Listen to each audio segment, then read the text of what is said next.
All right, shalom everybody, and peace of the Lord to those who love peace, and no peace for the wicked man, the Lord said. Uh, I was thinking about how to establish a dawah in Turkey, and I need some help. If there is some Turkish can help me. I find Turkey very suitable place to do dawah. And as long Harun Yahya he is in jail, I said to myself, why I cannot try to contact his admins so we can do da'wah together.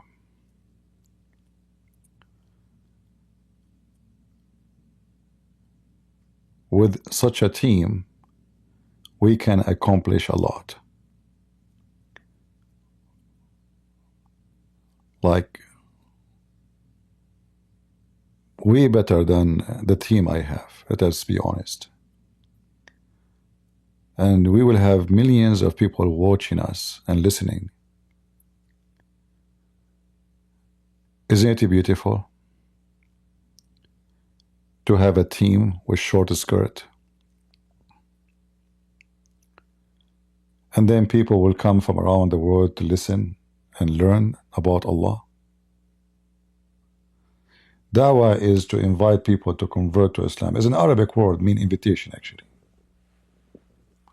Dawah have nothing to do with Islam anyway, but the Muslim they use it because they lost their power to force people to convert. So now they go in the soft,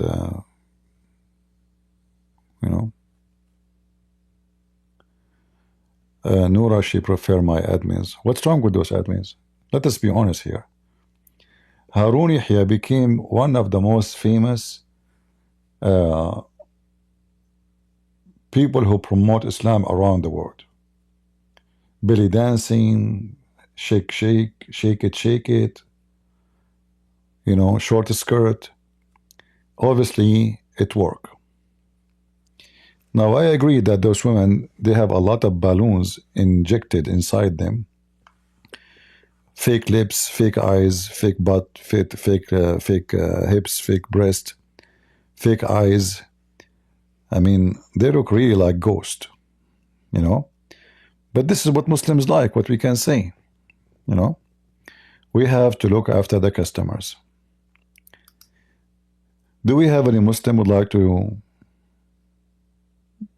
join us? We are live in Discord, and we are live on Rumble and in YouTube.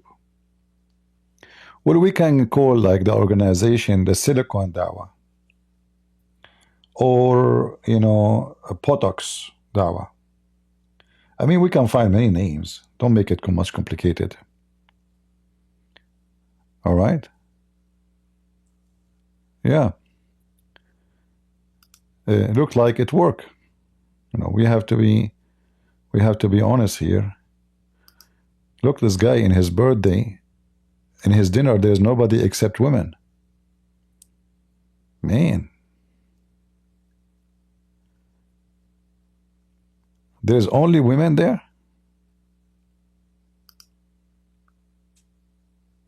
Not a single guy?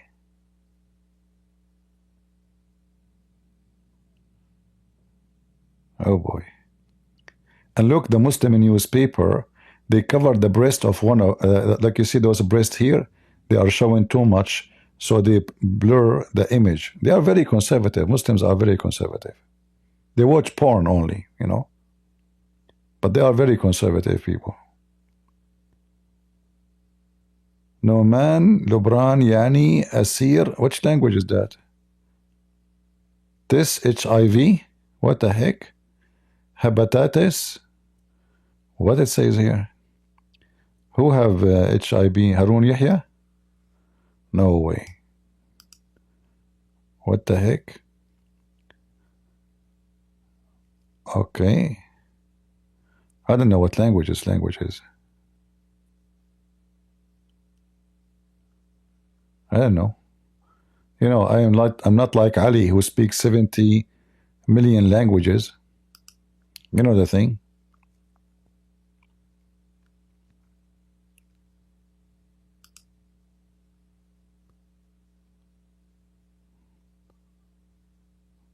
Look what this one is wearing. Guys, do you see what she's wearing? Count with me from the... You can see my mouse, right? Isn't it this is see-through? Isn't it this is her panty?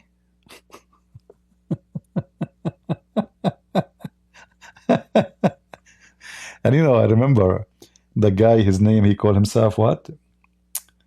He called himself Yusuf Estes. Yusuf Estes. He says he was going to make a lecturer, and somebody gave him a book, the book of Harun Yahya, and he said, "That's it. This is the book I need." And this guy is speaking about the miracles of the Quran. I mean, the Quran have a lot of miracles, but I assure you, none of them like those.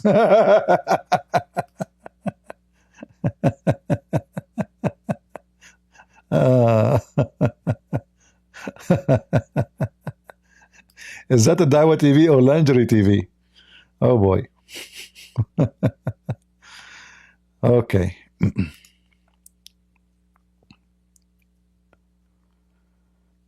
Oh boy.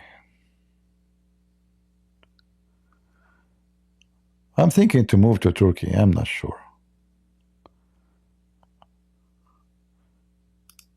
That is a lot of dawah. That is the dawah, the real thing. Adnan Oktar Kimdir, Adnan Oktar Noden Habsti. What the heck is that? Oh boy. But you know, he do charity.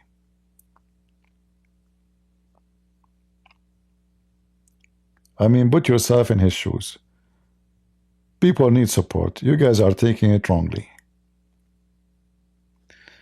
Do we have any Muhammadan?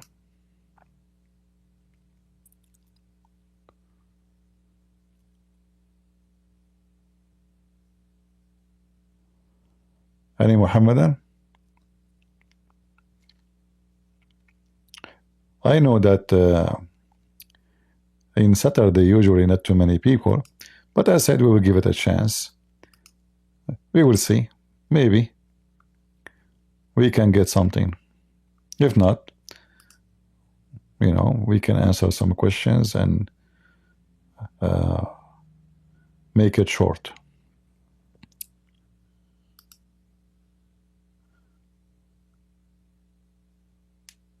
That is Dawah TV.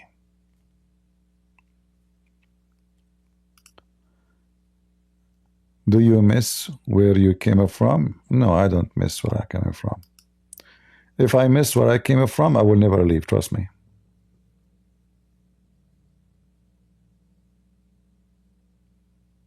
Well, who is forcing me to leave anyway? This is actually, I like those kind of debate. You know, I like to debate those girls. But look, whatever people they say about Muslims in Turkey, it's not true. They are conservative. Do you see how she is covering her face? Let us be honest here. Did you notice that she is shy? And look what she is looking, and he is not even looking at her.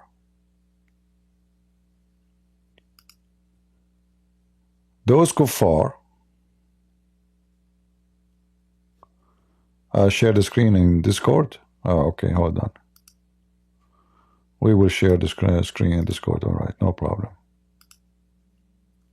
Look how many iPad in the front of him and how big they are, like the biggest ones. For sure, one iPad is not enough, you know, 6 iPads, 7 iPads, you know. And this woman, she is a very conservative Muslim. She is covering her face to keep her privacy, as all conservative Muslims. You know, not like those Christians, you know. We have to be honest here, you know. Like, face it, face it.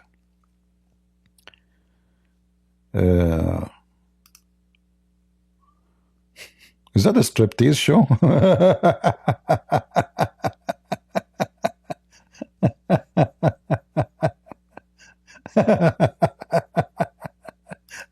What the heck is this?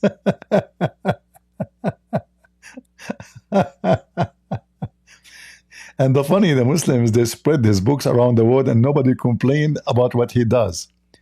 This is live in TV, by the way. This guy is not like hiding it, you know. No Muslim complain, you know. No Muslim, not a single Muslim. Why they will complain? I mean, they are enjoying the show. Praise be to Allah. Bismillahir Rahmanir Rahim. Today, our topic about legs and asses and buttocks.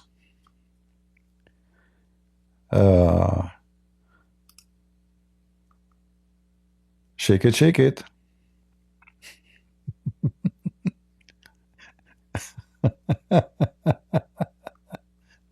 Hilarious religion.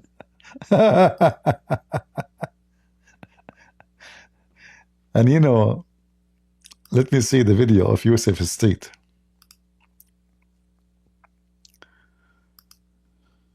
Yusuf Estes, I think he calls himself Yusuf Estes.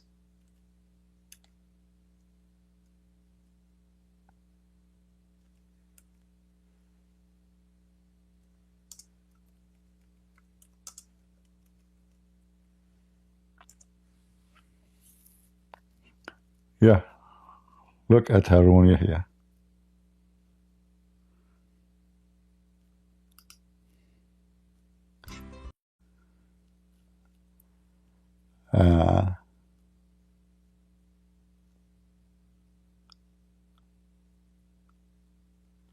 You know, the funny, the Muslim, they lie about this guy. They claim that this guy was a former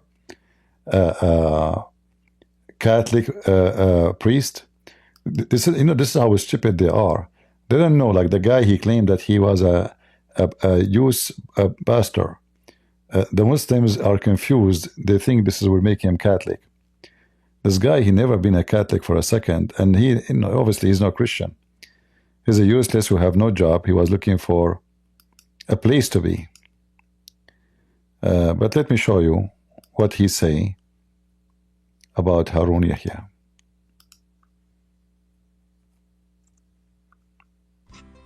Muslim preacher Sheikh Yusuf. Understand. This book is amazing. So many of the works that I found suddenly came out on the market, and they were all coming from this same place. Quality, beautiful looking, something that if you gave it to a person, they would never leave it anywhere. They would treasure it because of the high quality of the printing, the rag content of the pages themselves, and the artwork was amazing in this. So I started to use it and use it and use it. Then I was privileged to receive an entire pallet that came over by boat. And we accepted that and we distributed it all over New York and other places. We carried those. And they were the same exact book with the black cover, with the skull. And you know, the funny, not a single page of this book he is talking about the printing and the pictures, but he don't dare to talk about how truthful the book is. And today we can challenge any Muslim would like to join us to see if this is come back, and this is come back. This guy, he was looking for you know, income, and he found Islam is the best way. Right now they call him a sheikh, they invite him from place to place. He don't even know how to read his prophet name. He go in TV, he became suddenly a star, you know, like an important person from nothing. Actually, he himself, he says his wife used to call him useless. Check the video, you know. So useless, suddenly he found himself a superstar after converting to Islam, and from someone who did not know anything about Islam to a sheikh. Look, he's a sheikh now. They invite him to a TV station, an interview, a conference. Yeah, it's a good business. Do we have any Muslim who would like to join us? Anyone? No, actually, if you read my first book, Deception of Allah, you will find that right away I put the name of Harun Yahya in my book. Because, you know, at that time, he was not arrested and exposed. And the Muslim, they use, you know, the Islam is like a snake. This snake, it changed its skin, depend on the time. So when at the time, like the sword is a skin, the sword is a skin. when they lost the sword, they cannot force people to convert to Islam. They have to find a different way. So they notice, like many people, they are more attractive to science, what science proves. So they start using science, trying to mislead and false fiction, the Quran, make it fit with the science, which is absolutely false. You will notice that Islam always forbidden music, but they notice that the Christians are spreading Christianity by, one of the way they spread teaching of God is, Christian songs. So the Muslims suddenly they start using Christian Muslim music, which music is haram. Haram means forbidden. So Islam is a very sneaky, satanic cult.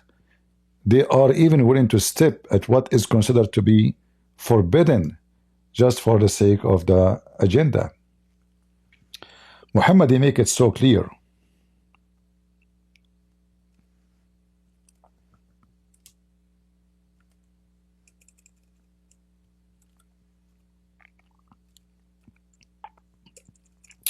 My computer and my keyboard not switching to Arabic. Oh boy.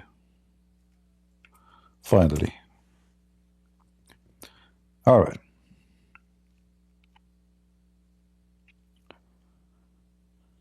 Muhammad, he made many threat, and he make it so clear that those who play music, all of those are a threat, which is false. Supposedly it's a prophecy, Muhammad prophesying.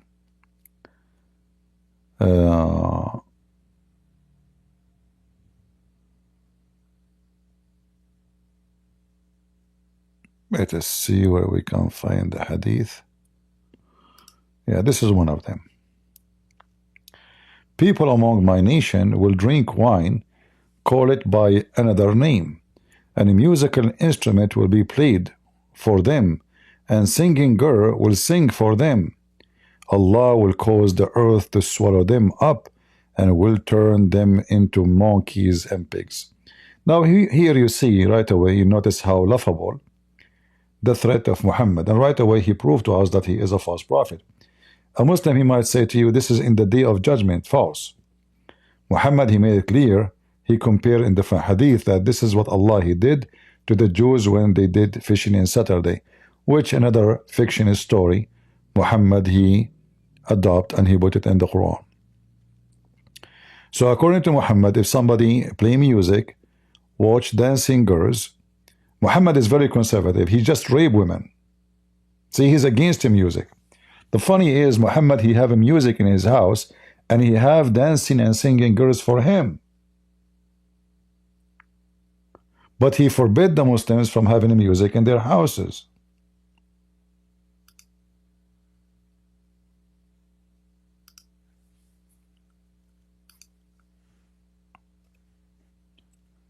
Abu Bakr, he entered the house of Muhammad and he found girls dancing for Muhammad and singing.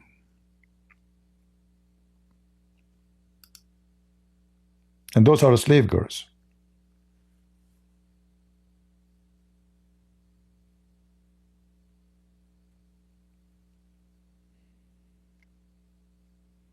Abu Bakr, he entered the house and he said, what is this? The musical instrument of Shaitan. Why Abu Bakr he said that? Because Muhammad he said, music is a musical instrument of Shaitan.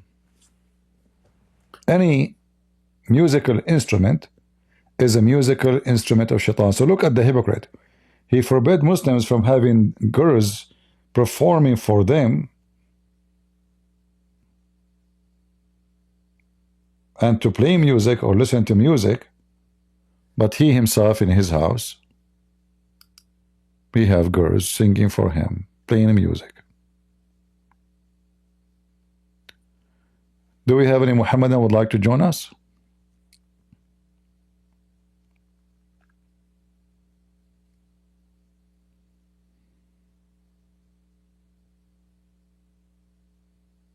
Anyone? If there is any Muslim would like to join us, we accuse you Muslims to fabricate science in the Quran. Every single claim in the Quran about science is a fabrication. Who is a Muslim would like to come and join us and prove us wrong? Anyone?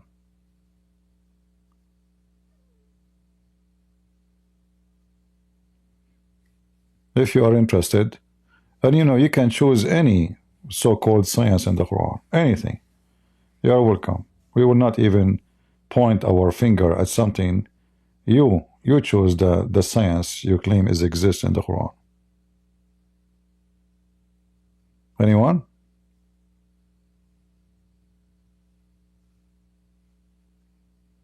All right, we will not push you, but if you feel like you want to talk to us, you can just join and we will be happy to have you.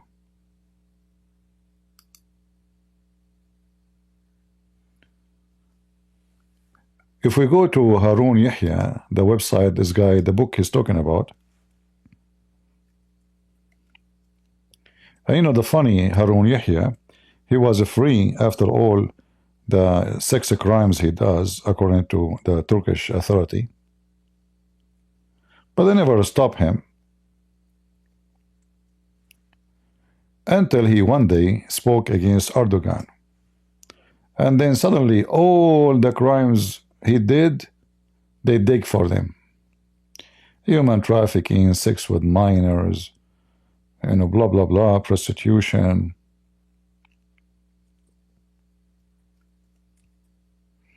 Hypocrite Muslims, as usual.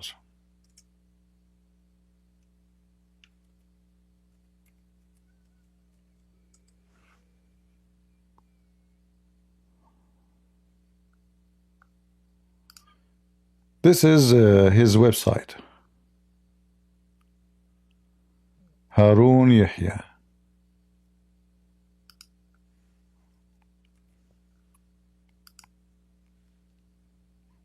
By the way, he still have a lot of supporters.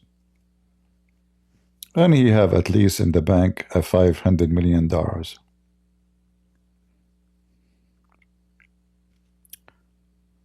Scientific miracles of the Quran. The scientific miracle of the Quran, 1 of 3. They say, what? When we are bones and crumbled dust, will we then be raised up as a new creation? Say, it would not matter if you were rock or iron, or indeed any created thing that you think is harder still. They will say, who will bring us back again? Say, he who brought you into being the first place. And here he's give you the verse number and the chapter number. Now Harun Yahya translation is absolutely false, but we will not go there. And here look how the funny is. If we go to Surah Al-Isra, this is chapter 17, verse number 49. Let us do that.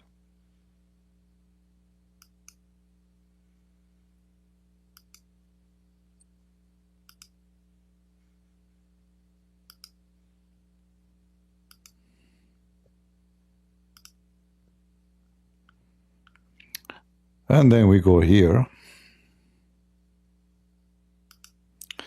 Right away, this is the translation which is in this website, 49 and 50. And look the fantasy of this guy. So what is the miracle here? So the verse reveal for petrification of dead bodies and how those crops over time turned into iron. This is what the verse is saying?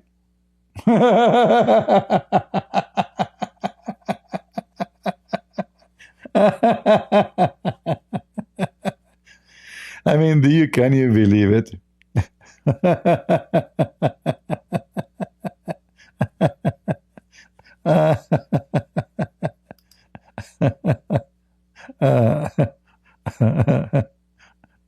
Oh boy.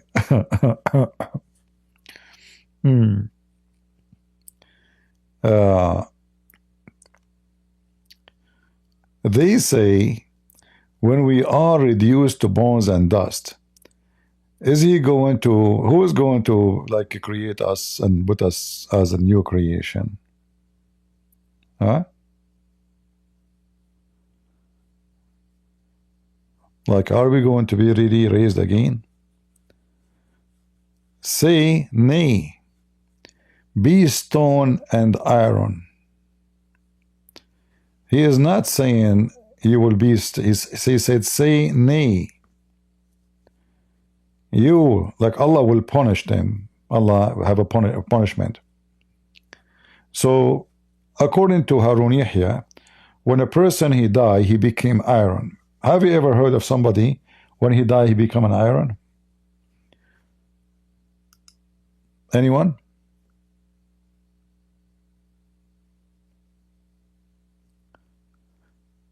And look what he's talking about. Tissue are preserved for over millions of years, which is why it is only possible to clearly see creatures of the past today once they have been fossilized. After they die, living things can be preserved for... This is what the Quran is talking about. So look how they fabricate a story out of nothing. Unbelievable. Any Muslim support such a miracle? This is what Allah is talking about. It will become a fossil, we preserve you as a fossil, as a fossil fuel. What about the fuel?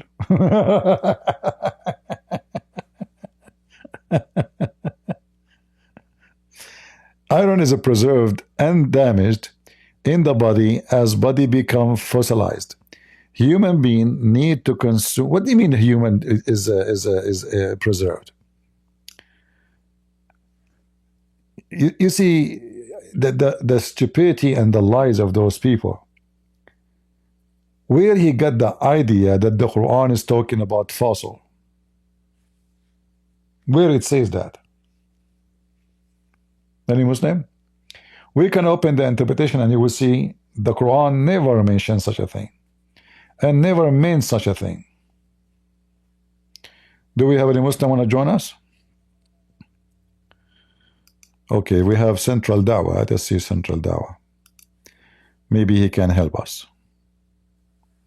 Yeah, so your fans in the comments said that you would be willing to talk about Muhammad in the Bible. Oh, in the Bible? Yeah. Why he is not in the Quran? No, the Quran specifically makes a claim that Muhammad is mentioned in the Bible. Do you want to talk about it or no? Yeah, but the Quran did not say that Muhammad in the Bible. It says that there's a guy, his name is Ahmad. Yes, it also makes a claim that they are the ones who found the unlettered prophet within their All right, I scriptures. wanna, okay, 7 verse 157. I want you to help me. Where we can find Ahmad in the Bible? As you said. Yeah, that's not my argument. My argument is from chapter 7, verse 157. No, you said yourself, you said that the Quran said, this is what the Quran said. It said there's a guy, his name is Ahmad. Yeah, this is a straw man. So, who is Ahmad in the Bible? Yeah, you're straw manning right now. You see, guys, isn't it him who chose the topic? He said he want to talk about Muhammad. You're straw manning. He's talking about Muhammad in the Bible. So the Quran says, mention that Ahmad will be in the Bible, not Muhammad. Read it. Okay. My argument is from chapter 7, verse 157, correct? No problem. But show me first who is Ahmad in the Bible. But that's not the argument I made. My argument is from chapter 7, verse 157. So what do you mean this argument? The Quran mentioned only that a guy, his name is Ahmad, only Ahmad. He named him. Put up chapter 7, verse 157. In order to find your prophet, we have to look for a guy, his name is Ahmad, correct? Can you put up chapter 7, verse 157? No problem. Can you find me Ahmad first in the Bible? Yeah, I got you. No problem. Put up chapter 7, verse 157. Can you find me the verse of Ahmad in the Bible? You mentioned that Ahmad is in the Bible. Yes, I can. Yeah, yes, I can. All right, go ahead. Okay, what is the root word of Muhammad? What is the word root of Muhammad? You tell me. It's Ahmed. Oh boy, but it says his name is Ahmad. Yeah, is one of the names of the Prophet No, Ahmed, no, no, no. according to our authentic It hadith? says that Isa will call him Ahmad. He will not say Muhammad. Read it carefully. Yep, Okay. So where we I can agree. find Ahmad in the Bible? Okay, no problem. Songs of Solomon, chapter 5. It says Ahmad. Yep, it says Muhammad specifically, and you can No. go to the First of root word, all, which says Ahmed. this is not Muhammad. You are a liar. Okay, show me, prove it. Secondly, this is the name of a female. It's the name of a female. Yes. Okay, it says his mouth is most sweet. Can you call a woman his? Okay. No, he's talking about who? He's talking about Muhammad. Yeah, it says his mouth is most sweet. Can you Okay. call a woman by Okay. his? Okay. Listen. I want you to read for us the whole chapter so we can laugh. Start. Yo, why you struggling, man? No. Let us see, people. You see, guys, he mentioned, I'm going to play for you Ahmed Deedat saying that this is a porn song. He said it's porn. Yeah. So this porn. Yeah, Ahmed Deedat so is this not porn. Ahmed So Deedat this is not Hujjah on hold me. on. This porn, according to Ahmed Deedat, is about Muhammad. Yeah, correct? Ahmed Deedat is not Hujjah on me.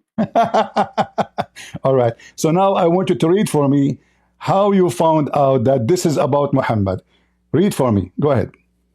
Yeah, very simple. Very simple. You said it's about a woman. Be consistent. I did not say anything. I said Muhammad is a word. Wallahi, you said it's about a woman. I said have it Muhammad recorded. is a name of a woman. Muhammad is a name of a woman. No, However, you're lying. Wallahi, you're okay, lying. I can show I you. have I it can show recorded. you. I can show you. I have it recorded. Hold You said on, this hold is a on, woman. hold on. Okay, do you want me to show you? Yes, you said this is a woman. All right. No, not in the song, not in the but this is a name for a woman. Why are you struggling? Why are you stuttering? Let us see who is struggling. Here we go.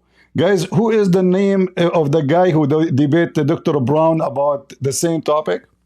What's his name? Why are you stuttering? I don't care about Hold Dr. on, so Michael we Brown. can laugh together. Hold on. Here we go.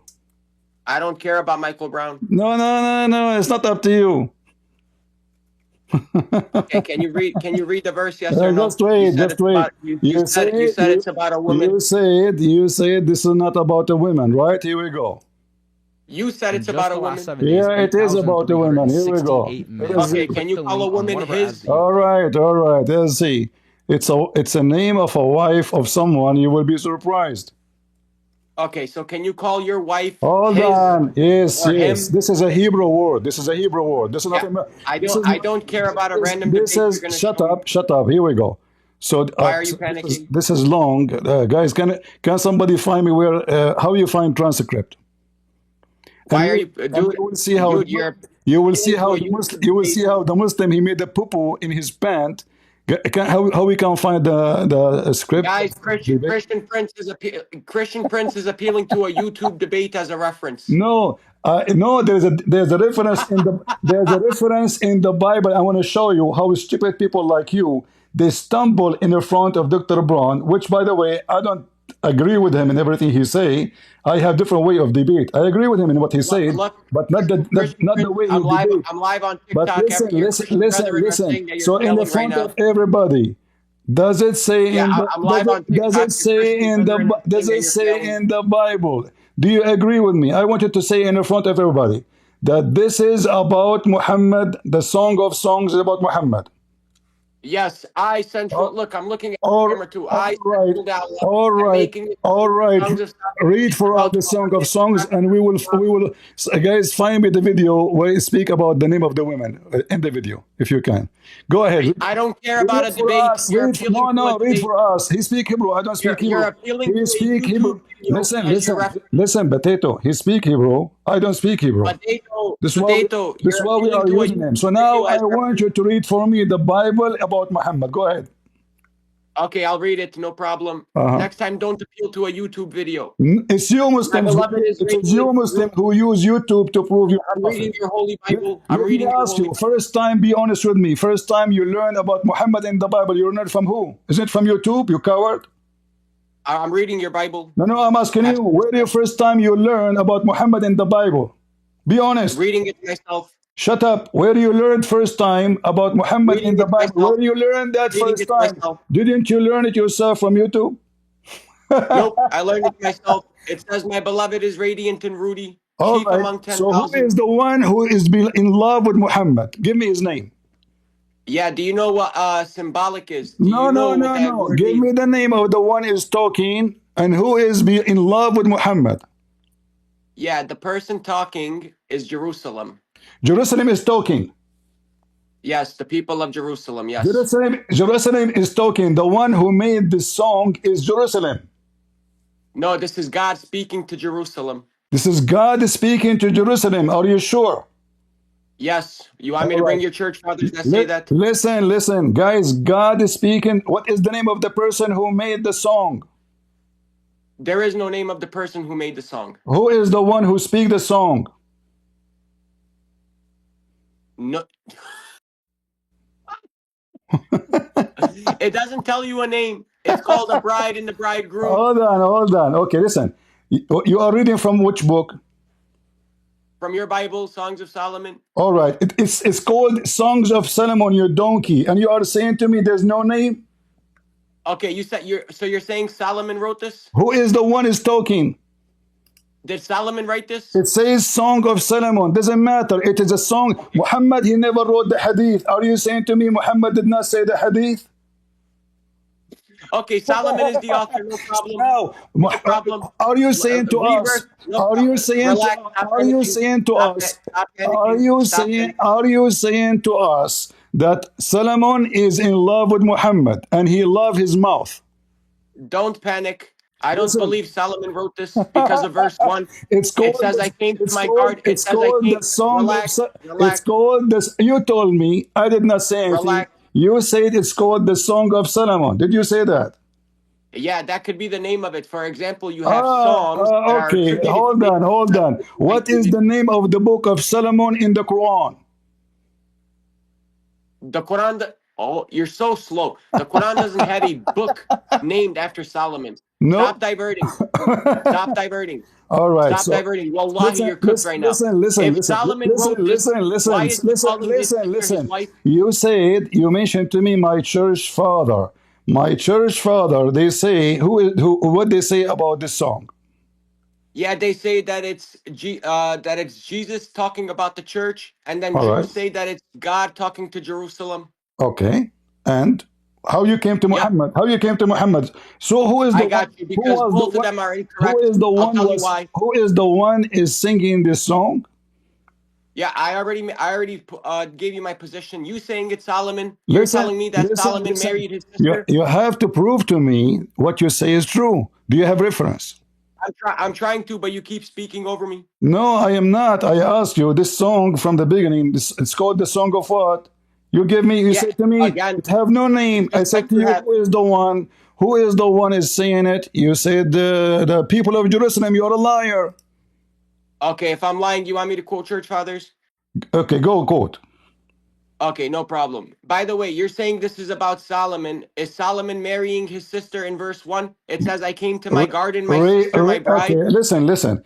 We know that this is a song. This is not about real person. This is about a city. Oh, so this is about. Hold on, listen. This is about a city. But I want you to read the whole chapter so we can laugh at. I want everybody to laugh at you. Read the whole chapter from the beginning, verse number 1.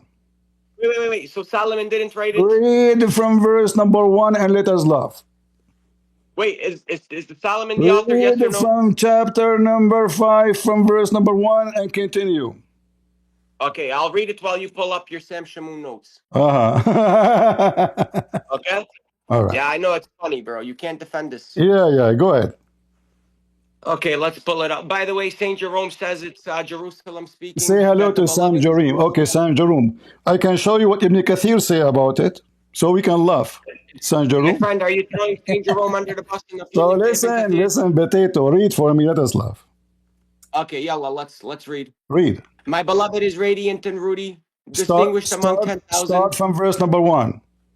Okay, I'll read from verse number 1. No worry, Potato. Okay. I came to my garden, my sister, my bride. I gathered my myrrh with my spice. I ate my honeycomb with my honey. I drank my wine and my milk. Eat, friends, drink, and be drunk with love. I slept, but my heart was awake. A sound, my beloved is knocking. Open to me, my sister, my love. Subhanallah, Solomon is calling his sister his love. A'udhu billah. Okay. My dove, my perfect one. For my head is wet with dew, my locks with the drops of the night. I had put off my garment, I had bathed my feet, how could I soil them? My beloved put his hand to the latch, and my heart was thrilled within me. I arose to open to my beloved, and my hands dripped with myrrh, my fingers with liquid myrrh on the handles of the bolt. But my soul, I opened to my beloved, but my beloved had turned and gone. Notice how the beloved is gone now. Don't The change. beloved is Keep not there reading. anymore. Keep reading. Potato. Let's laugh. Okay, potato. Okay, potato. My soul failed me when I spoke. I sought him, but found him not. I called him, but he gave no answer.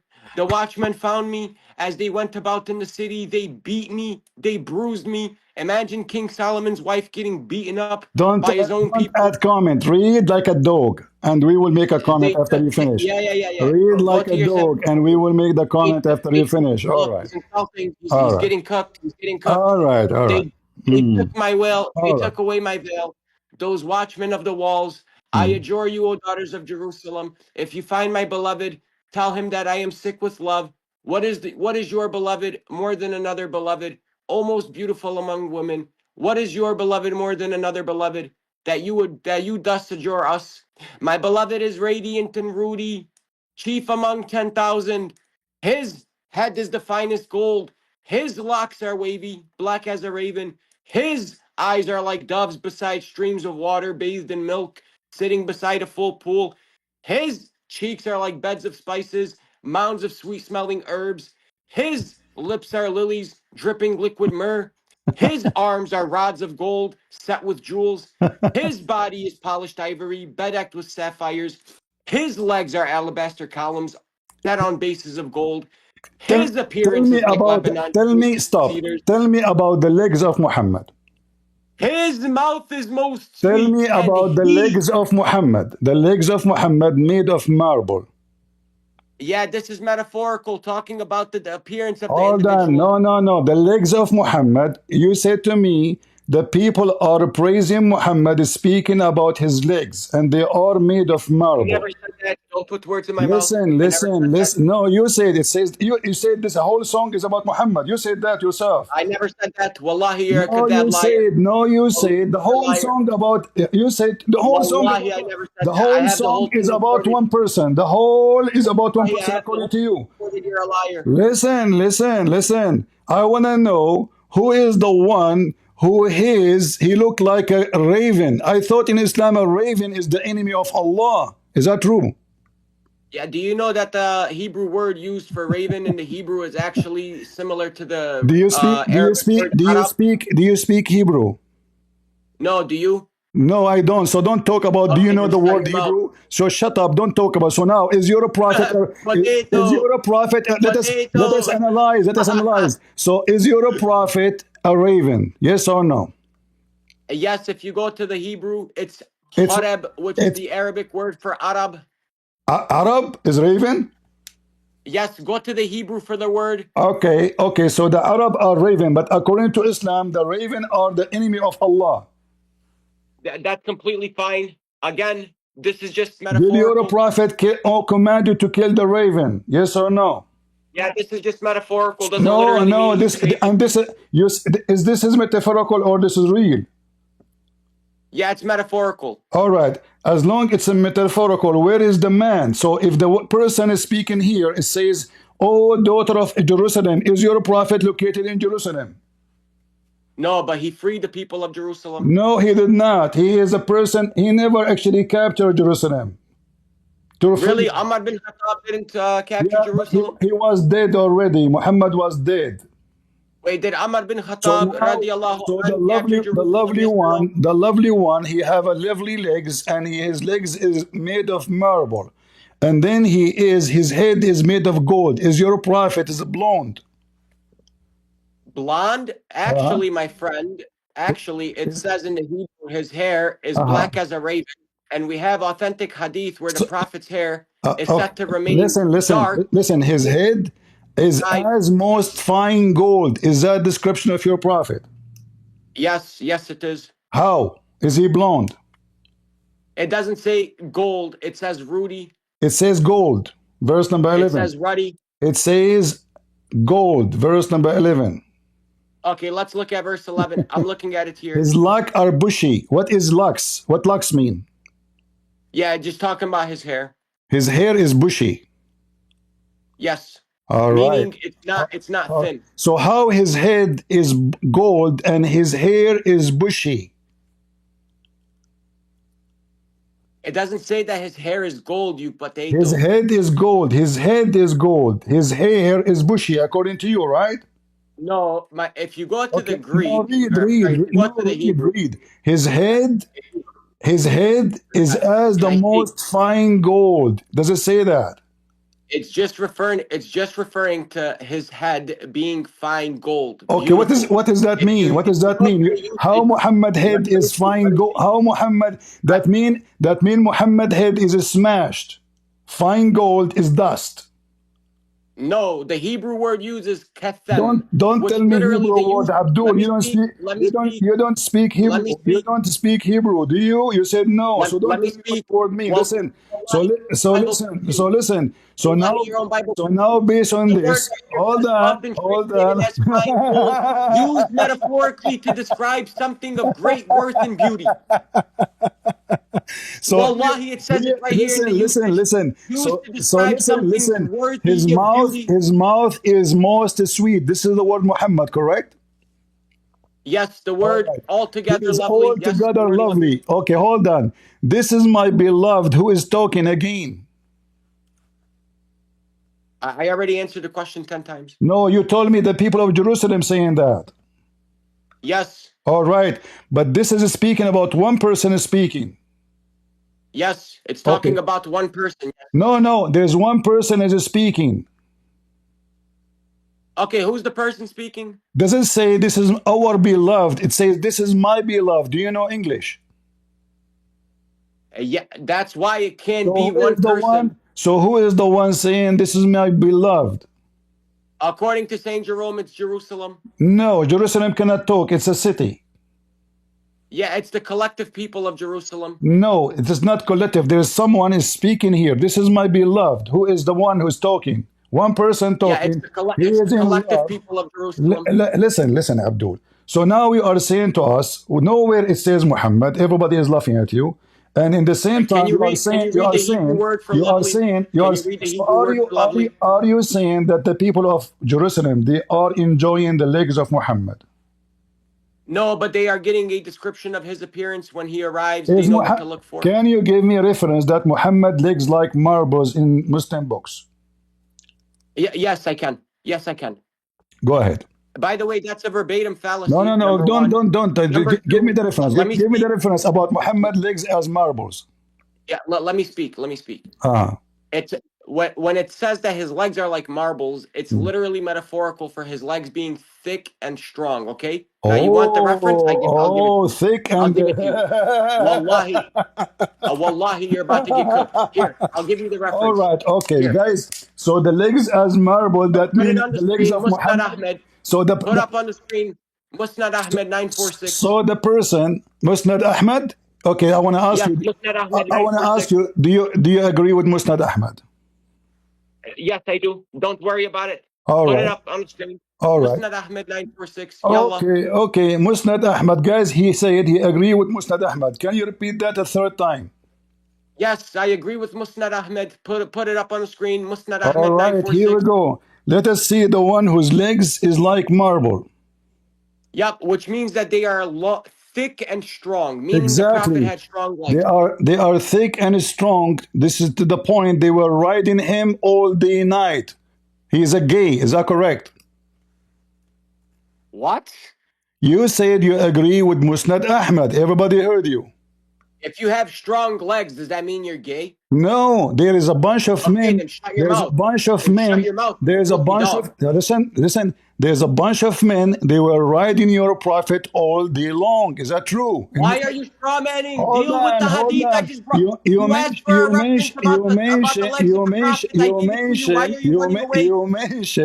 that his legs why are are you strong. Running away, If his legs are strong, why he could? Why are you running away? No, I'm proving to you that his legs. Why are you running away? Listen. listen. His legs is not strong. Okay, read for me. Read for me. Read for me. This is the one who the people of Jerusalem, they are praising him. A bunch of black men. Everybody heard you. Everybody heard you saying you accept Musnad Ahmad. It says here that Muhammad was ruled. Hold on. You said you accept Musnad Ahmad. Don't change your stand. So now listen. If Muhammad, his legs is strong, why he is so in pain and tired? Because a bunch of Are you strawmanning? Why are you strawmanning? Listen, I am showing reference. This is Musnad Ahmad. You said. Are you going to deal with the hadith I brought yesterday? You accept Musnad Ahmad. You said that. Are you going to deal with the hadith I brought, yes or no? Okay, pause the hadith for me. I will put in the screen. Go ahead. Pause the link. My friend, you have Google in front of you. Pause the link. No, pause the link. I want to be sure it's the same one. Pause the link for me. Go ahead. I have it here on the screen. No, pause it for me. Pause the link. Pause the link. It's literally just Google Musnad Ahmad 946. Okay, Musnad Ahmad 946. Can you read for me until I find it? The hadith in front of you? Yes, I can. Go ahead. Okay, no problem. The Messenger of Allah sallallahu alaihi wasallam was neither short nor tall. He had a large head, wavy hair. No. I said until I find. No, I said until I find that one. Read for me the one in the screen. Yeah, that's the one I'm reading. No. Read for me the one in the screen. No. Read for me the one in the screen. Why are you running? Why are you running? Well, guys, you got some random hadith on the screen in Arabic, knowing I don't speak Arabic. This is not the one in the screen. The one in the screen, it says that a bunch of black men, they were riding your prophet all night long. Why are you running? Kadab, why are you running? Listen. Everybody heard. We want to see if you're a prophet. Why are you running? First of all, you lied about your. Listen, you lied about your prophet in the Bible. We have an answer for this, and you know that neither the Jews, neither the Christian, they agree with what you say. People they die laughing at Muslims when they say that. But as long we reach the point that Muhammad's legs is made of. Why are you running? I brought the reference of the prophet's legs being strong, just like Post for me the hadith. I could not find it. Post it for me. I want to put it on the screen. Musnad Ahmad 946. I could not find it. You post it for me so we can laugh. Okay, no problem. Here, I'll post it in your chat. All right.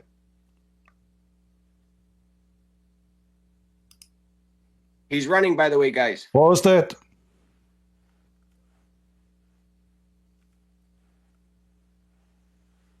Here you go.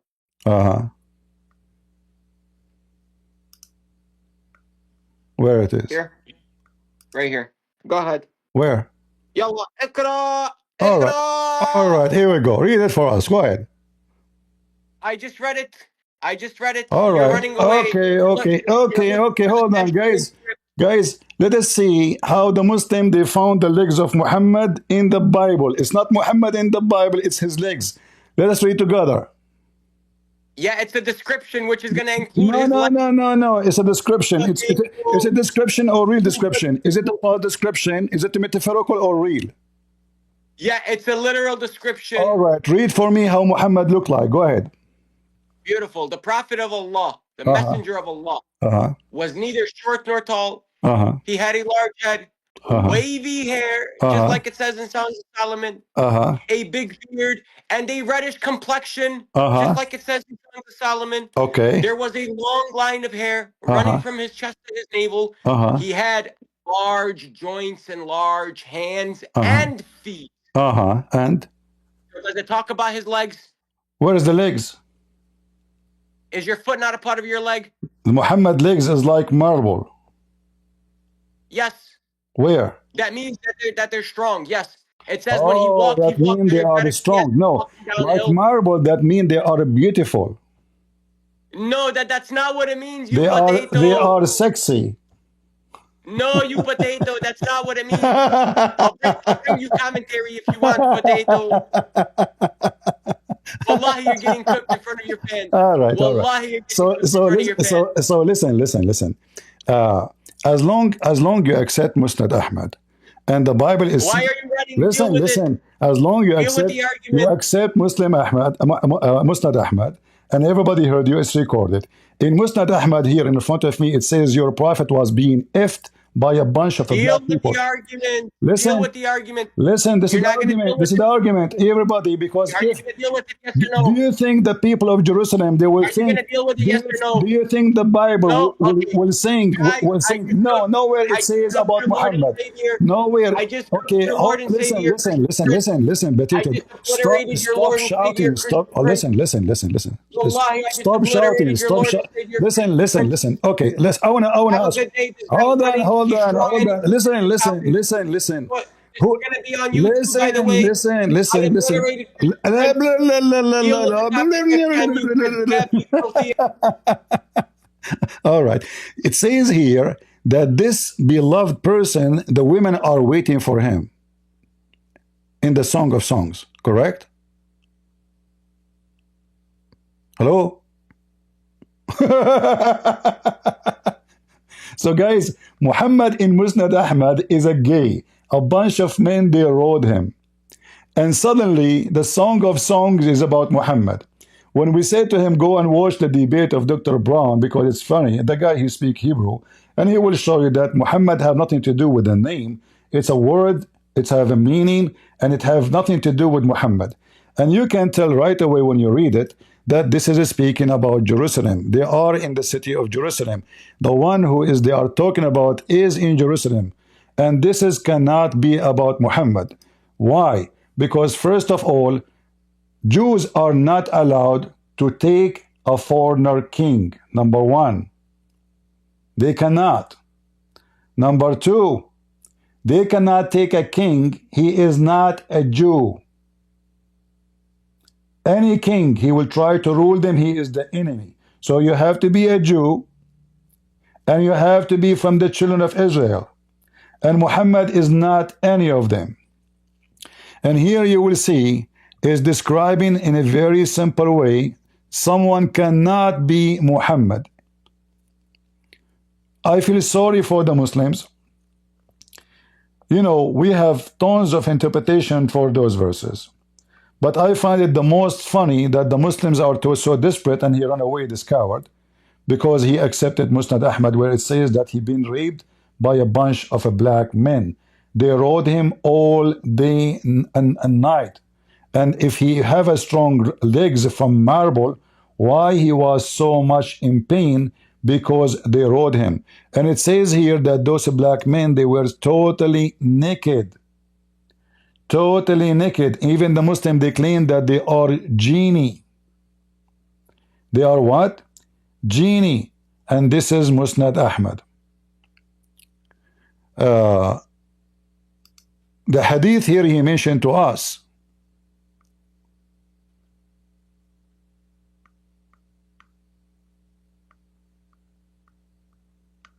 About Muhammad. Suddenly Muhammad have a description in the Muslim books. And if we read the Muslim books describing Muhammad, we will find many different descriptions for the same person, as if they are speaking about different guy. The same description here mentioned is about Jesus. According to Muhammad, Jesus was blonde.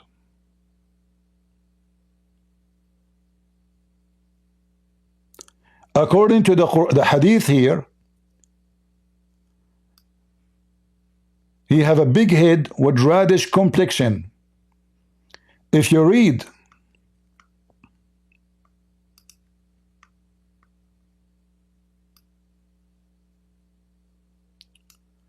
what the hadith is saying, it says he have a beard. It is not him who is red, or let us say reddish. His beard is reddish. Why? Because he used to paint his beard, and we have tons of reference for that. So they are describing Muhammad as he used to be. Muhammad, let me show you how he do his beard.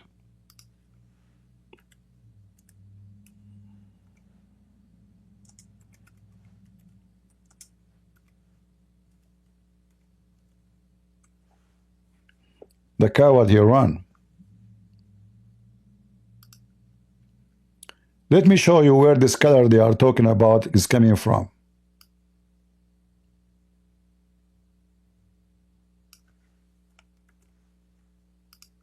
Watch. This is not Muhammad description. This is Muhammad after the makeup. Do you see it? So they are talking about his beard, the reddish. It is red, not only actually blonde. He make it red. Read carefully. He dyeing his beard yellow. Do you see it? So when they speak in this hadith, you idiot, you run away, they are not talking about Muhammad being white, red, blonde. They are talking about his beard. And the beard he colored. This is not, it is color. It's in the front of you. So he have a wavy hair, we will let that go. But Muhammad, his head is not gold. And not like a fine gold. And he is fat, as you see. When he say he is not tall, not short, and he says it clearly, he is a heavy-seated person.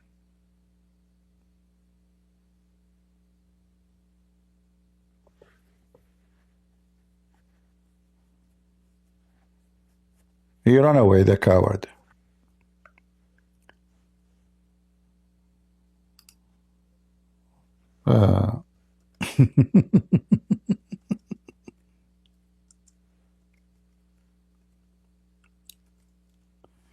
Well, we can show you tons of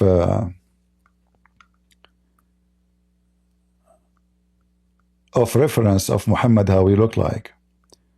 And we will laugh really about what the Muslims say. It's very, very funny that they cannot find Muhammad in the Quran, so they try to find him in the Bible. And the funny more, Muhammad, he made it clear that the one who will mention Muhammad is Isa, and he will mention his name as Ahmad, not even as Muhammad. So if it's going to be, it's not going to be in the Old Testament, it's going to be in the New Testament, if it is exist. And it have to be Ahmad, not Muhammad.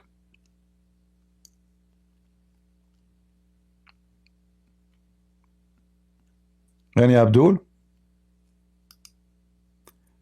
They bring you an article and they read it. And the funny Ahmad Deedat, he said, this is a porn.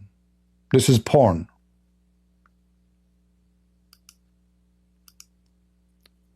This is a porn according to Ahmad Deedat. Right?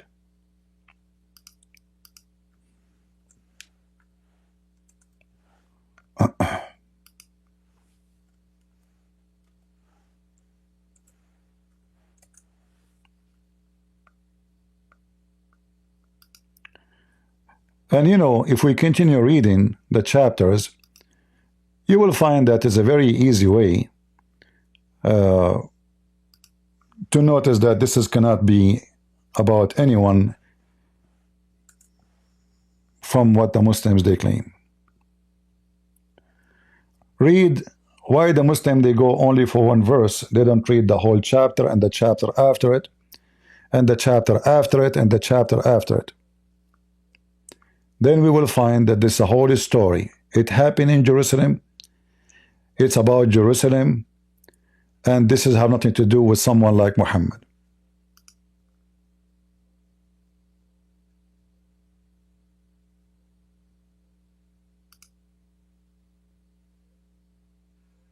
Song of Solomon 6.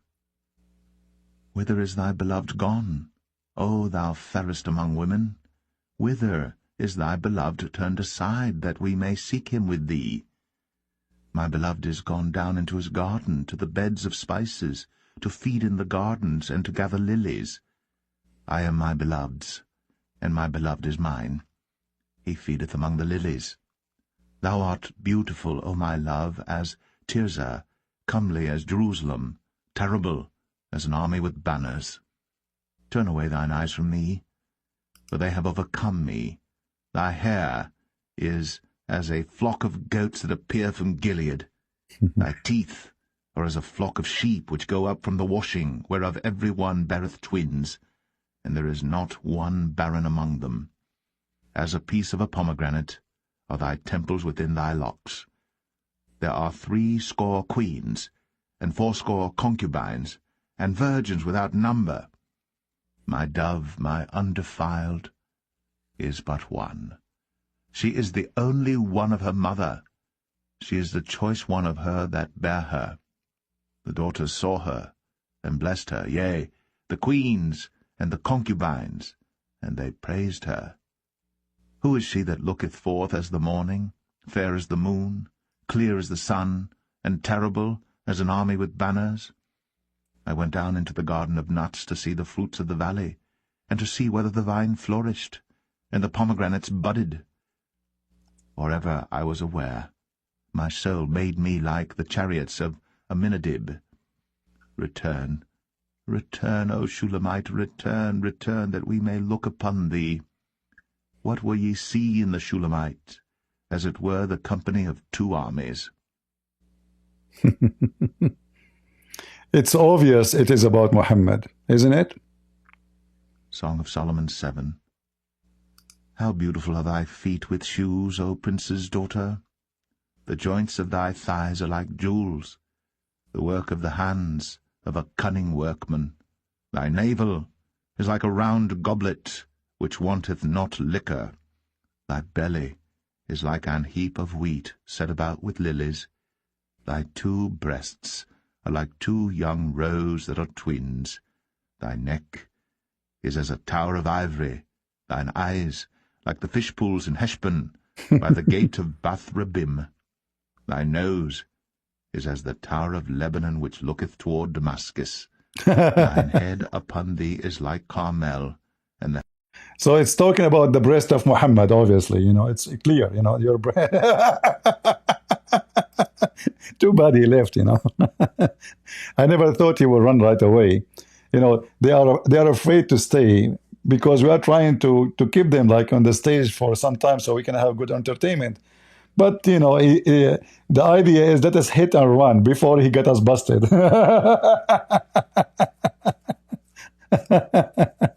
We found Muhammad the breast in the Bible, brother.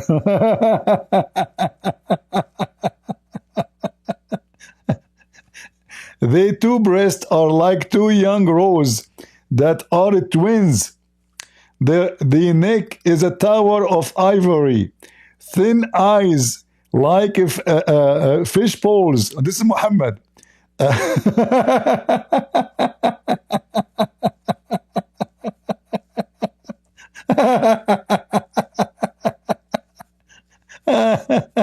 It is hilarious.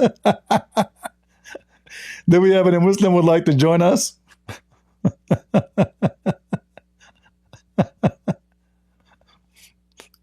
Yeah, this is always about Muhammad. Let us make it clear, you know.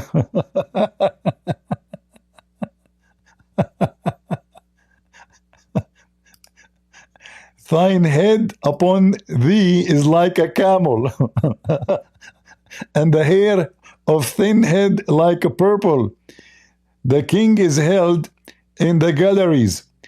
You know, Muhammad is really is over where what we can say. I mean, we have to say it. It's Muhammad, you know. Coward. Any Abdul?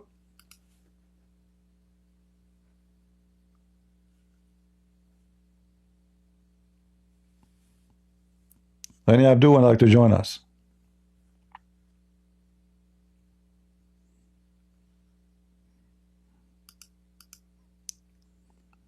Go ahead, Jenny.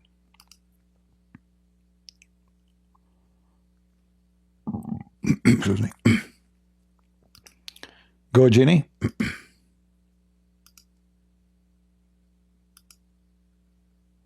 Hello.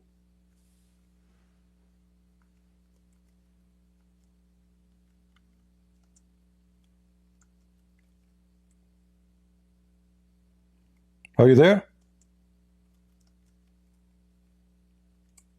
Your hand up and I invite you and you don't come, I will block you.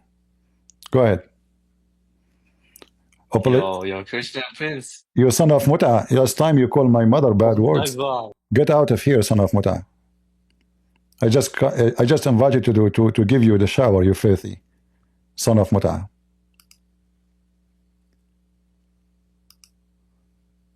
So Muhammad in the Bible, huh?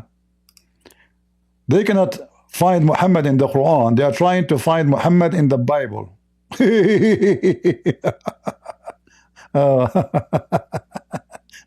That's a good one.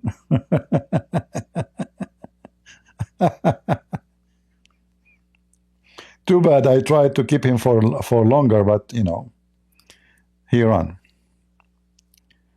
Any Muslim?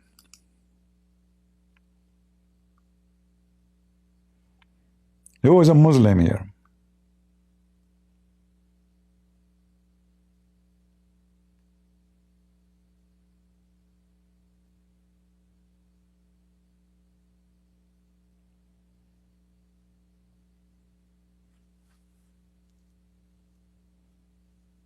Anyone?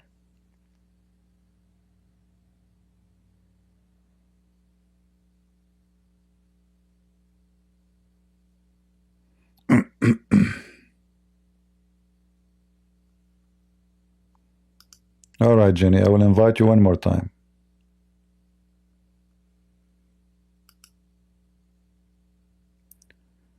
Anyone?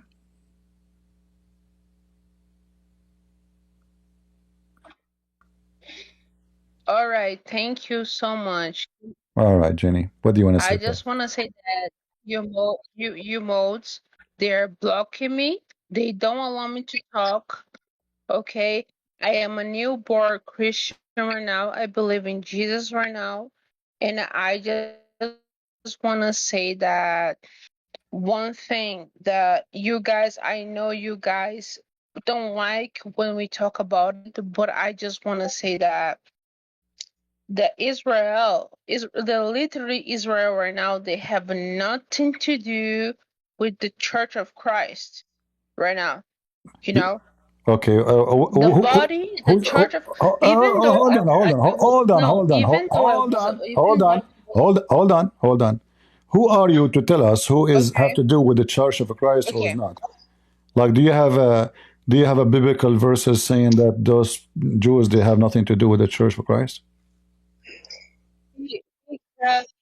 Because even though I was born in a Muslim family, I understand other religions. I was studying about other religions. I was studying about Christianity, Hinduism. I was studying. So I understand Christianity. So that's why I'm telling you. When you try, I know that listen. A week ago, you were a Muslim. A week after, suddenly you decide who have to do with Jesus, who have not. Okay. So a week ago, you were not saved, and you were not following Jesus.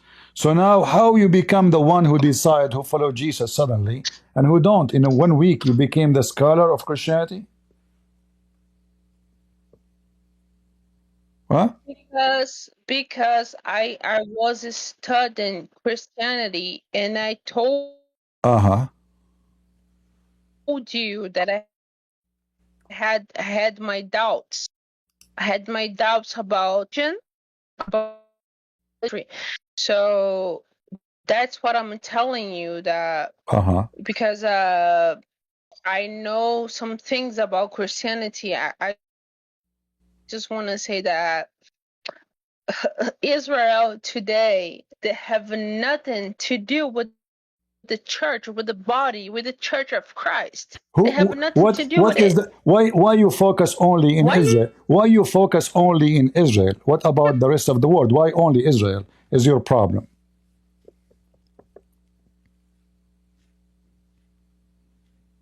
Hello?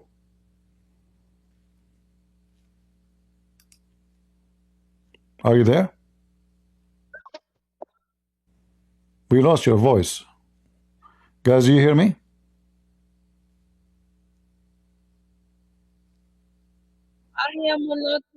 I am You are using the internet of the neighbors, obviously.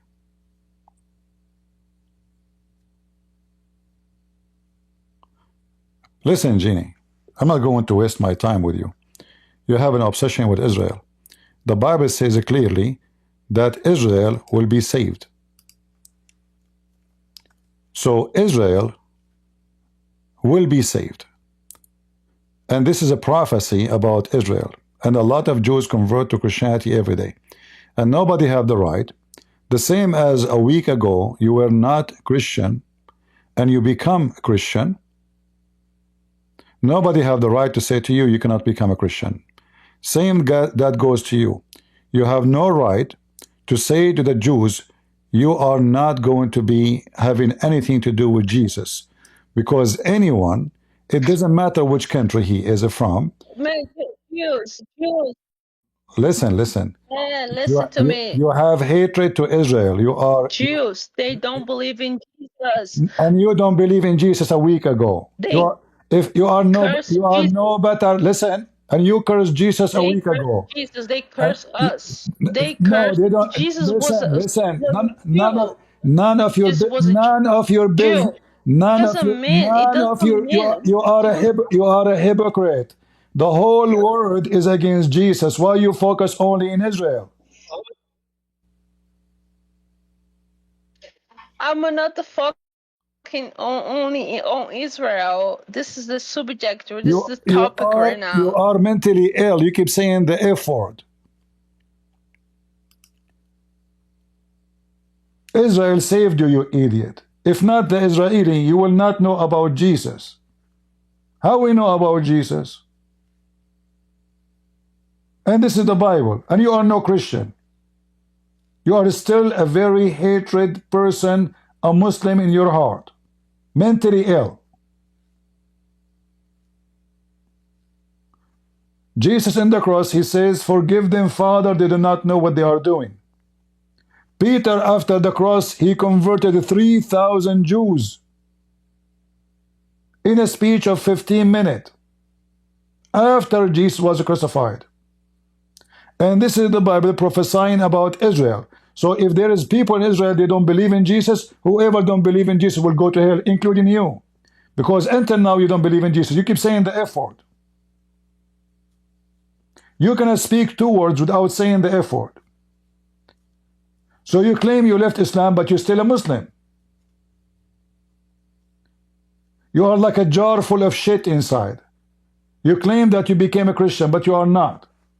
The Lord, he says, from their fruits you shall know them. And don't worry about the one who cursed Jesus.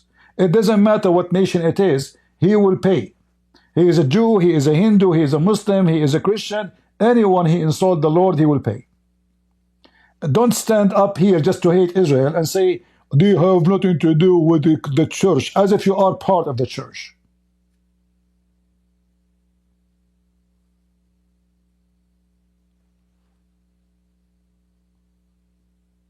If we assume that 100% of Israel still don't believe in Jesus, if 100%, according to the Bible teaching, and according to Jesus' teaching, whoever believes in me and die, he will live. So they have opportunity to believe in Jesus until before they die. And then Jesus will judge them. They have nothing to do with Jesus. First of all, we know that they are Jews. Secondly, why you are focusing so much in Israel? What about focusing in drugs in your country? You're from Brazil.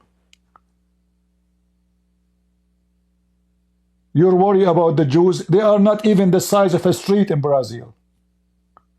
The whole of Israel are not even the size of Rio de Janeiro.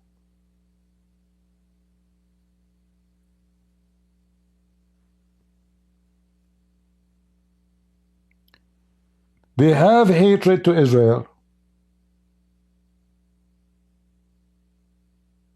And they cannot live with that their hatred. You know, she claimed to become a Christian. Israel have nothing to do with the church. Don't you know that our holy church is in Israel? Don't you know? Don't you know a lot of Israeli are Christians? Don't you know a lot of the Jews already they become, actually the majority of the Jews already are Christians. The one who did not convert yet is the minority. Who is the one who's talking here? Isn't it him a Jew? Who's talking here? Is that a guy coming from India? Who is speaking in Romans 11? Romans 11. I say then, hath God cast away his people? God forbid. For I also am an Israelite of the seed of Abraham, of the tribe of Benjamin. God hath not cast away his people which he foreknew. Wot ye not what the Scripture saith of Elias, how he maketh intercession to God against Israel, saying, Lord, they have killed thy prophets, and digged down thine altars, and I am left alone, and they seek my life.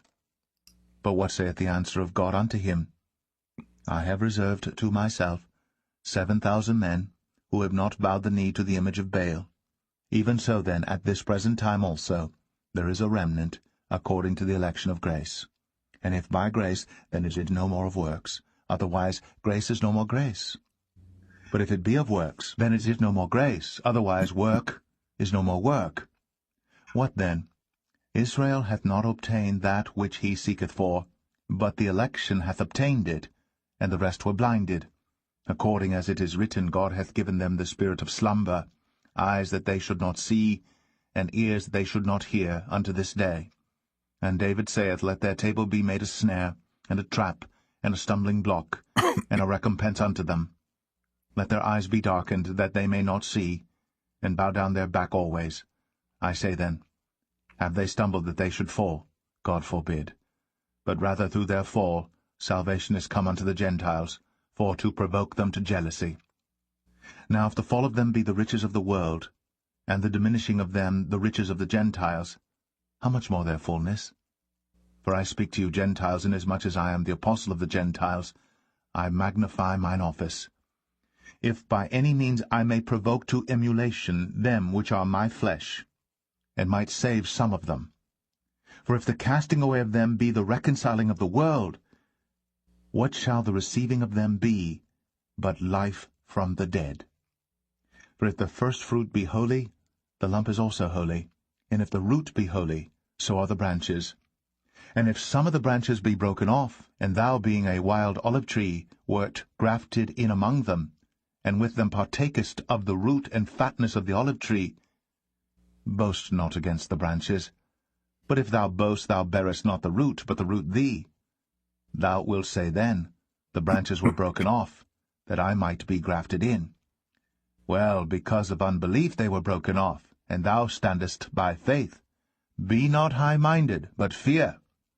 For if God spared not the natural branches, take heed lest he also spare not thee.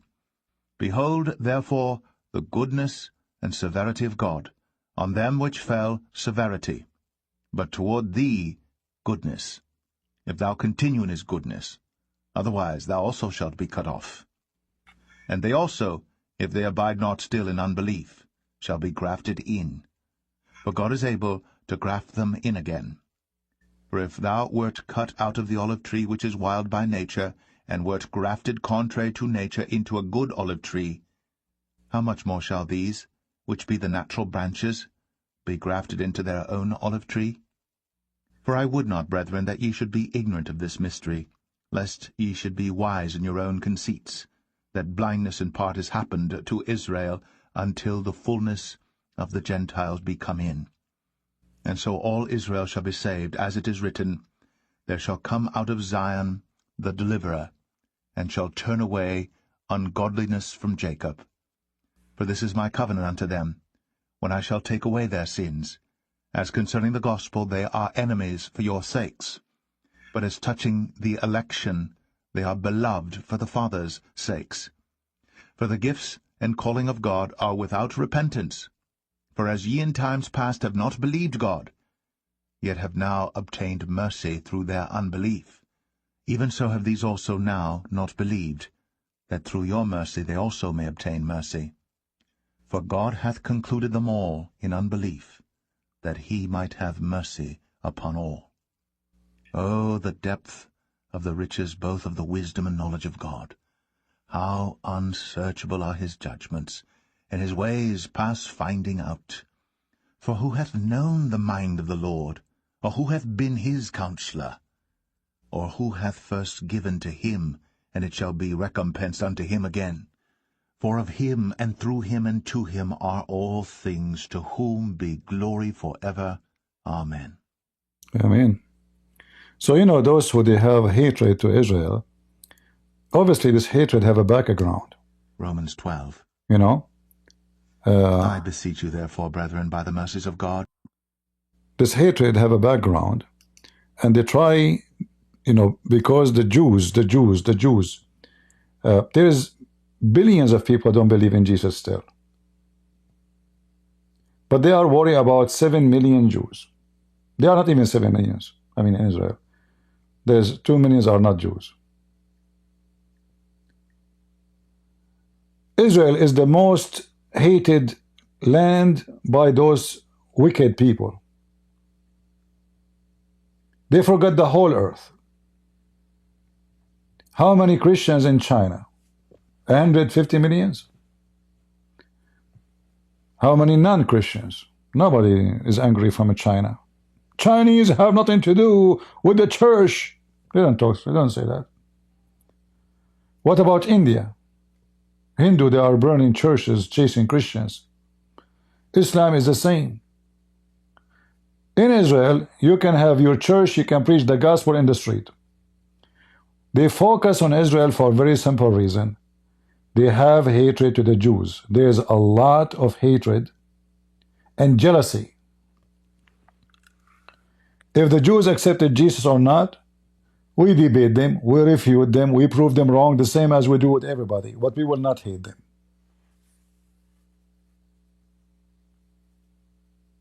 And God will judge them for what they have done. The one who believe, he saved himself. The one who don't believe, he did not. What those filthy people do, like this woman Jenny, suffering from mental illness, they have to pour their hatred. So now she claims she is a Christian. She can decide who will go to heaven, who will go to hell. That's not your business. The Bible make it clear. Anyone who follows Jesus, he will go to heaven. But follow Jesus, not say I'm a Christian. And if you follow Jesus, you don't hate the Jews. You don't hate anybody. But you don't follow Jesus. Anyone who don't believe in Jesus have nothing to do with Jesus. This is including people in Israel or any nation in the world. But because they hate Israel, they focus only in Israel. They are joining the soft jihad, so they claim to be Christian under the skin, so they can pour their hatred against Israel. It's like a snake going inside the dove nest, merging herself inside the feather fell down from the mother, so the mother, when she go inside the nest, she will not see the snake. All right?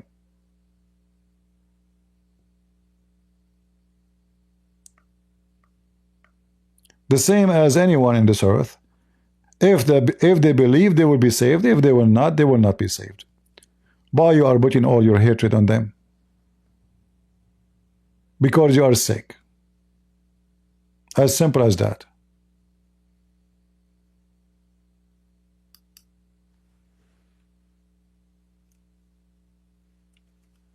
Sickness.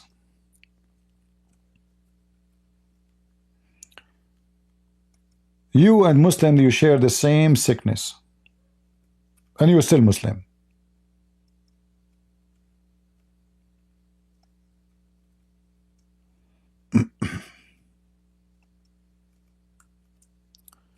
Do we have any Abdul?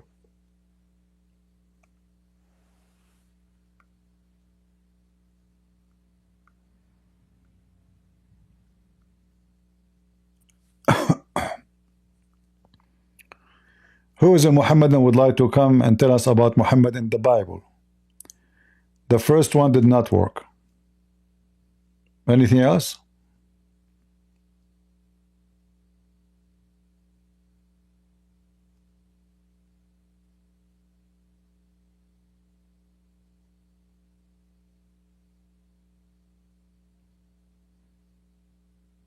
Hmm?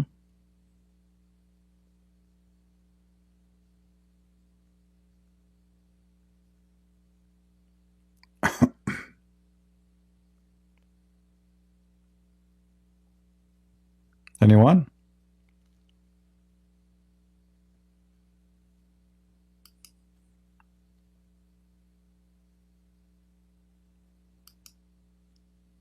Nobody? Chores look different with Cox multi-gig speeds. Oh, commercial.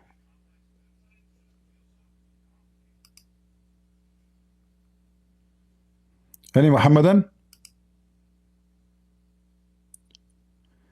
Is Talmud and Quran written by the same author? How that come to your mind? How the Talmud and the Quran written by the same author? I don't know. How you guys come to this idea? I mean, it's very funny. How the enemy, they join together to write the same book. Hmm? Are you going to act like the Muslims now?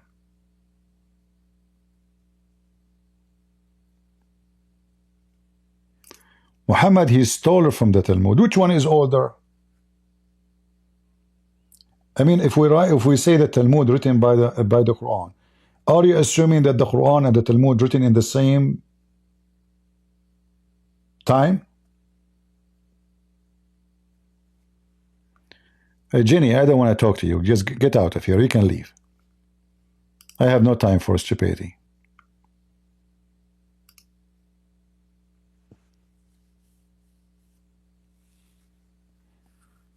All the disciples of Jesus are Jews. The majority of them. Additional to that, it's not my business. My business only is to share the truth about the Messiah, and whoever accept, he accept. The Lord himself, he will judge those who refuse. They are Jews or not, it doesn't matter. You're focused in the Jews because you are mentally ill. You are so angry from the Jews. God, he have a plan for the Jews. God, he promised the Jews a lot of things, and God never break his promise. So when you say they have nothing with the, you're stupid because you did not read the Bible. You said you studied the Bible?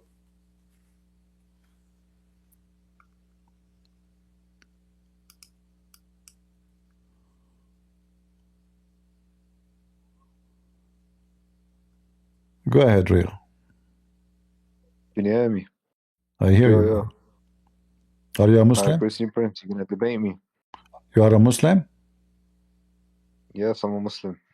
You Okay, gonna debate me, yeah? what do you want to say to us? Go ahead. Are you gonna debate me? Well, I don't know. I'm scared now. You scared me by saying you want to debate me. I'm scared to say yes. No, I'm just saying, one second. Can I say yes? Me, Or what's the if I say yes, still I will be okay? Huh? I mean, you are asking me if I can debate you. I'm afraid to say yes. Like, can't you go for it right away without saying the word? You scared me now. Yes. What's it called? I want to bring my friend. His name is Abu Basrawi, and I think he'll destroy you in debate. Abu Masrawi? Okay, invite him, Abu Masrawi. Go ahead. Yes. Abu Basrawi is coming. Why you don't debate me first or him for like? What about him? Yes. I'll debate inshallah. Yallah. Go ahead. Start. Yallah. Ask me any question. I'll answer. I don't like to ask questions. You tell me give me your resume. Like, what do you think about why your Muhammad is a prophet? Go ahead. Sean Prophet. Why he's a prophet? You call him a prophet. Why you call him prophet? Okay. First of all, I want you to answer my question. Are you going to debate me? I cannot debate you. You are so strong. Hello. Good boy. You're gonna debate me. Do you understand? يا ابن القحبة. يلا answer my question يا ابن القحبة. ليش أبي أنيش أمك؟ ليش؟ جاوبني. The قحبة is أمك يا عاهر. إن كانت أمك ما إنها قحبة ما تسب أمهات الناس يا واطي يا النذل يا الصبي. ها؟ He start right away calling my mother names. Yeah. I was so friendly to him. Okay, go on, just tell us what you want. Right away, he start calling my mother names. You know why they say that? Because they don't respect their mothers. Their mother is whores. His mother should do muta. That's why he go around and he say the F word to other women or other men, mothers, so they can say the F word to his mother. He don't respect his mother. Maybe his mother is dead, but he don't respect his mother. If you concern your mother about your mother, you will never insult. Why you do that? Like what is the benefit of what you just said? Did you win the debate now? Coward. In fact, you are trying to say that, so I will kick you out.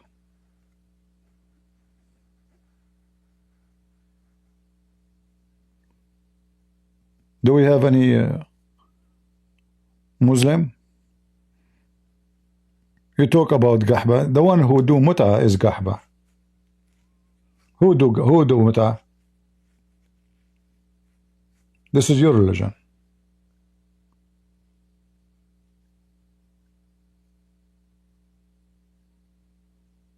Any Muhammadan?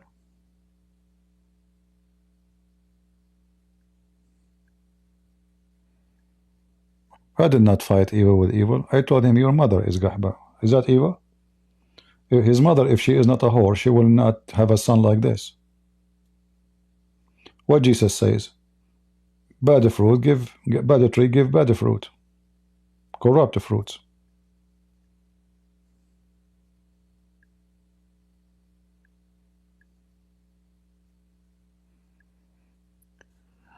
Well, if there is similarity between two books, obviously the one came after copying from the one before it. It's obvious, right?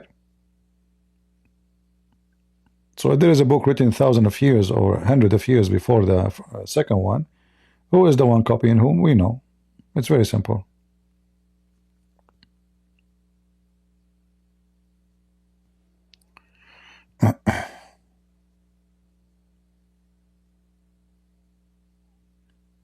Any Muhammadan?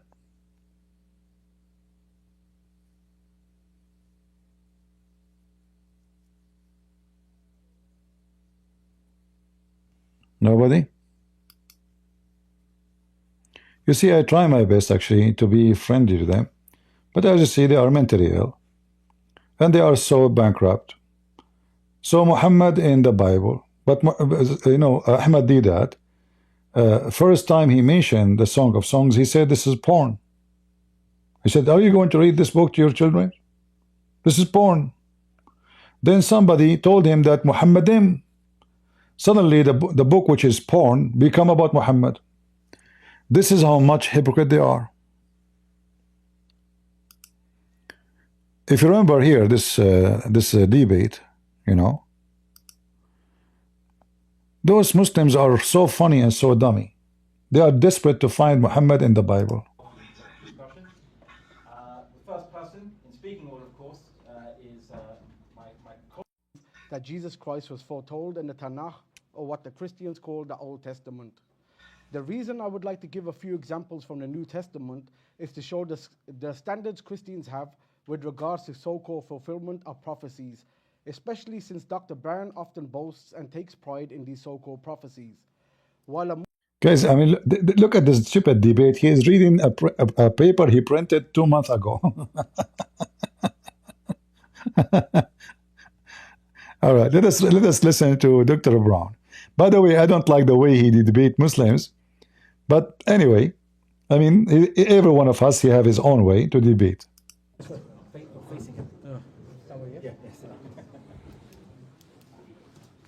Okay, so I'd now like to invite Dr. Brown to present his first rebuttal for 10 minutes, whenever you're ready. Right, so I could endlessly quote Jewish and Christian scholars. It's my field, it's what I live with for over 50 years, but that's not the debate. So I'll just stay with what the Bible says because it's really pretty simple and pretty plain. Let's start at the end. Zakir may have said that the Helper is not the Holy Spirit, but Jesus said that the Helper is the Holy Spirit. I'll go with Jesus, not Zakir, on that. As for the reliability of the New Testament, of course, its historical accuracy is well known and widely heralded, but that's not what the debate's about today.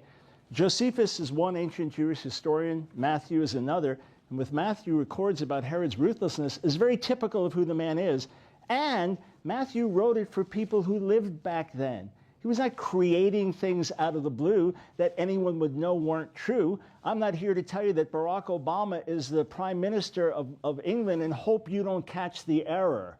So the gospel writers were writing for people who lived then and knew the stories, not for people 2,000 years later that would try to take issue with it. As for Matthew's citations, it's amazing how deep and rich he is. He's assuming when he quotes Hosea 11:1, that I called my son out of Egypt. He's assuming that his Jewish readers know the whole verse, which is not a prophecy, but it's about Israel in the past. Just as Israel, God's firstborn son, was called out of Egypt, so also the Messiah, God's firstborn son, is called out of Egypt. He's assuming they know that. It is so rich and deep and beautiful and wonderful to unfold. As for it... Yeah, remember that the Bible is written for the believers. When they are speaking about things the believers already they knew. So the Muslim, he tried to make it about something else. As you see, they are so desperate. Like when we ask a Jew about the Song of Songs, he will not say this is about Muhammad. For the listeners who they witnessed this story or wrote the story, they knew what this story is about. So then somebody will come thousands of years after trying to make it fit with a fictional someone, his name is Muhammad, which is against monotheism. Muslims, they claim that they are monotheists, yet their prophet, his name is the praised one. But suddenly the praised one became his name is, his mouth is lovely. Do you see the stupidity? Muhammad mean the praised one. Suddenly Muhammad, his mouth is lovely.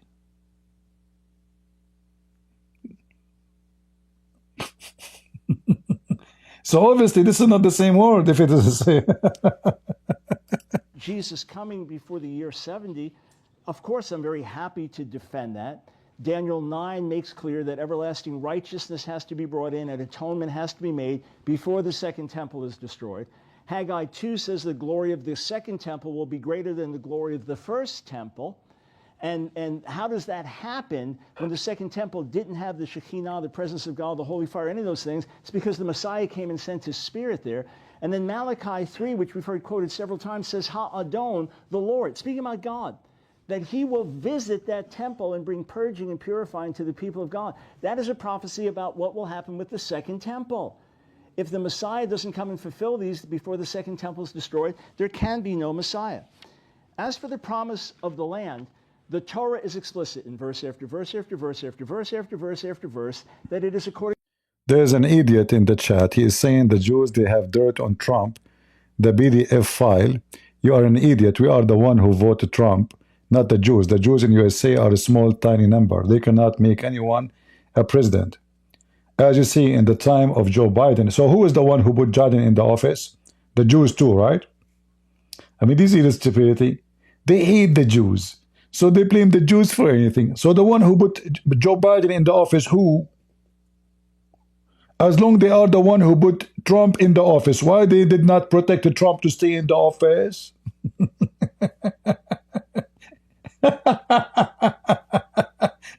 The Jews in America, how do they can protect their kids in school, you idiot? Stupid people. They have dirt in Trump.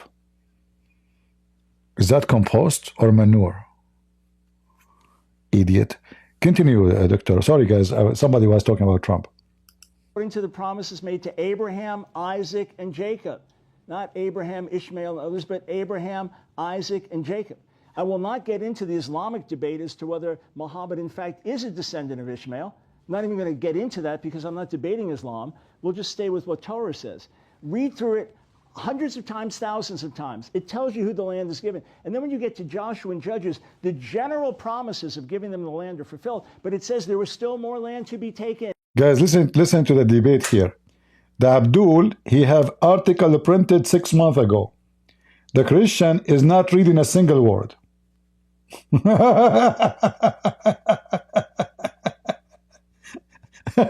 The Abdul, he printed like 70, 80 pages in front of him, and he have a computer. Like you see, I have no problem with having the computer because, you know, he's not supposed to know reference for everything, so he can pick it up, you know, no problem. But as you see how many pages he printed, and he was reading from it. He's reading from the pages he printed. The guy who's answering him, he is not reading a single word. All is from his brain. And all throughout Israelite history, because Israel was not fully obedient, there was always still more land to be taken. As for Deuteronomy 18:15, we were told that the Dead Sea Scrolls of Deuteronomy 18:15 don't say Makir B'cha. That's because we don't have any Dead Sea Scroll for Deuteronomy 18:15. Please give me the manuscript with the exact citation of Deuteronomy 18:15 in the Dead Sea Scrolls. According to my Dead Sea Scroll lexicon, it's not found there. This is how stupid this Abdul.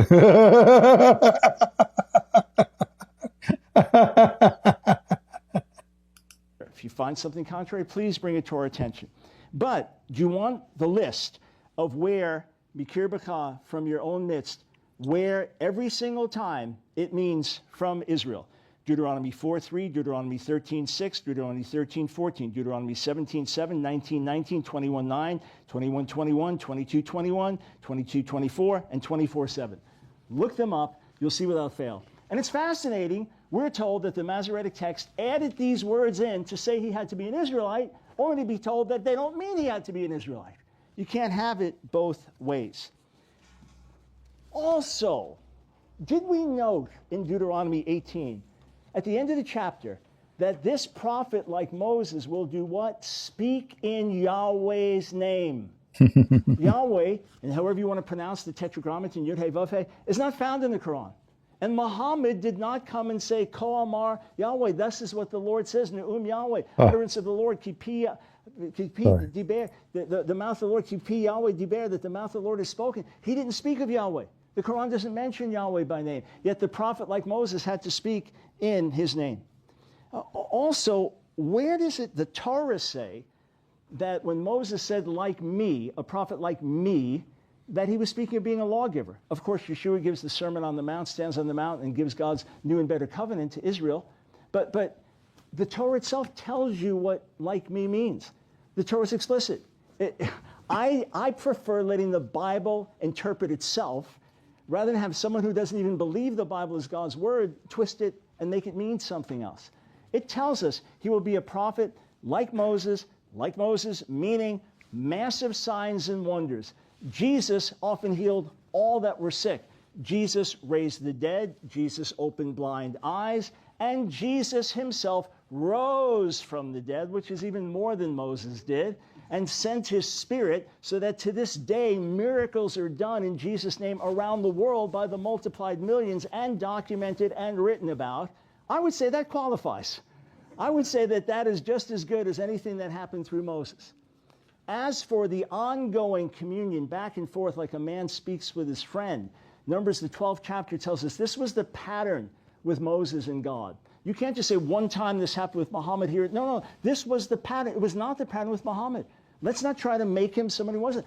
I don't understand why your faith can't just stand on its own and argue for Muhammad and what you believe is his greatness and his ethics and his prophecy and all, and argue for that without twisting verses in the Bible. It seems like there's almost a weakness there to have to go somewhere. Don't you have enough support in your own text? It's a troubling thing, to be honest.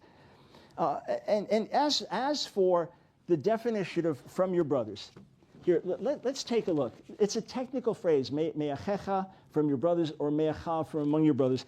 Let's take a look at specific verses, all right? Because, again, the Torah is not ambiguous. And nowhere does it say, by the way, that an Ishmaelite is your brother. It just doesn't say that. It mentions an Edomite, doesn't mention an Ishmaelite. Isn't that interesting? Let's just look. You know, the easiest answer for all of this, you know, if you go to Deuteronomy 17, you will see that the king, they are talking about Muhammad. This is speaking about Muhammad. You will see that the king, he have to be from the nation of Israel. It cannot be an Arab. So not only Muhammad, he worshiped a pagan god, his name is Allah. The Bible confirmed that the Jews cannot accept. Period. It is against God's command. They cannot accept a king unless he is from Israel. As simple as that.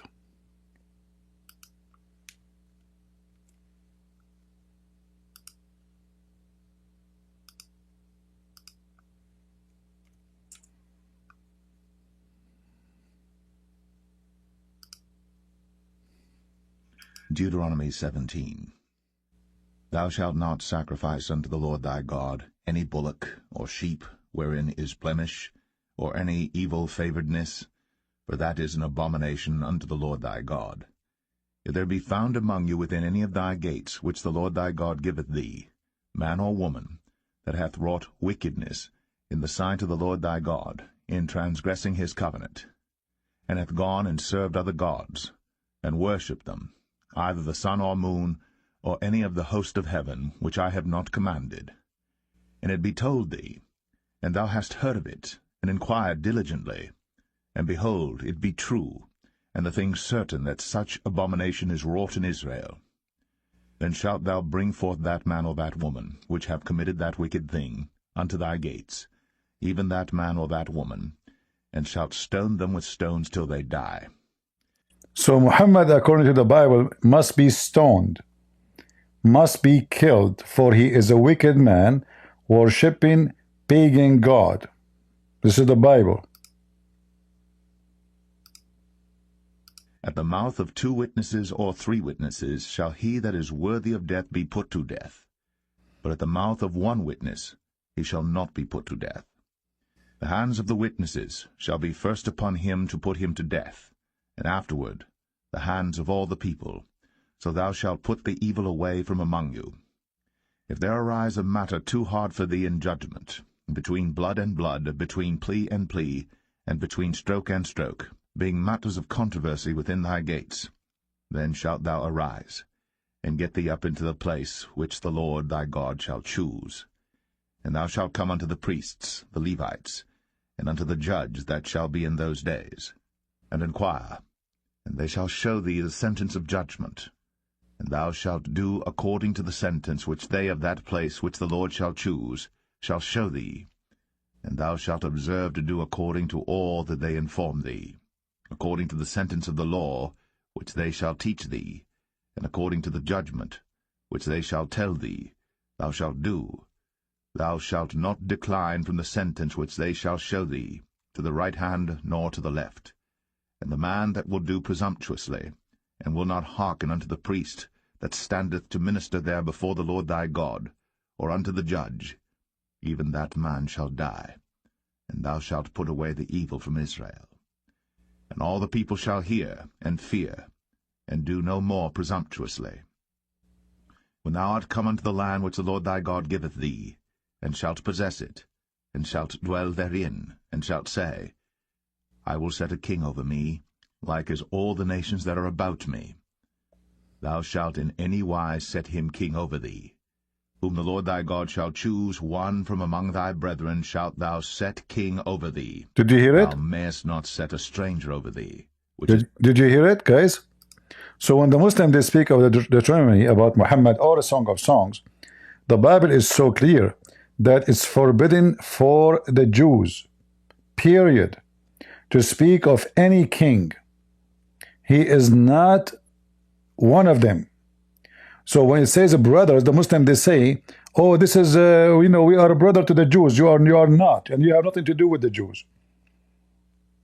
Period. And Muhammad is not even from Ishmael.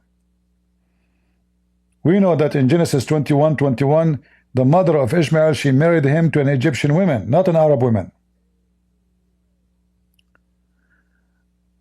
So among the brothers shall thou set a king over thee. To make it short, if you go all the way to the end, you will see that the king of the Jews, he have to be from the children of Israel. This king, he must be, his kingdom, he is and his children in the midst of Israel. Do you see it? So the king cannot be anyone is not from Israel. The Muslims are so desperate and bankrupt, trying to find a place for Muhammad. So when the Abdul he go and he print 1,000 pages from the internet and he bring them to this man, it is laughable.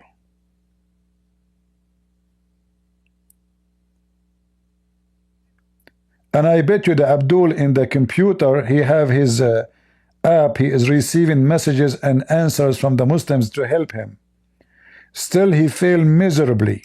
Look at the verses and see how explicit they are.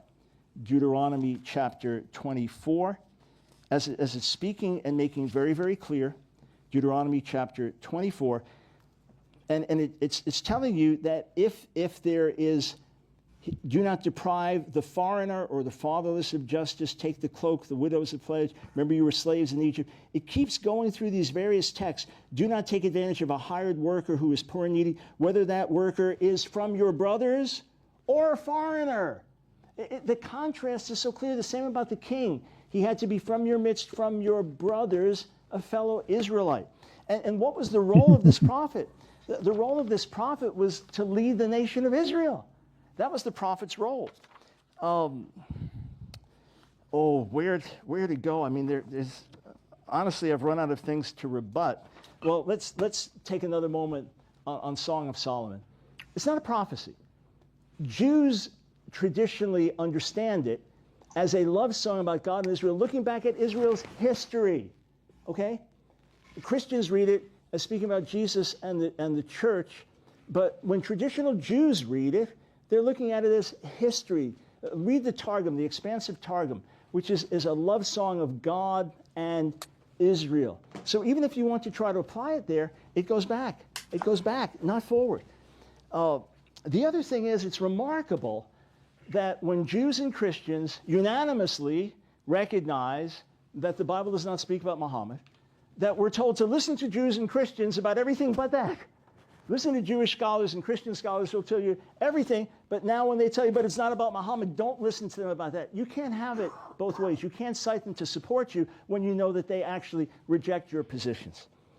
As for, the mention of spices, what is that supposed to prove? Well, the spices, they had to come from Muhammad, they had to come from an Ishmaelite land. Actually, we know from 1 Kings 10 and elsewhere that Solomon had all kinds of spices imported, that he had spices from all around the world. And it says he's going into... And since when spice they come from Arabia? That is even funny. I thought spice, the Arab, they buy their spice from India. Any Muslim can show me which spice we produce in Arabia? We produce a spice? The Muslim, they believe everything. So, like they call it Arabica coffee. Does that mean we have coffee? We don't have a single coffee tree. Maybe now, like they start, planting trees in some areas, but coffee doesn't grow in Arabia, never grow in Arabia. It's not even part of our drink. This is a foreign drink. We learn it from other nations. Then they say, you Turkish coffee. Well, what make it Turkish? The Turkish cannot produce coffee. They have no coffee. We buy coffee from everybody. Arabic tea. Do we have tea? Since when? Especially Saudi Arabia. It's a desert. Especially Mecca. There's nothing. I mean, those people, they eat lizard because they have nothing to eat. Do we have any Muhammadan would like to join us?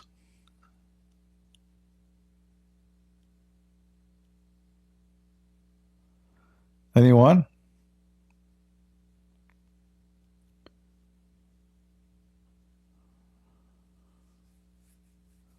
No, we don't. You know, even if there is some kind of a spice, but we don't have like a ability to import, because what we have in the Middle East until now, we don't even have enough supply for our own. The Arab, they used to go and do trade. They go to Sri Lanka, they go to India. This is where they bring the spice. You know, even their clothing, they don't make a clothes. They cannot make a clothes. They don't know how to make a clothes. They go and buy them from other countries. The Arab do not know how to make a clothing. They buy clothing, and when their clothes is ripped, they stitch it, they fix it, but they don't know how to make a clothing. Until now, the Bedouin, they don't make a clothing. Either they have to go and buy it from Syria, or you know, they cannot. Now it's made in China. Remember, at that time, Syria was not considered as an Arab country. The Arab did not occupy it yet. Syria at that time is part of Rome, and the majority of the population, they are Syrian who speak Aramaic. They have nothing to do with the Arab. After Muhammad died, long after, Umar al-Khattab, he attacked, he occupied Jerusalem, they occupied Damascus, etc. So this is why if you go in the Quran, you will see Muhammad promising them a kind of a clothing, and those clothing is made in Iran. Like when it says istabraq. Why the Quran promising them a fabric made in Iran? Because simply this is where they buy their silk, the Persian silk.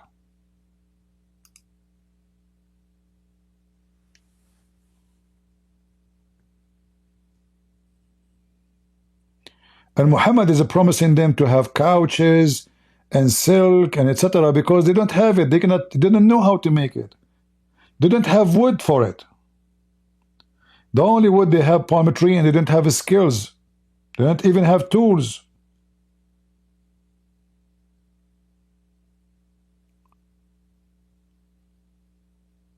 So Muhammad here, he mentioned istabraqa, which is a brand of silk made in Iran. It's like saying Gucci today. Imagine how silly that Allah is quoting Gucci and putting it in the Quran. This is how it is at that time. It's like now saying Gucci. If Allah is God, do he need to say, I will make you, have Gucci?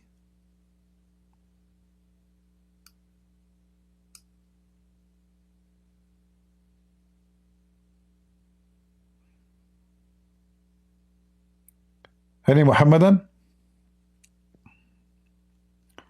What kind of God he promised you couches? Why he is promising couches? Because those Arab Bedouin, they sit in the floor, they sleep in the floor. Their houses is so small, tiny, made of mud. They don't have palaces. They don't have, they're Bedouin. So Muhammad, he promised them everything is the opposite of their tough life. So he promised them a green heaven. Even they will be wearing a green. Even their clothes is going to be green. Look at the promises. When Muhammad, he promised them that in heaven there's no heat and there is no cold. Why? Because the desert at night is so cold. Like when it goes to minus 11 or 12 or 15 in the desert, it's not the same when it goes minus 12 or 13 or 15 in Canada, because the cold of the desert is dry. It is so harmful. I remember when I go hunting in the desert in the Middle East, at night, how amazing the difference between the temperature at daytime. Like you have to take with you, we have our trucks with us, to go for hunting. We stay in the desert for 2 weeks, 3 weeks. So you have to take with you winter clothing, even though in the daytime you sweat, it's so hot in middle of the winter.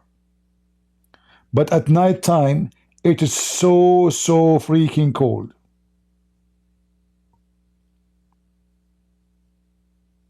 If water drop from your nose, is going to freeze. At daytime, if you touch your car from outside, your fingers will be burned. So Muhammad, he promised them, they will be wearing green, the heaven will be so green, there's fountains, there's 2 heavens actually, 2 heavens. Why 2 heavens? From every fruit there is 2 kinds. Muhammad, he is stuck. He's trying to make Arabic music. So he have to end the word with an. تكذبان, زوجان, تكذبان, مرجان, walajan. So you have to add with jan. So, and that make it so stupid. So now, because he have to add alif in at the end, which will make it 2. So every promise Muhammad he made now became 2 promise. So every Muslim, he will have 2 spring of water.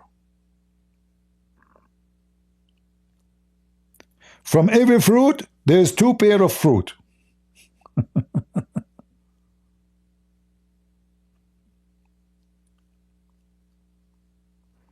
The female, no G needed F them.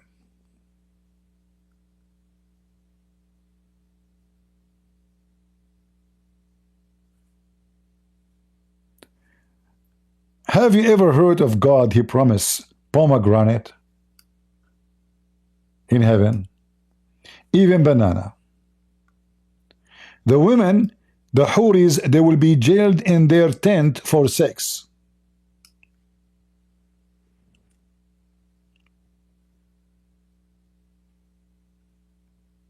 Those women, nobody opened their vagina and they never bleed. And how we know that they never bleed and they never have sex?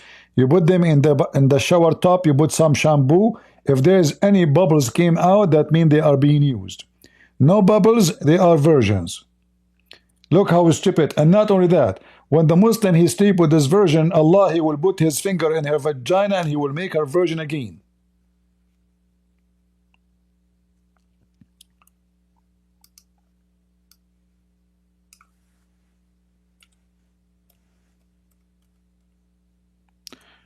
All the promises of Muhammad is a mockery of intelligence.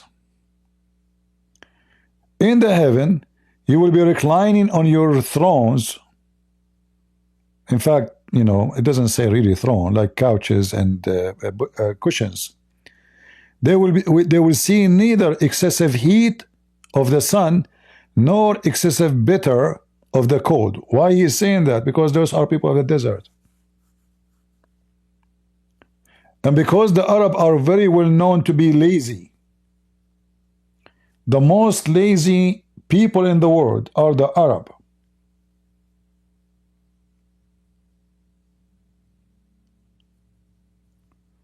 Like a group of Arab, they could decide to commit suicide. They ask how is the easiest way to commit suicide. They said to them to dump yourself in the ocean. So they rented a ship. They arrived to the ocean, in the middle of the ocean. The guy, he said, okay, we are in the middle, jump. They said to him, cannot you make a hole in the ship? They don't want to jump. They are lazy. Like, make a hole in the ship will drown, we drown. If you go in the Middle East, they spend the first 3 hours drinking tea. By noontime, it's time for the coffee. Afternoon, we have to take a lunch. And the prayer is a great excuse not to work. You go to the office in any government in Saudi Arabia, It says, we will be back after the prayer. You come back after the prayer. We left, we are preparing for the prayer. You come back after preparing for the prayer. We are again in the prayer. So you have like 1 hour, maximum 2 hours, you can find the employee in his office.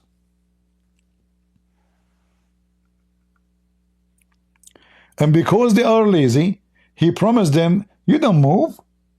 There is little boys, and those boys, they will go around and they will serve you.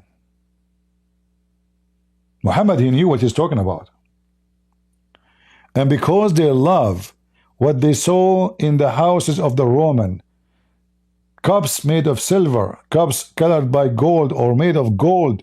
So Muhammad, he promised them in the heaven you will have the same. And one of the funny drink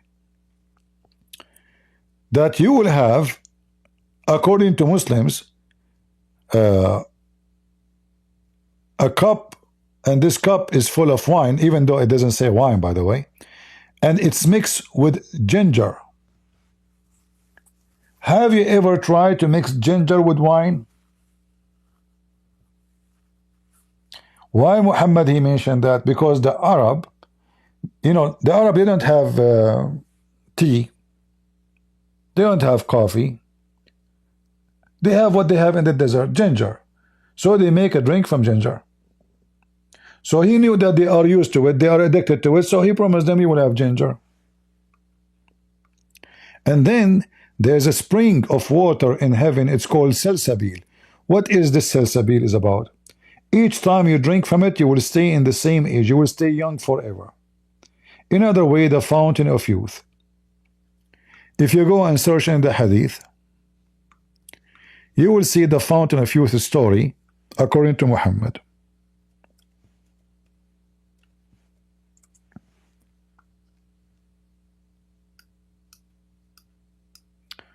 Let us see.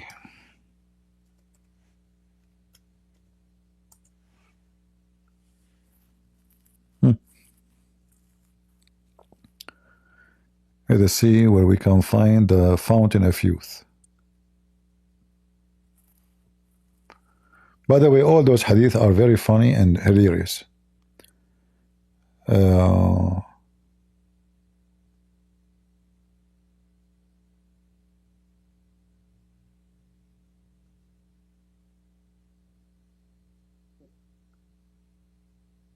Where's the fountain of youth is here.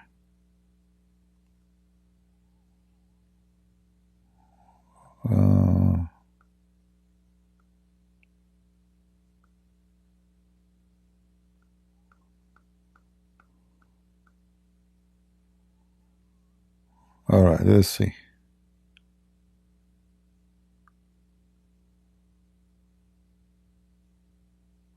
Here we go. So here, in this story, you will see Muhammad speaking about the fountain of youth.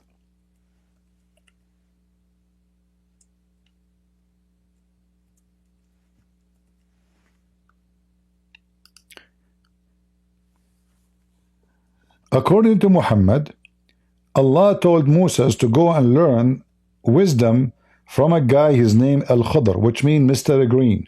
Why he was called Mr. Green? Because Mr. Green, he drank from the fountain of Al-Hayat. Al-Hayat means the life. Hayat in Arabic means life. Al means the. So Al-Khadr, which means Mr. Green, he drank from the spring of the life. And what happened to you when you drink from the water of life? You, if you are dead, you come back to life. True story, brother. Muhammad don't lie. This is alone is enough to prove that Muhammad is nothing but a thief of legions. So Moses, he took with him his wheel, not fish. Here it says in translation a fish. In fact, it says whale, hoot. So this hoot is dead. The whale is dead. But when they stop there, a drop from the water of life hit the head of the dead whale. And the dead whale right away, like a horse, he stood up, I'm alive. What happened? I feel so healthy. And then he jumped in the water. And here it says, so some of the water that in the spring of life, which is, if it touch anything, read carefully, and none come in touch with it, but become alive. Do you see it? Who is talking? Muhammad.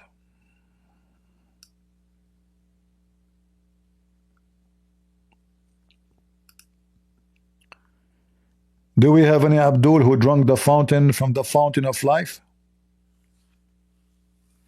Anyone? And then this is green, sorry, the whale, he slipped out of the basket. Have you ever heard of a whale inside the basket? This is a sardine whale maybe. And he entered the sea. Moses woke up and asked his attendant, okay, bring us early meal. Look, Moses want to eat the whale? Huh? They did not find the whale.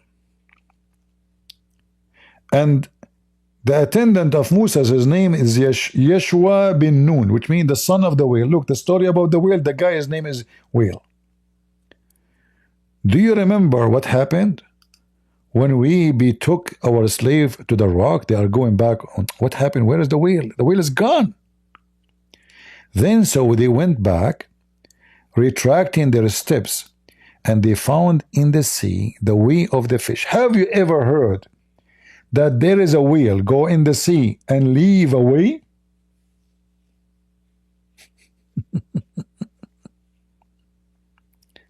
According to the Quran, that this whale, when it went in the sea, it left a tunnel in the water. So Moses and the guy, he walked in the tunnel. He kept going, he kept going, he kept going, until they arrived to the middle of the sea, and they found a rock, and on the rock they found a man covered by garment. Who is this man? Mr. Green. Any Muslim, he have an objection for such a true story?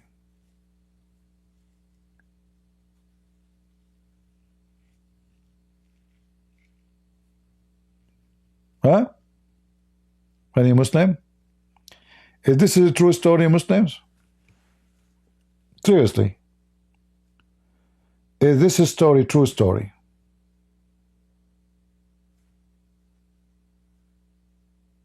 Any Abdul?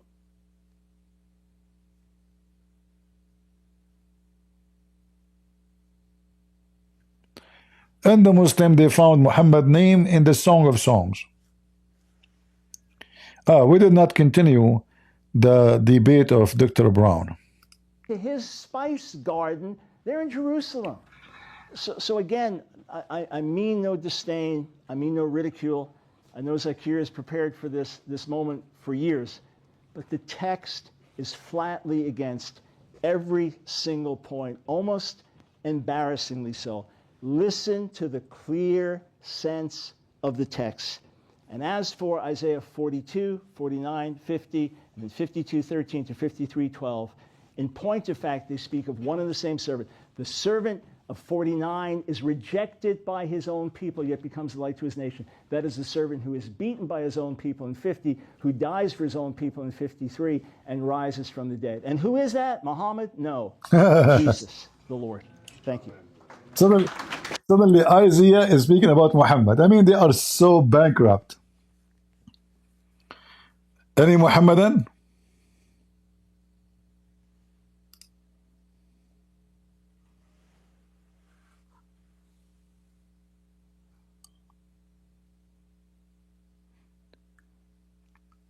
Christian Prince is trying to destroy Islam and insult the servant of God, Muhammad. My friend, what are you talking about? Muhammad was serving God when he said, any believing woman, she can F the prophet.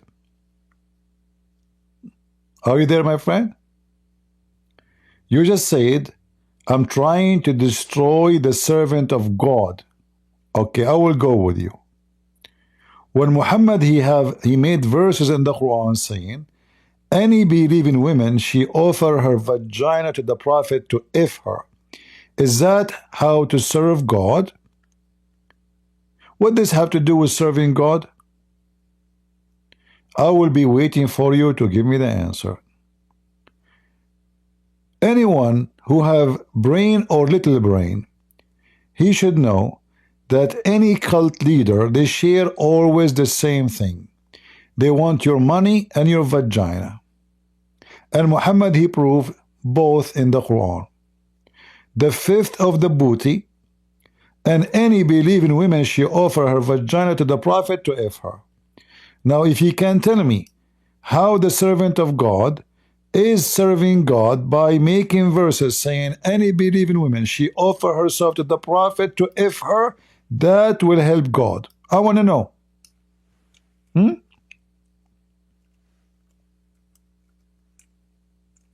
Can you?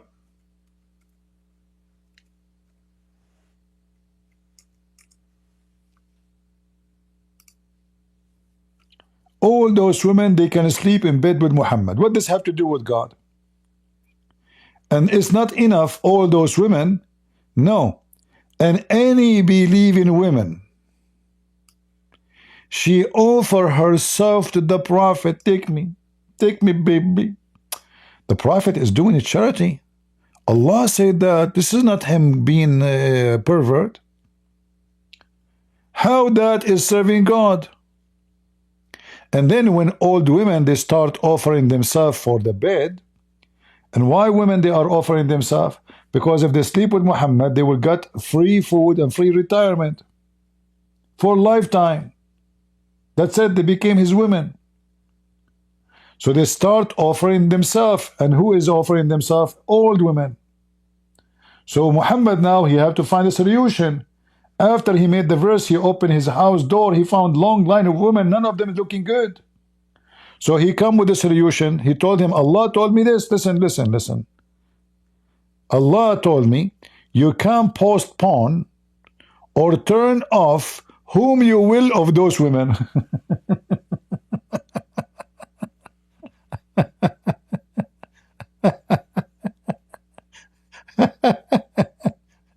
Big mistake, Muhammad, big mistake. Any believing woman, she can offer herself. Here we go, you got busted. A long line of women, one of them actually, she offered herself. Muhammad, he gave her to any guy. He says, who can take this woman? Who can take her? But the woman, she offered herself to Muhammad. He said, what do you have to pay? Imagine he's telling the woman. He said, the woman, she is not slave. She just offered offer herself to Muhammad to sleep with him, to be his woman. Muhammad, he looked at her, man, she's scared the hell of me. Muhammad liked children, as like Aisha, young ones. So he said, who want to take her? A guy, he said, I can take her, but I don't have money. He said, what do you have? He said, I have nothing. He said, do you have a ring? Ring even from metal? Nothing? He said, yeah, I do. He said, give me a ring, take her. So listen. The servant of God, Allah. And the fifth of the booty is for Muhammad. And then the servant of God was accused by the Muslim that he stolen underwear.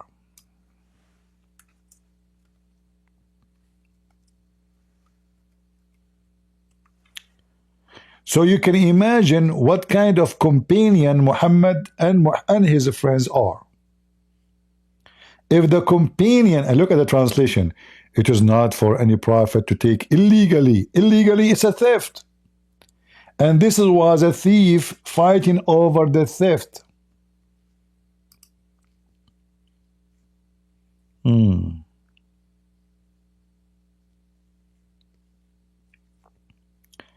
We are trying to destroy a servant of Allah. As I know that Muhammad was Allah and Allah is the servant. I can even prove it to you.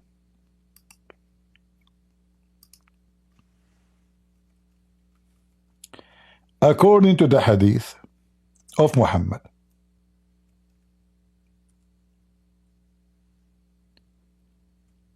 If not Muhammad, Allah will not create the creation. Even Allah, throne, chair, furniture, Allah created them only for the sake of Muhammad. Is that right? Huh? Look, the Muslims, even they make articles and they put for you in it, in the article, satellite.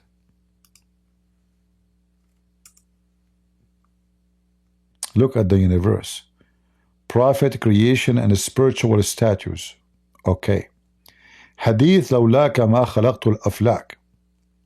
What is the hadith saying? If not you, Muhammad, Allah said, I would not have created the creation. So who exists for who? Is Muhammad exist to serve Allah, or Allah is exist to serve Muhammad? Read carefully.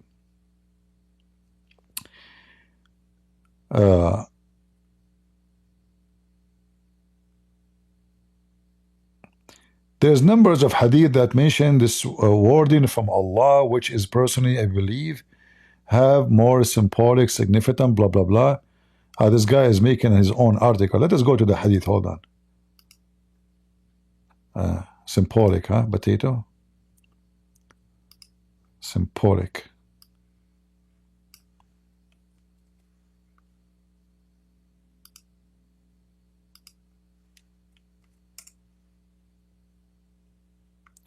Read and laugh.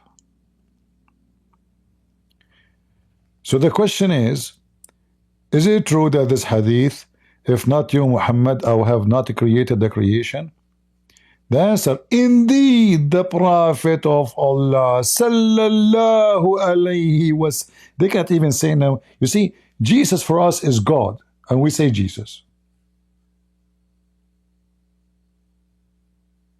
Muhammad is a prophet, sallallahu alayhi wasallam, which means Allah pray on him and salute him. Who? Who salute who?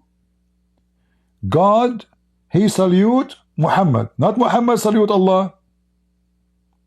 Allah pray on Muhammad and salute Muhammad. So Allah said, look here, indeed, the Prophet of Allah is the reason of the creation of Adam alayhi salam and the universe. And if the Prophet sallallahu alayhi wasallam was not existent, then the Arsh, which means the throne of Allah, the Kursi, which means the chair of Allah, the Lawh, which means the tablet of Allah, to make it simple, all the furniture of Allah, the Qalam, which means the pen of Allah, the sky, the earth, the heaven, the trees, and the stone, and even my manure will not exist if not Muhammad. And you are saying to me Muhammad is a servant of Allah?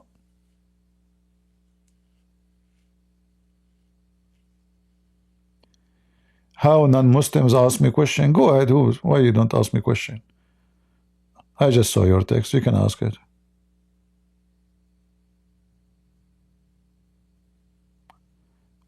Any Muhammadan?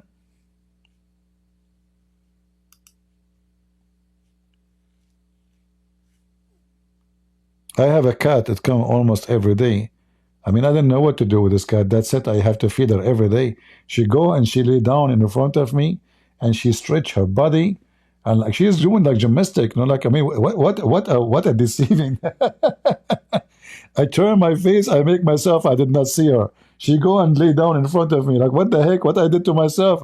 But I feel sorry for her. Like this cat is half a blind. You know, like you can tell, hardly can see. You know. So and I have to buy food now for the cat. So now I will become the servant of this cat. Allah, he served Muhammad.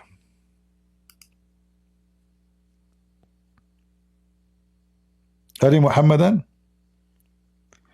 Allah did not create his chair except for Muhammad. Why? Actually, yesterday we have a Shia, you remember? He said Allah created his chair to do what? To write the name of Muhammad and Ali. So why Allah have a chair? Okay. I mean, where Allah will write names? Allah is like a, you know, is a teenage. he's looking for a wall or a door or a floor to write the graffiti.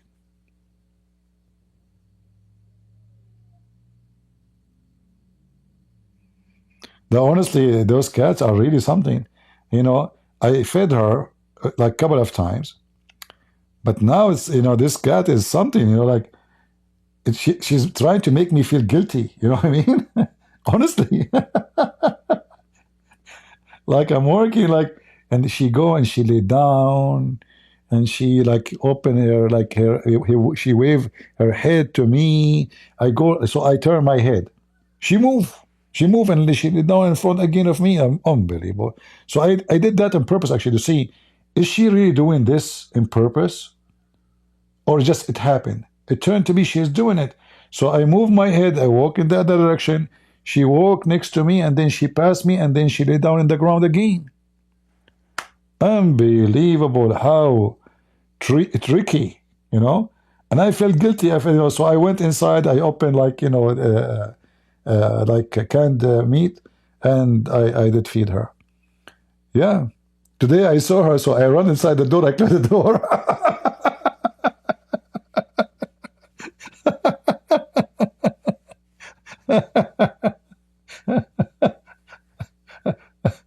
I ran away. You know, it's like watching a show and you feel guilty you did not pay the performer, you know.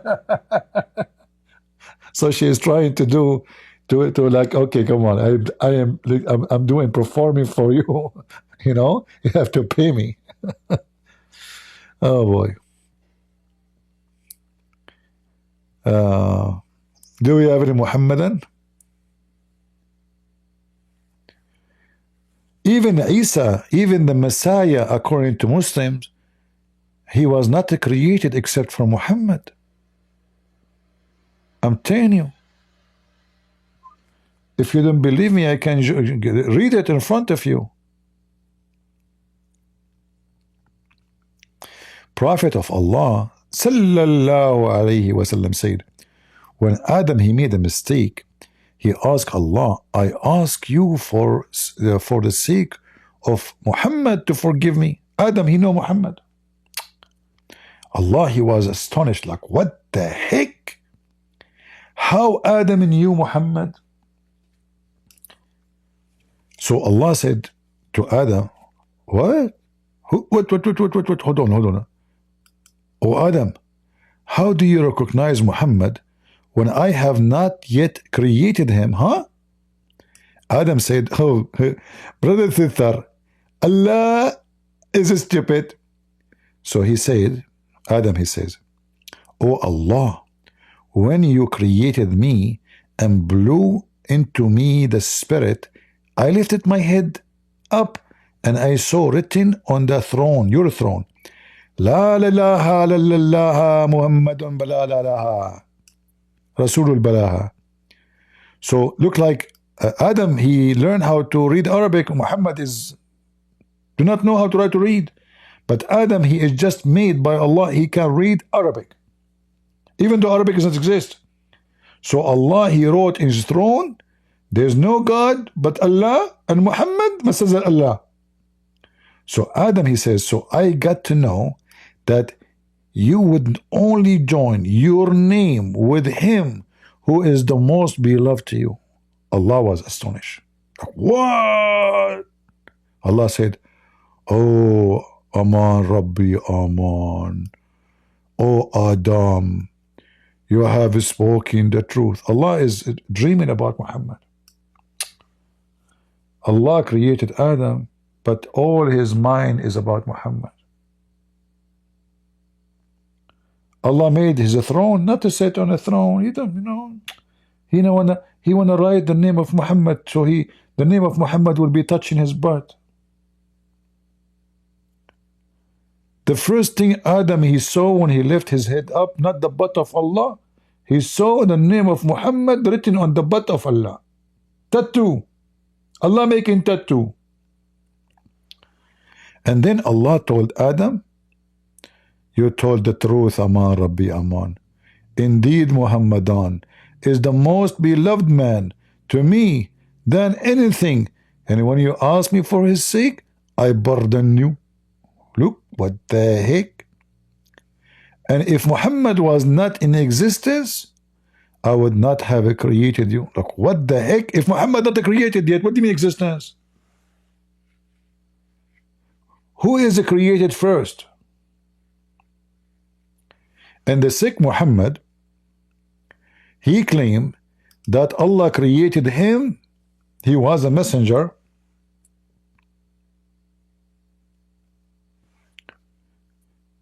Even before Adam was created.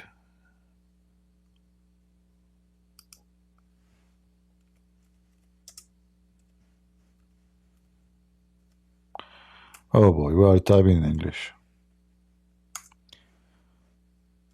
Those keyboards are expensive, you know. Look, I'm switching to Arabic, it's not switching.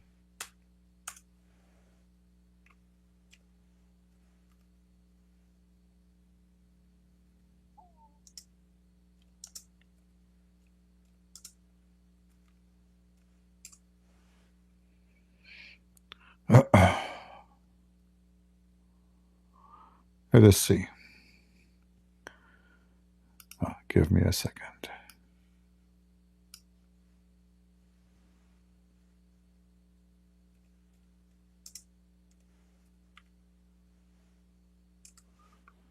Yeah. So according to Muhammad, he was exist even before Adam, which is obviously Muhammad, he claimed to be God.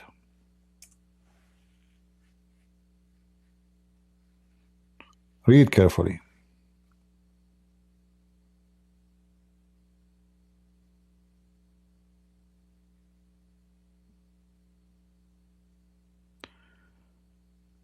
All those hadith.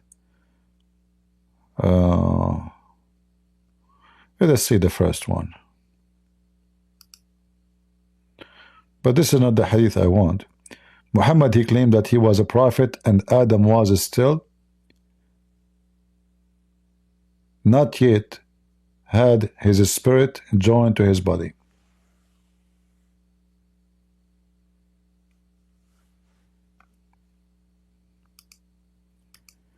And then Muhammad, which is someone claiming to be God, because this is what Muhammad means, the praised one.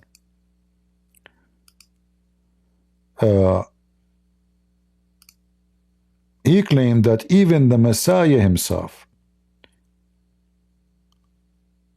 read carefully here, Allah revealed to Prophet Isa, which means supposedly the Messiah, alayhi salam. You see, when they speak about the Messiah, they don't say sallallahu alayhi wasallam. They don't say Allah salute him and pray on him.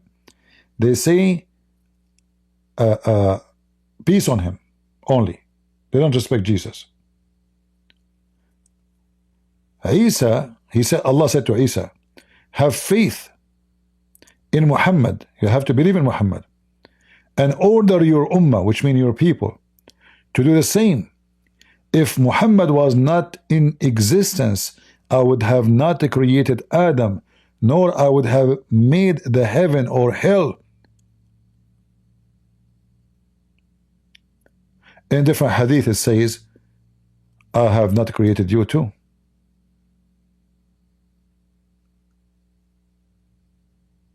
Even you, the Messiah himself, he was not going to be created if not Muhammad. See how important the child molester Muhammad is? The whole universe is created for his sake. And then they say to you, Muhammad is just a prophet. We don't believe he is God, you know. No, he's not. We don't, you know.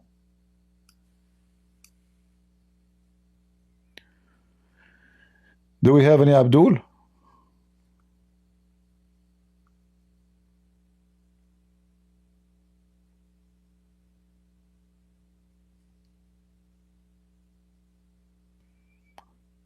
Any beautiful Abdul would like to join us?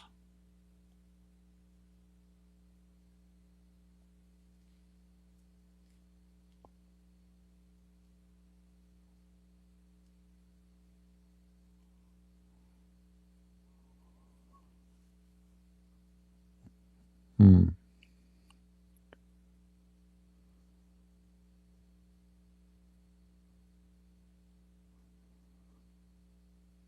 Yeah, the Muslim, they send their prayer. You are right. So he said, but you know, Muhammad, when he made that claim, he exposed himself because he told them that when the Prophet they died,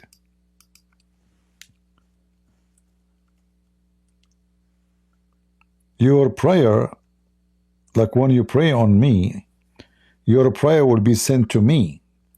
They said to him, but aren't you going to be dead?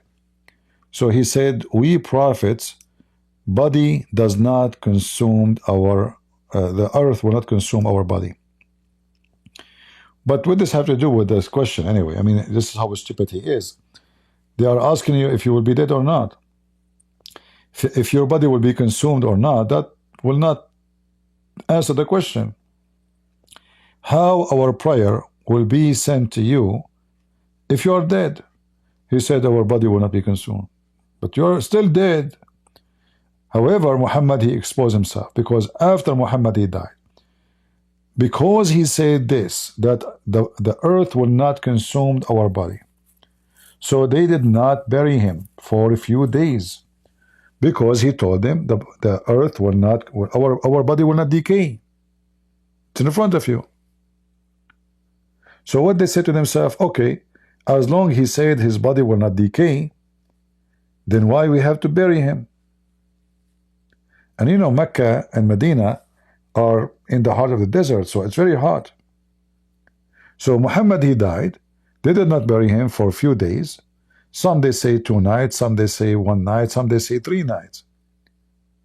Whatever it is, according to the reference Muslim books, Muhammad, he started farting. Why he started farting? It says in the hadith, قَدْ رَبَى بَطْنَهُ, which means his stomach became full of fart.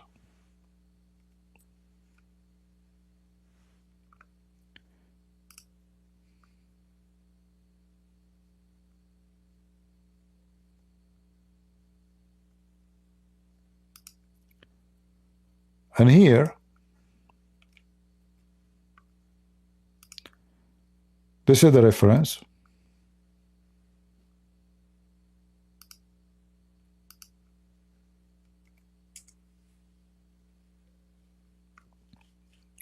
This is one of many books, you know, I'm just showing you one. Here it says,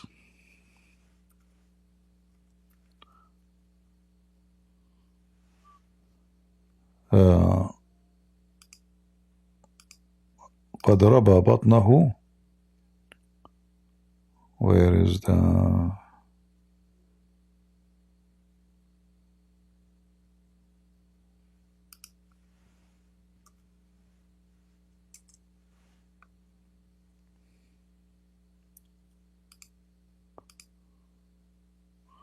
All right. You will see here it says, in this hadith here it says, he was left for 1 night and 1 day until his stomach became so big and his pinky become shrink. This is the sign of the body decay so fast. So when you die, whatever is inside your body, inside your stomach, the bacteria start consuming it. And that will generate gas. And now because you don't go to the bathroom, you don't fart, etc., this gas will stay in your stomach. There's nowhere to go. Until your stomach became big like a pregnant woman, then that pressure will cause the fart to come out. So a dead body, he will start farting, even though he's dead. Because the gas, they have nowhere to stay. It have to get out. And this would happen to Muhammad. We can take Google translation just to show you are not making things up.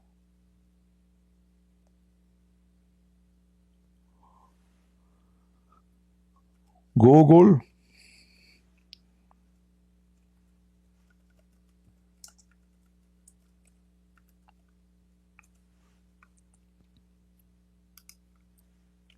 Here we go. We open it here next to this. We copy and paste.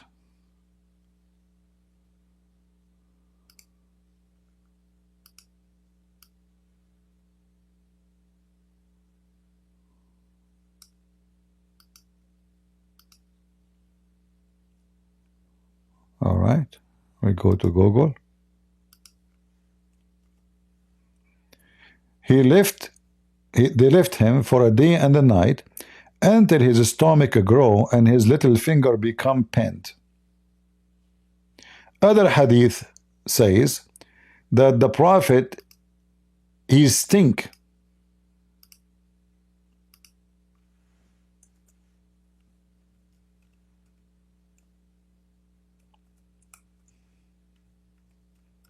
All of those proving Muhammad to be a fraud. This is why actually when Muhammad died, right away we heard about tens of thousands of people left Islam because he exposed himself by his lies. He stink. And he said clearly that Prophet will never decay.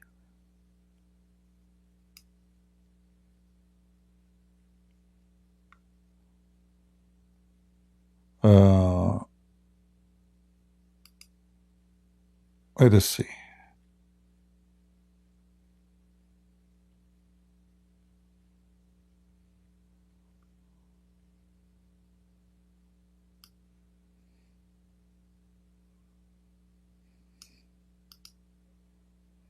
I'm just looking for the hadith. Give me a second.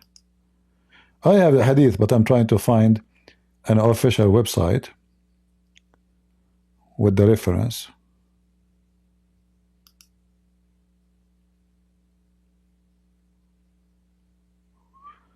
Actually, maybe we can find it. Let us see.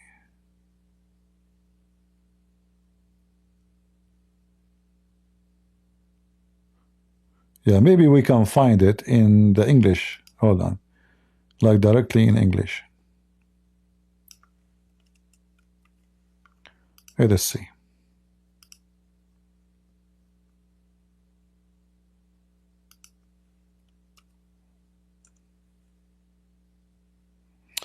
Look at the filthy guys. They did not translate the hadith. Can you believe it? From all the book, they refuse to translate this hadith. It says here, وَإِنَّهُ يَأْسًا كَمَا يَأْسَنُ الْبَشَرِ. He stink the same as all human beings, they stink. And who said that? Ibn Abbas. Let me copy the text. I will post the link for you. And again, this is Ad-Durami, hadith number, book 0, hadith number 83. I will give you the link in a second. But let us post here. Ibn Abbas stood up and said, the Messenger of Allah, may Allah bless him. That's first translation. May Allah pray on him and Allah salute him. He has died. And he is a human being, and he is stink, not decaying, as a human stink. Ya'san. Ya'san in Arabic. If I type this word alone, let us make it here.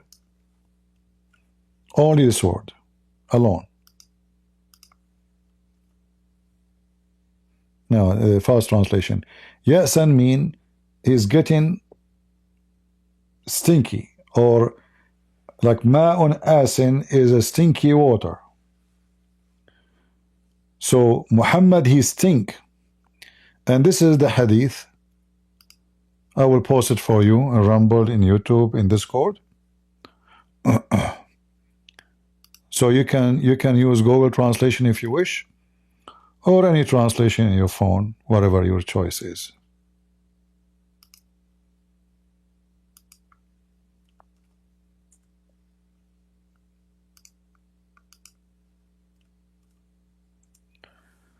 So when Muhammad he said that the body of the Prophet will never decay, he is a big fat liar.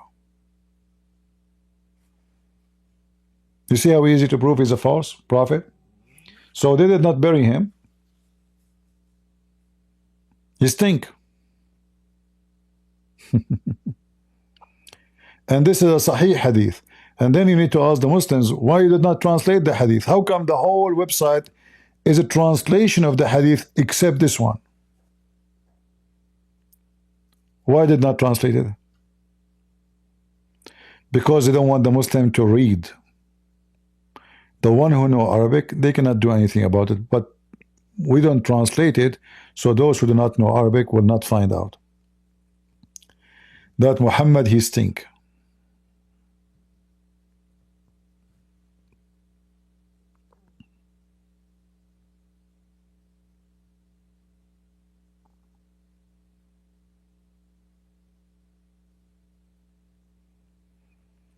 Any Muhammadan who want to tell us why Muhammad he stink? Especially he says that we prophets, our body never stink. Okay, I will invite you, RS, but you know, I mean, I don't know why I will invite you if you are a person who keeps saying filthy language. What do you think, guys? Should I invite him? Let us invite RS to see if he will be filthy as usual or he will behave. It's impossible. Yeah, Christian Prince. Mm-hmm. On. I want to ask you about elephant. Yeah, if you answer my question first. Yeah, I want to ask you about elephant. What do you think? About what? Elephants. Elephant. Uh-huh. Can you answer my question first? That's wrong. Sure, I can answer your question, but you don't want to talk about elephants? Do you like elephants? Yeah, I go to the zoo always. Don't you see I'm talking to you? Mm. Oh, okay. Yeah. So what do you think about the elephant? I heard that the can you, Christian Prince, sorry for interrupting, but I have this guy, my friend, he's called AK-47. He's good at debating. I swear.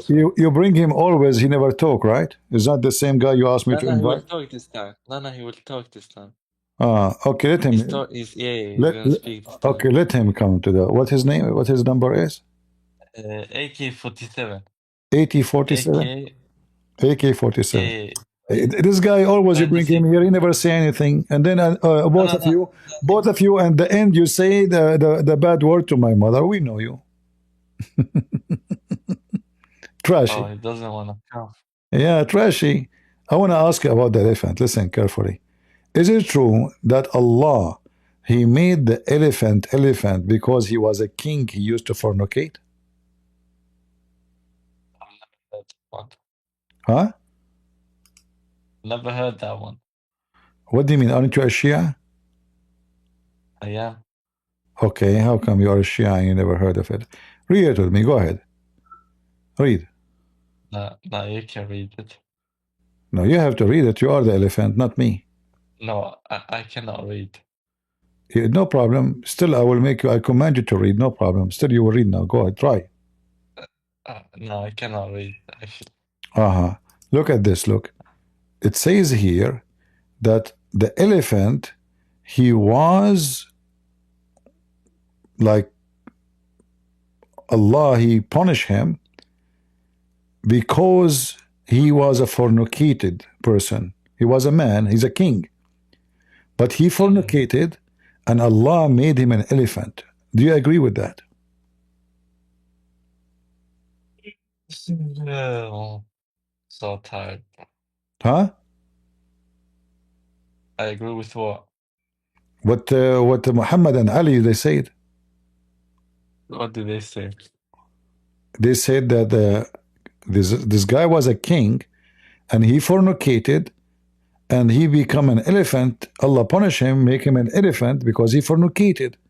So the first elephant, he was a king from India. He fornicated, and since then he became a king and his elephant, and then his kids became elephant too. And the wolf, the same. Allah punish him because he was an Arabian pimp. Do you see? Yeah. The wolf was an Arabian pimp. What do you think? And Allah punish him and make him an elephant. No comment. Huh? No comment. No comment? Yeah. Okay, wolf. I guess the hadith is speaking about Muhammad.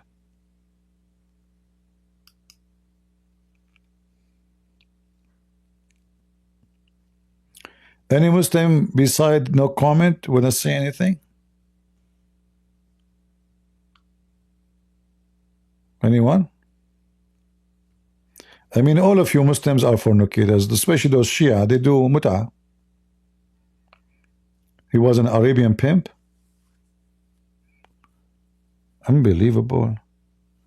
And the fox was a woman. This woman, she cheated on her husband. And not only that, after she have sex with the neighbor, she did not wash her vagina.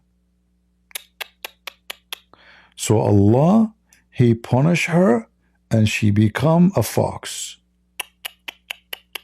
Hey Abdul, what we would do with those porn, they call them porn stars.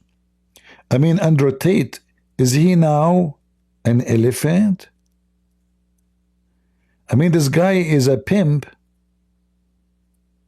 Look, here it says, the wolf, he was an Arabian pimp.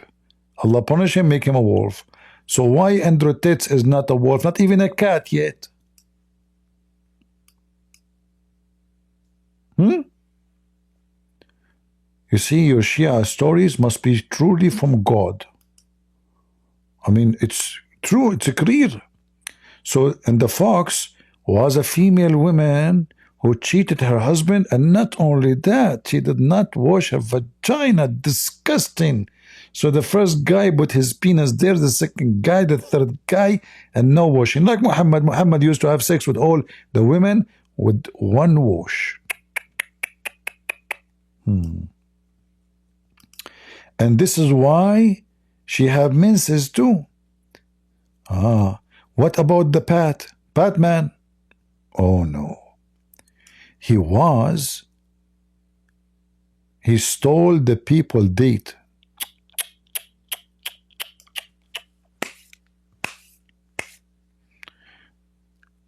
Somebody called Darwin. For the sake of Darwinism, somebody called Darwin and tell him that you were very stupid. For sure he's stupid for me anyway. But who need any theory? Now we know what the origin of the elephant, the fox, the wolf, the bat. So the bat, he was cursed by Allah for he stole the people date.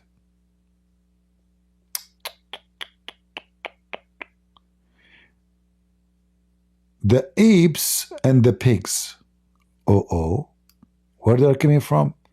We're from the people of Banu Israel, which means the Jews, who transgressed on the Sabbath. See what happened? The Jews, they transgressed in the Sabbath. Allah made them pigs and apes. Pigs and monkeys. The eel and the lizard are a group from the Jews too. They are from Israel too. The eel and lizard. Man, I wonder why the lizard looked like Jack Shalom. My friend. Unbelievable. Who did not believe in the table sent to Jesus, the son of Mary.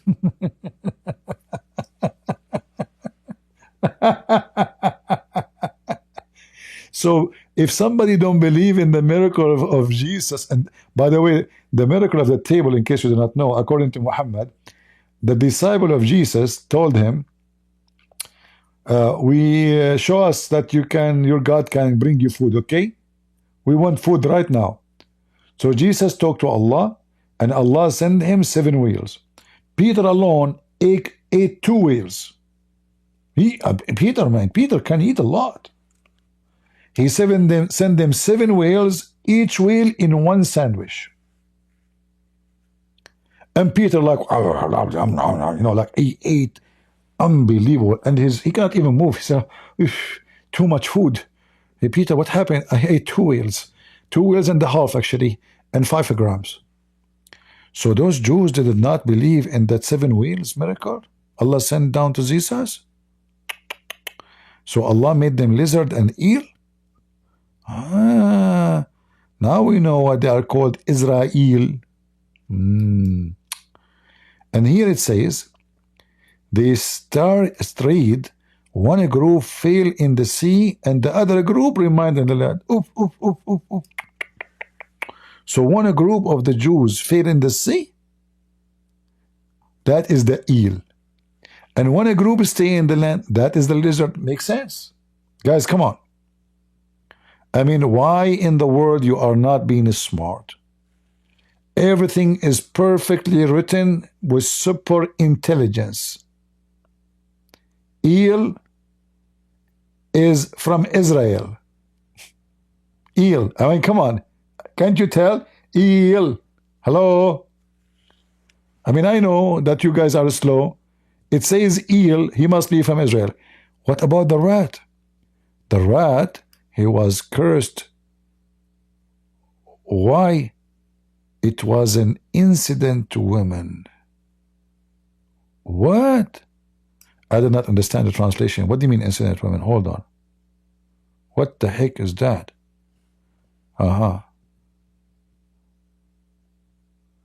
Yeah, that doesn't say actually why. What this woman did. But anyway, the rat, it was a woman. Okay. The scorpion was a tilter. What the heck? The bear, he was cursed, and the wasp was a butcher who stole from the balance. True story. True story. Yeah, the scorpion, he was like a person who goes up in the back. So Allah, he punished him. All right, the scorpion. He was a man. All of them, they used to be human, either men or women. The elephant, the scorpion, the rat, each one of them, he commit a crime, and Allah made them like the wasp. Why the wasp become wasp? Because the wasp was a butcher man.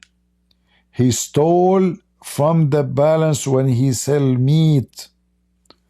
This is why you see the wasp, they come over the meat. Don't you notice that? If you go to the butcher and his meat is exposed, you will see a lot of wasp. That explains everything. We have Ultimate Fart here. Ultimate Fart, did you find your prophet father? I don't care. I don't know.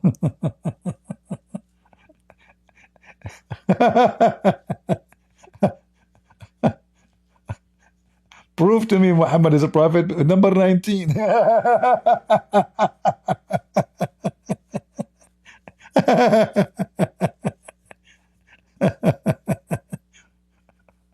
All right. You know, Ultimate Fart, I will invite you because I did not hear you speaking about the sunset in murky water. What do you think? How you can explain the sunset in the murky water? I want to hear your opinion about that. Go ahead. Yeah, hey, how's it going? What? Yeah, I'm just like an atheist. So I'm just curious, like, what's the argument for the existence of God? You're an atheist. I thought this is Ultimate Fart. Okay. For the argument of Christianity. So you are an atheist? You spoke to me before, right? Yeah, I think so. Okay, why you are coming back? I'm coming back because last time you didn't give the arguments. I'm hoping this time you probably will. We cannot get an argument with someone. If there is something we can debate about, you have nothing to debate about. Do you have a book? I do have something to debate about. I'm looking to debate the proposition Christianity is true. I negate the proposition. You affirm it. Let's get the argument. Do you have a book to debate about? There's something you follow? Yeah, I do. I do. What is your book? The book is called, I'm going to tell you. So the book is just called The Phenomenology of Spirit by Hegel. I affirm every proposition in that book. Who wrote this book? Hegel. Have you ever heard of Hegel? What he do for a living? So he's a continental philosopher. Philosopher. I want to ask you then, what is philosophy, if you don't mind? Sure. So philosophy is just the intersection between 4 different disciplines. The 4 disciplines are metaphysics, epistemology, logic, and ethics. All right. Did you mention ethic? Yeah, I did. Axiology. Yeah. What did the word ethic mean in the book of philosophy? So in the Phenomenology of Spirit, ethics just refers to like a stance independent reason. Something that No. motivates you towards Don't give me those fancy words. What ethic mean in simple way? So it just means that there's a reason that isn't dependent upon a preference. Ethic mean reason dependent what? That isn't dependent upon someone's preference or opinion. It's not subjective. This is ethic. So if somebody like to rape you, can he have his philosophy to match his opinion? He can if he wants to, but that just wouldn't be engaging with what Hegel's talking about. Yeah, so what is ethic then? Because if this is he can, then this is not an ethic. This is a lousy thing. Anyone, he can have his own ethic, right? No, not under Hegelianism. No, you can't. What do you mean no? Is if you are saying not dependent, but about your desire, what you like to do. So if what you like to do is your ethic, is what you like to do. So someone is a rapist, he like to rape. This is his ethic. Okay, but that would just be using a different definition of ethics. That's not what Hegel's talking about. You keep talking about this guy as if he is a god for you. What would this guy saying? Bring him to debate me. Is he alive or he's dead? No, he's long dead. Hegel is long dead. Have you heard of Immanuel Kant before? He's also long dead. No, I don't. Because all my students they died. All my students they learn about me long after I died too. So I don't know about them. Okay. So listen. When we speak about ethic is something the social groups agree upon. Is that correct? No. No? So what it is? I've already told you. Do you remember what my definition was when I gave it to you when you asked the question previously? So you are saying ethic is individual statement or belief, not a group, correct? No, I'm saying the exact opposite. I'm saying it stands independent. It's not dependent upon a stance or opinion or preference. Stand independent in what? Independent of someone's preference. Someone preference, that means it's individual, not a group. Exactly, it's independent of that. Okay, it's not individual. But anyone who have little knowledge of philosophy, he knew that ethic is something a group would decide, not individual. Because if I say something and I believe in something and the group don't agree with it, that will make me breaking the law. So when they make a law, the law become the law of ethic. So if I go and shoot somebody, and the law says, if I shoot somebody, I have to be executed.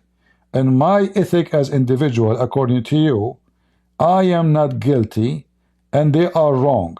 So one individual ethic versus the social or society, he is right, they are wrong. This is what you are saying to me, correct?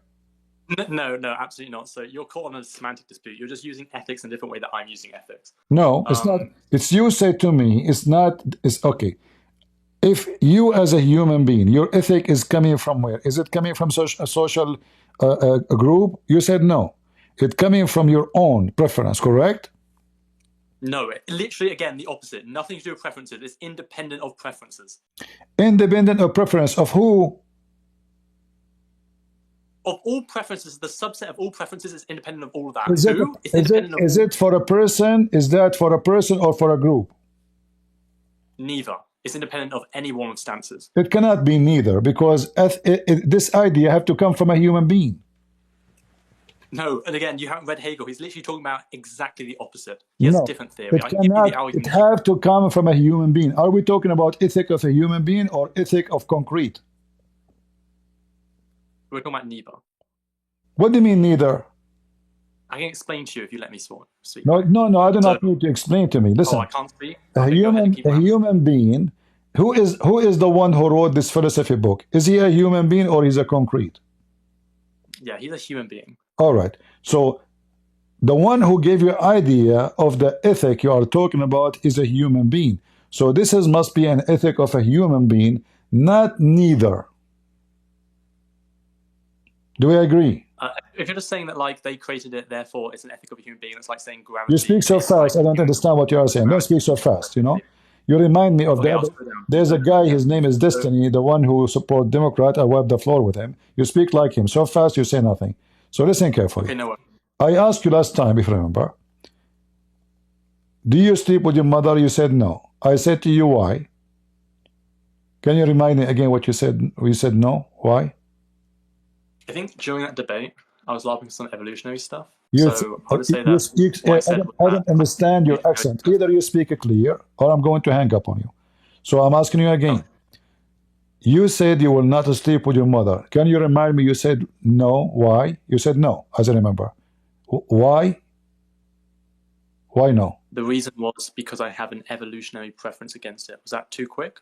What evolutionary have to do with sleeping with your mother? Your mother, she have a vagina, you have a penis. Based on the evolutionary, you have the tool, she have the tool.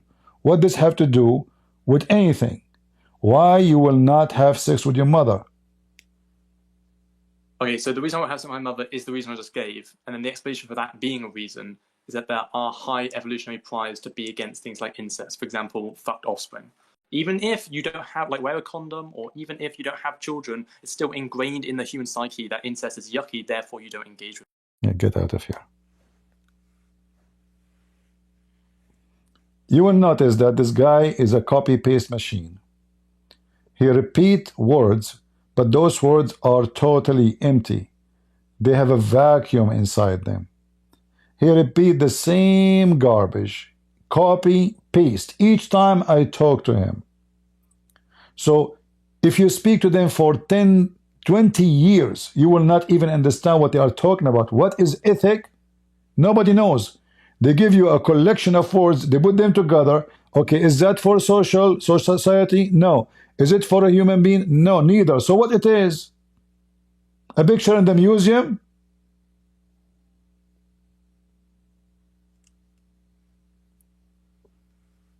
And when you say incest, you are stupid. Because either you are an atheist, you don't believe in such a definition.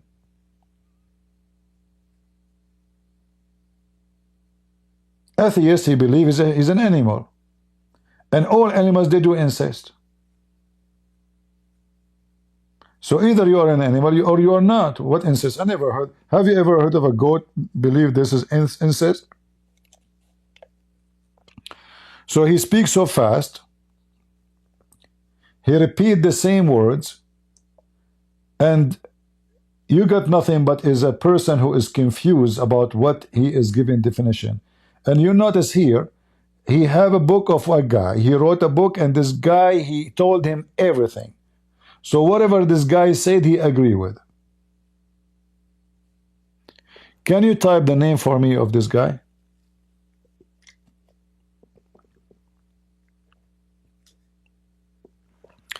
Hegel, okay. All right. I'm going to search in Google. I don't read those books. I am not interested in philosophy. I find it very stupid. And, you know, I mean, look at his face. He looked like the devil. What a disgusting creature.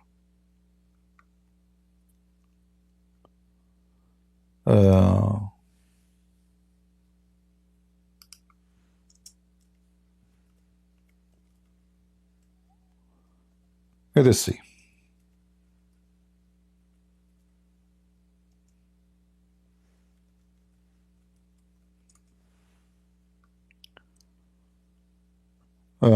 What is rational actual? and what is actual is rational. Look at this, guys. I never read this guy. I never heard his name before.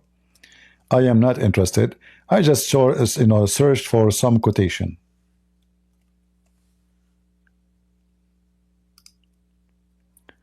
What is rational is actual, and what is actual is rational.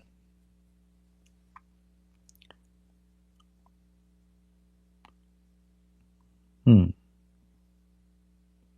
AI trying to defend. It is often misinterpreted and used to justify existing inequalities, but it is more complex than that, aiming to value what advance freedom, not simply uphold the status quo. Here is breakdown why the statement is often seen as problematic, what actually meant. What he actually meant, really? The statement is often taken as mean whatever exists inherently irrational and therefore should not be questioned or changed. That is the most stupid thing ever.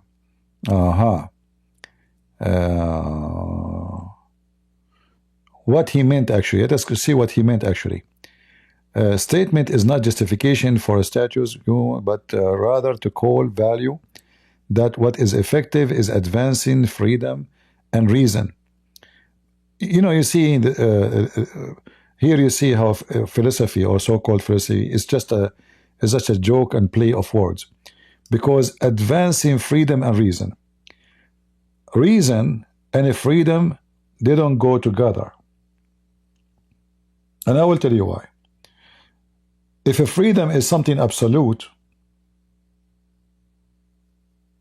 freedom, when we say freedom, either we mean something absolute, which means we are free, or it's not absolute, which means we are not. So the second you mention the word of freedom and you claim to be a philosopher, you do not know the definition of a freedom. Freedom and reasons, they don't work together. Why? The society, they have the reason to put me in jail because I practice what I call my freedom. I can be in a clash with the society around me because I practice a freedom. So if a freedom become absolute, then I am a person who is creating his own reason, have nothing to do with reasoning, because a freedom based on personal reasoning only. Otherwise, it's not a freedom.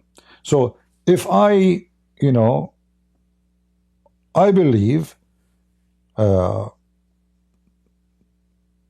is someone is evil, he should be killed maybe. But by law, if you say you want to kill somebody,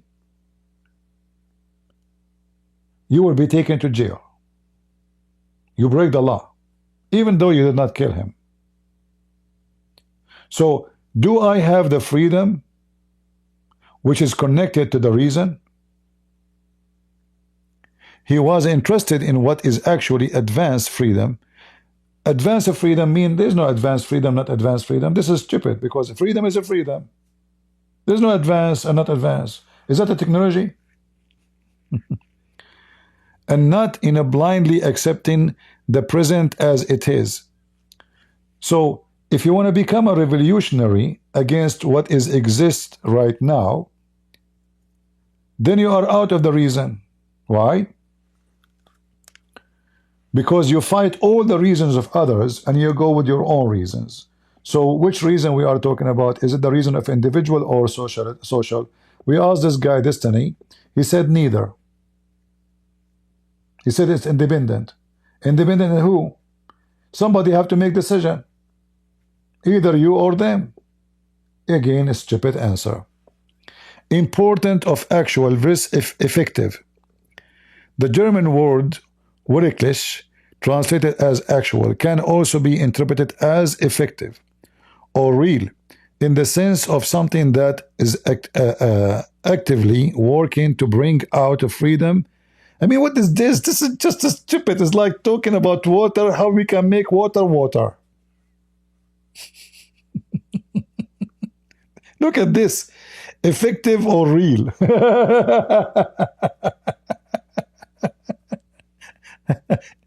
You know, this philosophy is the food of the empty. The empty-headed, they are empty-headed, and they are trying to fill their head with words. Nothing is actual. If we ask them, is words are actual? Is words are actual? So based on what he is saying, his philosophy itself is not exist because it's not actual. Is it?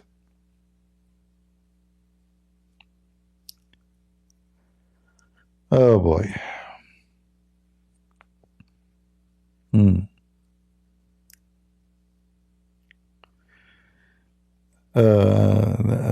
Okay, 7 plant only proven wrong by astronomer. Discovery in the 8th plant is false and common misinterpretation of his work. You see, this is AI is defending AI generated.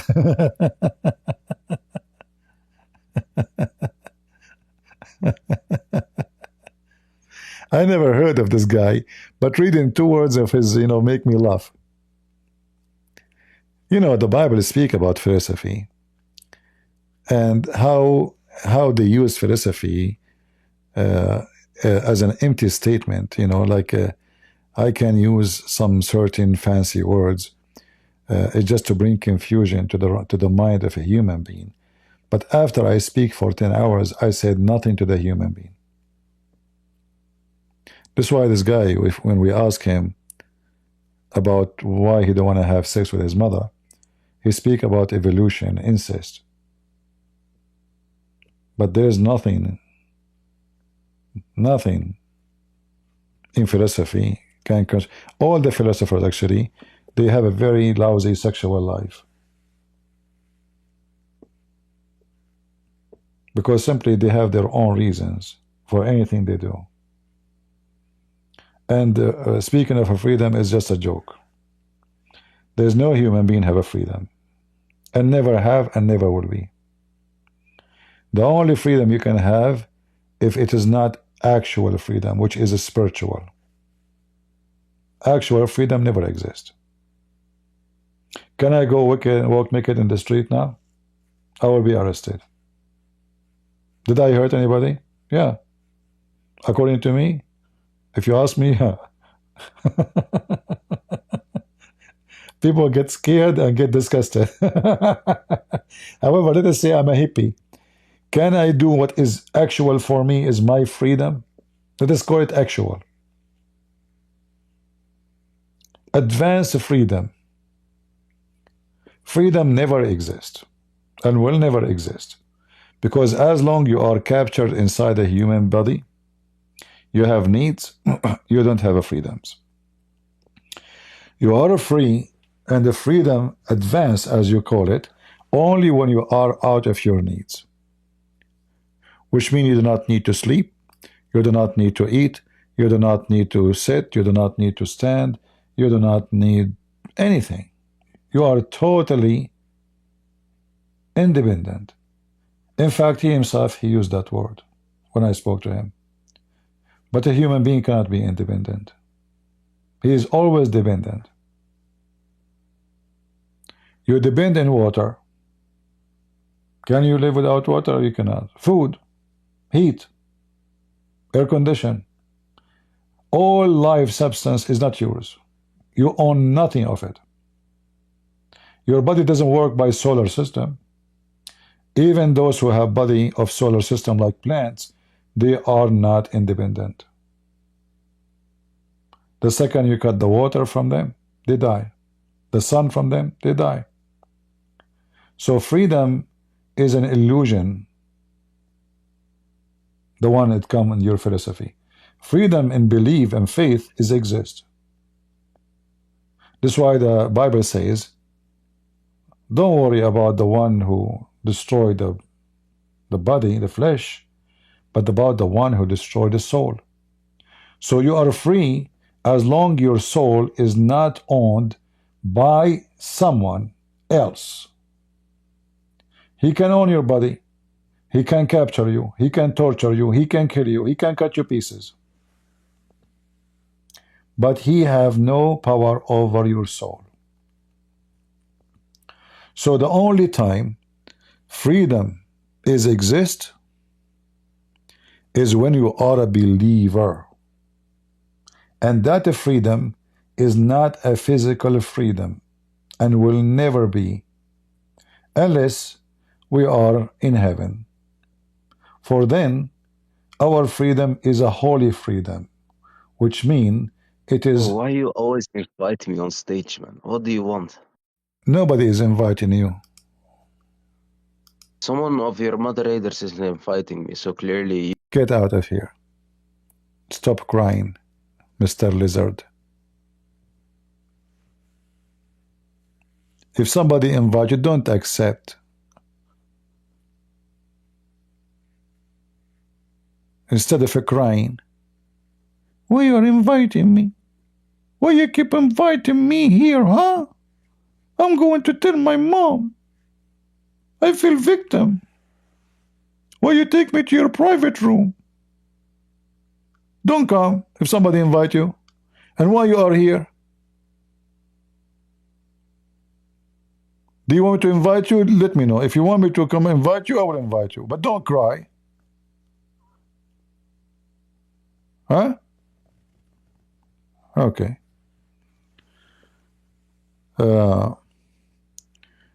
So guys, don't go by those, stupidity.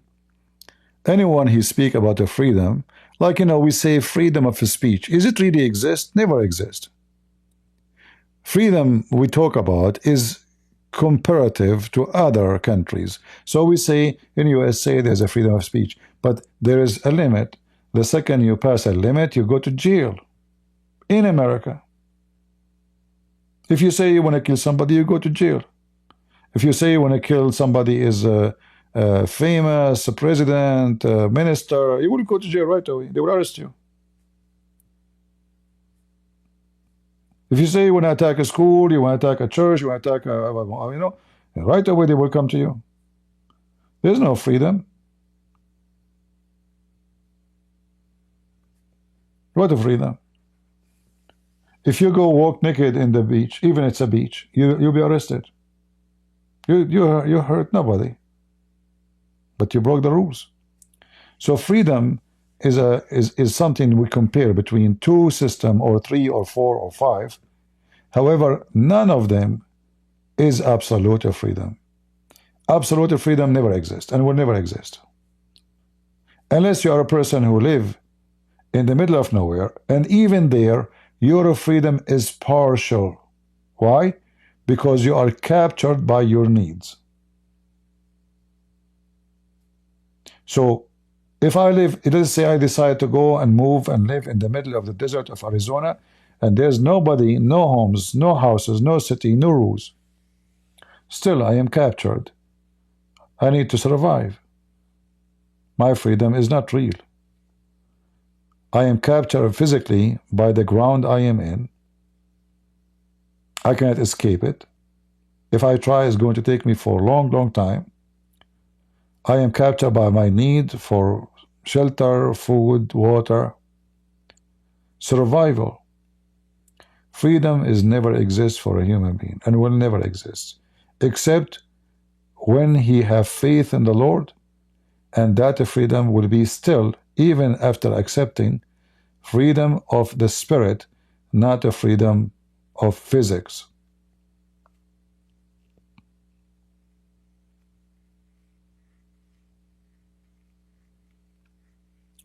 Like, do you have a freedom to come to life or not to come to life? No. Your mom, she slept with somebody, her husband or the neighbor, who care? Yeah. She pumped you 9 months after. Do you have a freedom? Do you even choose your name? Even your name is not your choice. Even your color is not a...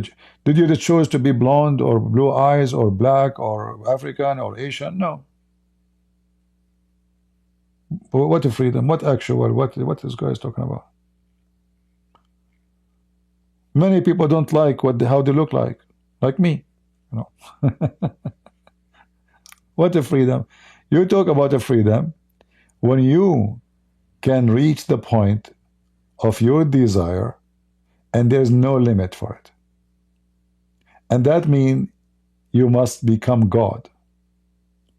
Because then nothing is impossible with you. And that only goes for God. So the Bible says, what is impossible for man is not impossible for God. That is a freedom. So when you reach the point that nothing is impossible for you, then you can come and tell me about a freedom. Do we agree, guys? Do we agree? Or we don't? So all those hawkers about the freedom and actual advancing freedom is just joke. Like this guy who wrote the book, is he free to stay alive? He's dead. Was he able to give his own self a freedom and be free? No.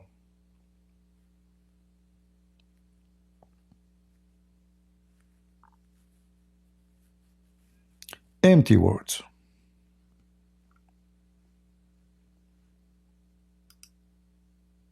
I never, I noticed like some people, like, David Wood, they like to talk about philosophy.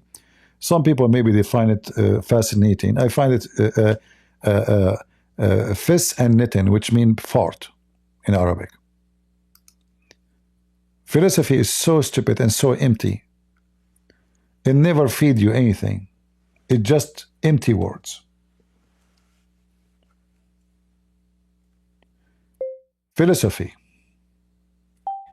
Look what the Bible says about philosophy.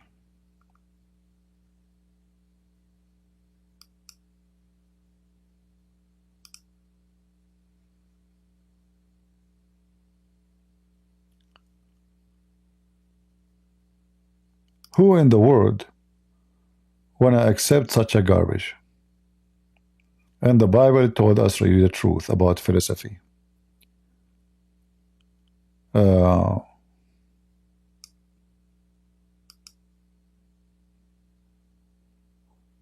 Let us see.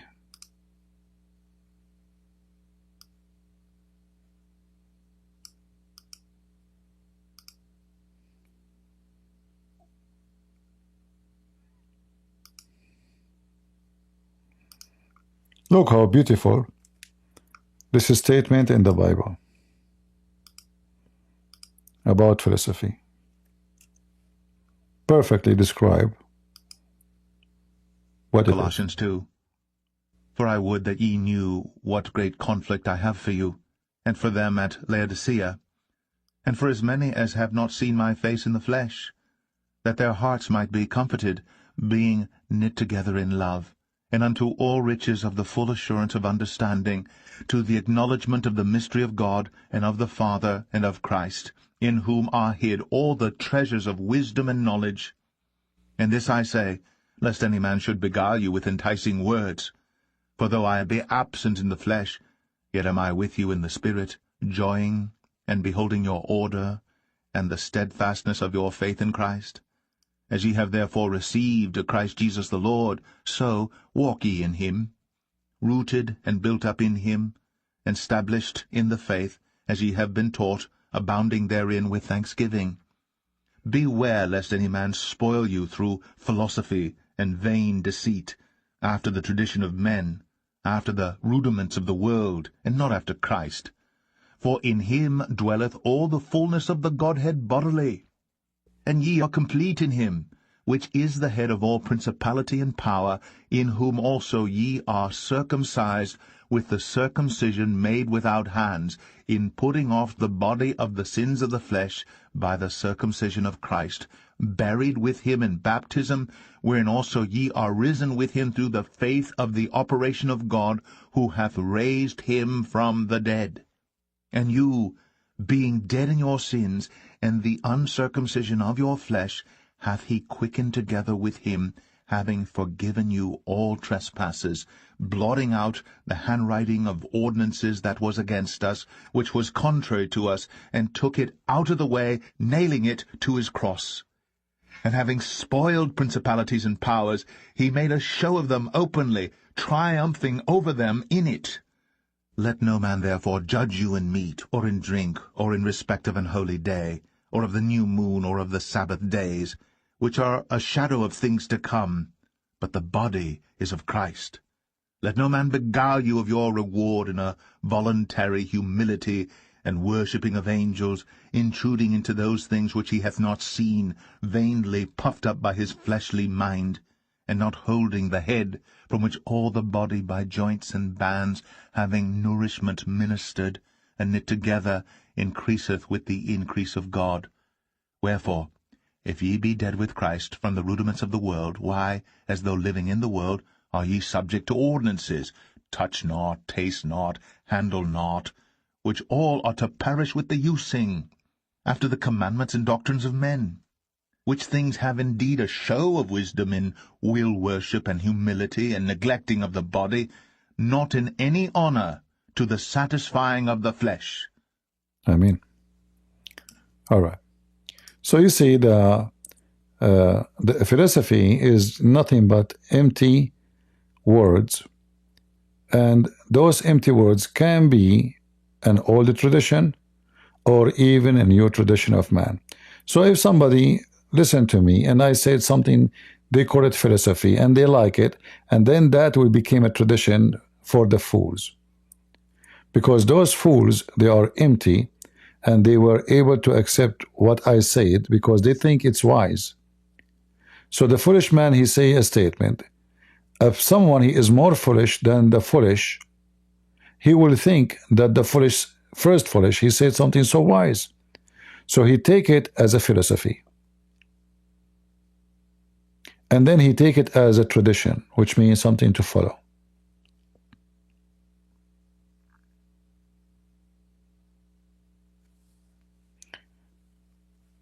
One of the most funny thing about the Greek is their stupid philosophy. They used to sit and debate, but not for something useful. They enjoy stupidity in other way, even though they sound so smart, even though they are using fancy words. If you read Aflatun, if there is anything Aflatun he said is useful for us. In order to understand, like anything will come to us, any human being, he will come to us with something. If it's not useful, then it is useless. Do we agree? But there's no third option. Either it's useful or it is useless. Can you find one philosophy was useful? Like the philosophy of the Greek, that there is a temple for sex. That was philosophy. Women, they offer themselves to have sex. It's philosophy. Their philosophy created gods. Their philosophy destroyed gods. The same philosophies.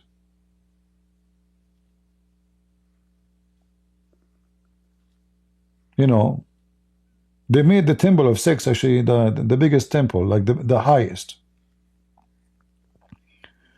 So a philosopher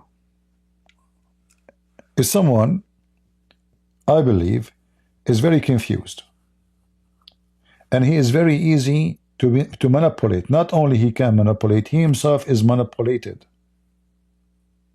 to the point he thinks philosophy can be his own substance. You know, when the Messiah speak about the human being needs, so he said, not only by bread a human being live, but by every word coming from the mouth of God. So the Messiah speak of reality, not philosophy. So we need the bread. Philosophy have no bread. Philosophy is just empty words. They fix the problems of the world by talk. But in reality, they are idiots.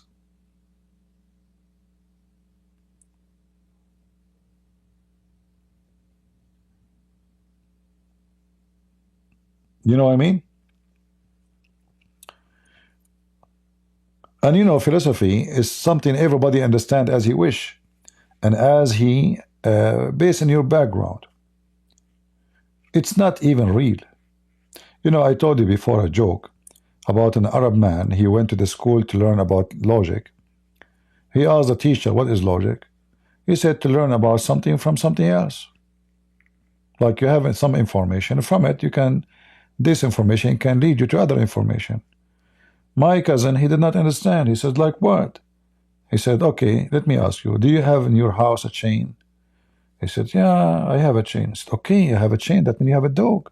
My cousin was like, whoa, how you know? Yes, we have a dog. He said, as long as you have a chain, you have a dog, that means you have a guardian.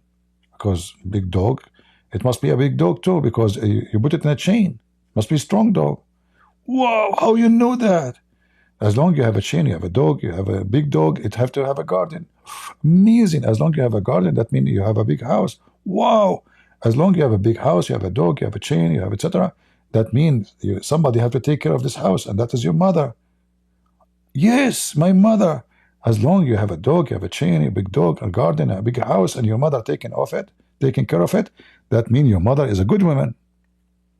So now my cousin, he learned logic. He went to the street. He asked the first person in his way, do you have a chain? The guy, he said no. He said, your mother is a whore. Huh? This is what he learned. The teacher told him that because you have a chain, your mother is a decent woman. She is taking care of the house. So he learned now that if I have a chain, I have a decent mother. And this is how philosophy is. The one they call him philosopher, he make a chain of stupidity to lead you to a point. And that point massively is going to be stupid. And now if you are stupid, you follow the chain logic. Because all this chain logic is not logical. I can have a chain for a billion reasons. What does this have to do with the dog? Maybe I'm going to lock my door. Maybe I chain my mother-in-law. Maybe to arrest somebody. What does this have to do with the dog? But the philosopher, he take advantage of the stupid ones.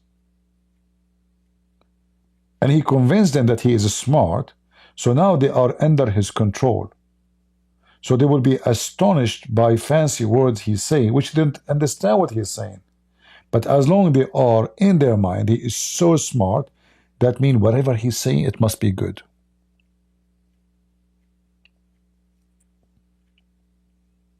I wish my English is better so I can express what I'm trying to say. Such a topic needs a better, English skills, and I don't have it, sadly.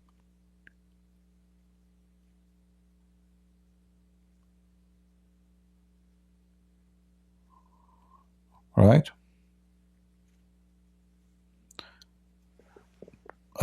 Guys, you understand what I'm saying? Or my English is making you confused with philosophy? Like you see Mimi Hijabi, right? And he have like a resume about him. He's a philosopher. He called himself a philosopher. The second person he called himself a philosopher, I think he is like suffering from a lot of confusion.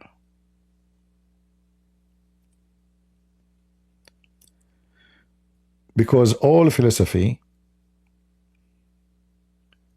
is a clear sign of being empty. You know, there's a huge difference between wise and, I mean, even the word, look, even the word philosophy is coming from the Greek. Look how the Greek, they were able to occupy the mind of many stupid people. Many of the terms they use today, and this is telling you how weak is other nations. To the point, the Greek, they were able to control their dictionary, their words. The same happened with the Aramaic. The Aramaic, they were advanced. Nations around them, they are not. So their language was able to conquer. Their ideas were able to spread. Other nations, they were stupid, uneducated, savage. So now, if you go to any language in the world, you will find Aramaic in it. In fact, the word Europe is not European, it's Aramaic. Check it out. Africa is Aramaic word. The most beautiful cities in Italy are built by the Aramaic.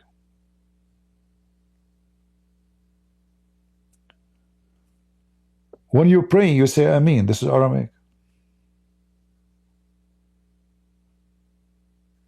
As simple as that.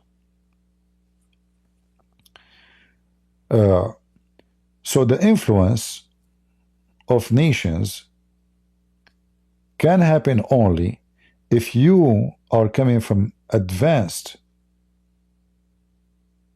And advanced does not mean, by the way, good. Not necessarily good. Advanced, you can be advanced, but you are terrible, horrible, you know, sick, filthy. So advanced mean someone compared to someone else, he can overcome that person. But not necessarily the word overcome presents something positive. It can be something negative. Like you go now, you watch Asian music. You see how they are copying Michael Jackson. So the guy in the stage is singing, is holding his balls. But the Asian, they used to be not a people who would do such a thing. This is not part of their culture. What singing have to do with holding your balls? Well, a pervert, his name is Michael Jackson, when he sing, he hold his balls. Then anyone is coming from a weaker society who think that Michael Jackson is his idol, he accepts blindly because he's stupid. And this is exactly how philosophy works. So if you think you are a rat and he is a lion, well, you follow the lion because you think of yourself as a rat. The second you see yourself as a rat, then anyone is better than you and you accept whatever they say to you. So when they speak about actual freedom and advance, all those are empty words. Even clothes you are not free to wear. You don't choose your clothes. Most of people, they are mindly controlled on fashion. So I dress because it's fashion. I don't dress because it's not fashionable. Who is the woman will go and buy something they used to wear in the 17th century? She don't. I cannot blame her, you know, because then people will laugh at her. But if you are talking about a freedom, maybe you like clothes from that time. But because you're afraid people will laugh at you, will think you're mentally ill, you don't wear it. So, because you live in a society, it's not up to you to be free. And you will never be free. And even if you live alone in the middle of the desert, as we said, you are limited to your needs. Freedom never exists and will never exist.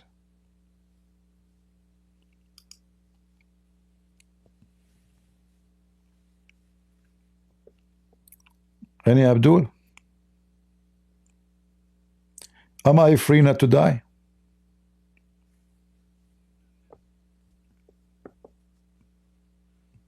Do I have such a possibility? The only way I can be free from death If I take it in a spiritual way, I say, if I believe in Jesus and I die, I will live. So even me as a believer, my freedom is limited to what is my belief. So after death, because I believe, I will be free, not before. Eternity is a promise, is not a luxury I receive automatically. It is something I have to work for. I have to believe, I have to follow, I have to be part of the faith, I have to be truthful, and I have to be qualified. And then when I am qualified, I will receive the promise. Human being, even when he was in heaven, when God created Adam and Eve, he told them, don't do this. Is that correct? So even heaven for Adam and Eve, or garden, was not absolute freedom. So human being never had his freedom, not even in heaven. However, when we are going to be with the Messiah in his second coming, we are going to be free. And the reason we are going to be free, not because the heaven is only different, but because we choose this time, we made a choice to be here or there, which means either in heaven or in hell. So the freedom you choose, if you choose it, it's your freedom. If you don't choose it, you've been forced to, it's not. So if you say, I want to believe in Jesus, but I wish I want to have, like Muhammad, and I want to have a lot of women for sex, well, that means you did not choose the heaven of Jesus, and you will never be there because you are not qualified. You have requirement which is not part of God's requirement.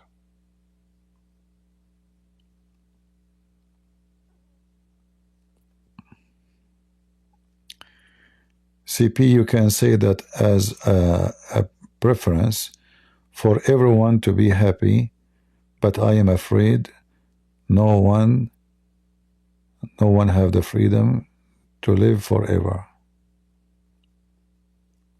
Yeah, human being don't have any, we don't have any freedom. You know, oh, here we go. I will talk to you for 2 hours, 3 hours, 4 hours, and then I will get tired.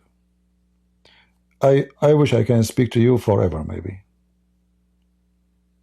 That is a penalty for you. But can I do that? It's impossible. I'm not free. I'm not free. I have limited time. My life is limited. My energy is limited. My size is limited. My words are limited. My understanding is limited. My knowledge is limited.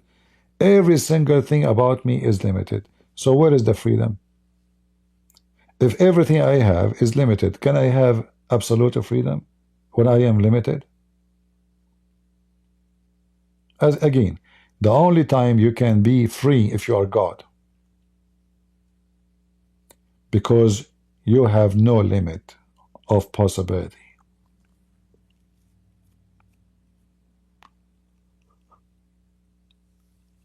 How can be sure that religion is not just a philosophy?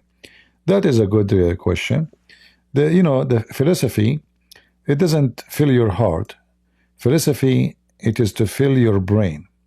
In other way, it's just to make you tired from thinking. You know what I'm saying, Dennis? So if I keep thinking about something, I keep thinking about it until I get tired. And then because I get tired of thinking, I stop thinking because my brain cannot take it no more. I go to sleep. So religion cannot be a philosophy, for it is always exists in you as faith, even when you are tired, even when you are asleep. So a faithful person, he sleeps comfortably. A person who is not faithful, he see a lot of nightmares. He's disturbed. He's worried. He's uncomfort. This reminds me of a story. They brought a doctor to a monk. The monk is dying, maybe he will not pass the night. So the doctor, he says to him, sorry, I can do nothing to you. Look like your time is up. You might die in a few hours. The monk, he smiled. Sound happy. The doctor went outside. He said to the other monks, look like your brother, he lost his mind. He said, why? He said, I just told him you are dying. He smiled. Give me a smile. He's happy. They said, why you don't ask him why he is smiling if he can't talk? He went inside. He said, just a question. I told you are dying, and you are giving me a smile. Well, why? The monk, he said, all my life I'm waiting for this moment. This is what I worked for all my life. And you are telling me I'm going to meet my Lord in a few hours. I will be upset. So philosophy, you can apply it here if you want, but this is not. Because for the believer, it is real. It's not empty words. It's not a word we say to ourselves to comfort our pain. Okay, I'm dying now, so now it's time for me to hypnotize myself and make me think that I am going to be happy. No, he is truly believing it. For him, it is reality. Maybe for you, maybe you're an atheist, you believe he's a fool. It doesn't matter. So faith is not a philosophy. Faith for the faithful is reality.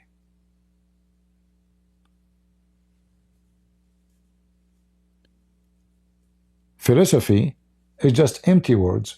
You yourself, you don't believe that the philosopher himself was successful. Was he happy? Was the philosophy of this guy able to make him a happy person? All those philosophers, I don't know this guy, I never heard of him before. I am not interested in philosophy, but what I know that all philosophers, they have a very dramatic life.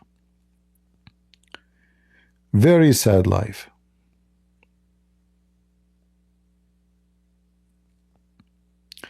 Let me search about this guy. Let us see.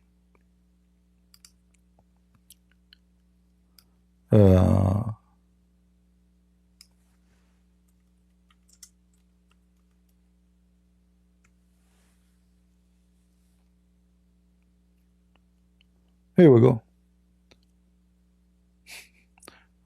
It was marked by a personal tragedies about this Hegel and intellectual struggle, including the loss of a brother and the impact of Napoleonic wars in his family and career.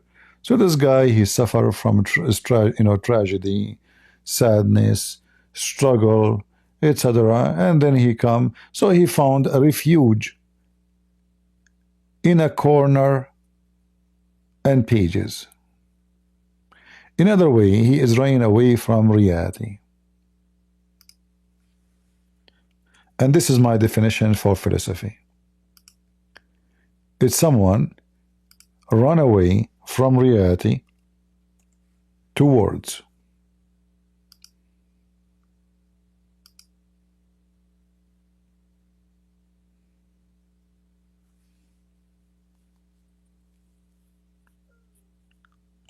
As you see here, they are talking about his tragedy.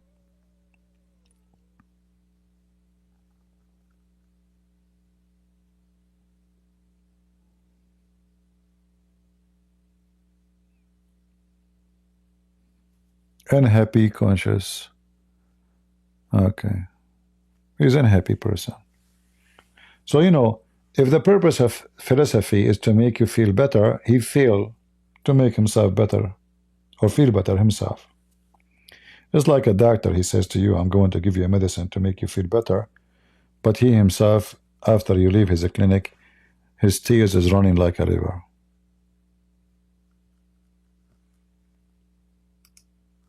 I guessed that he is coming from a tragedy, and I was right, because all philosophers, they are people who suffer from mental illness, not because they are stupid. You see, when you are a very smart person, anything can pressure you, can cause you to be crazy. Another way, like a very smart person is a crazy.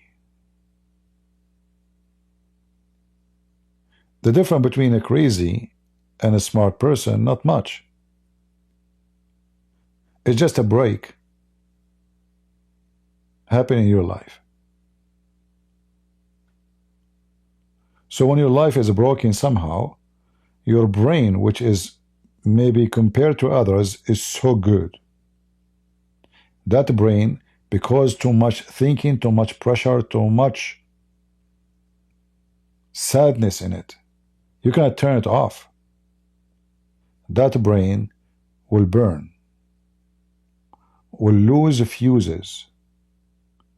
So the light will come out and off like a Christmas tree without control. Another way, you become so fragile because your intelligence is not normal.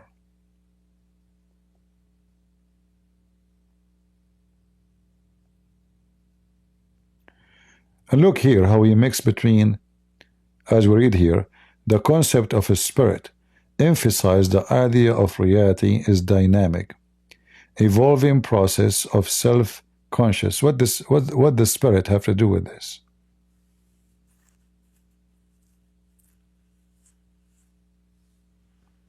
Self-conscious is a spirit.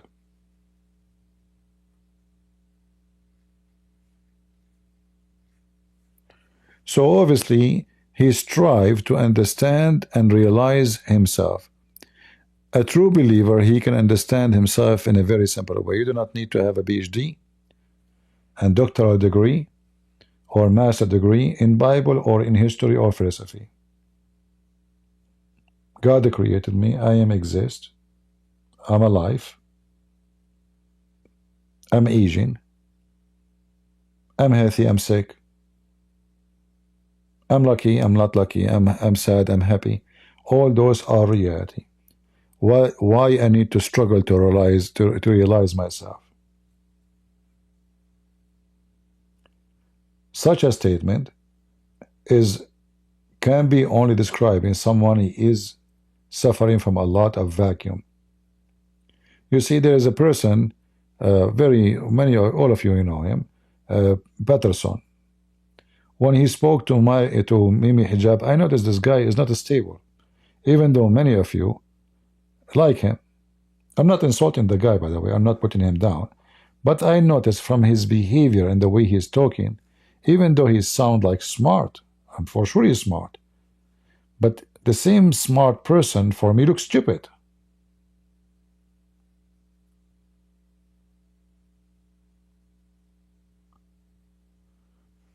If he is a smart person, in the meaning of successful, and then you look at his daughter or his family, is messed up. So am I smart and successful really? So I go and teach philosophy to everybody to make their life better, but I fail with my own family? His daughter, all the way she go to Romania to meet with Andrew Tate.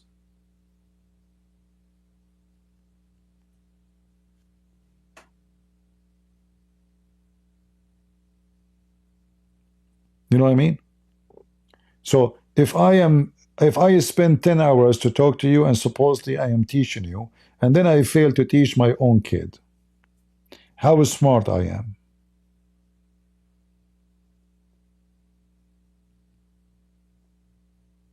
I was successful outside and miserable inside. But this is my kingdom, my house, my family, the most beloved.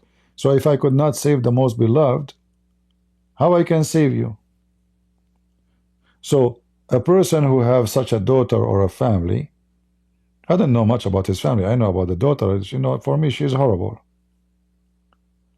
I will be so sad. My philosophy is equal to nothing.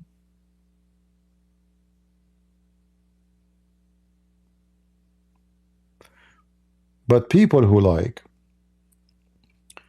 to, you see, people they have different joy. So some people they like art, you know. I like art too, but I'm not an artist. If you ask me to draw anything, you will laugh. However, you know, the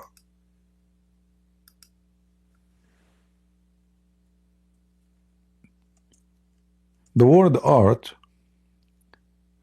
according to philosophers, is an expression of philosophy.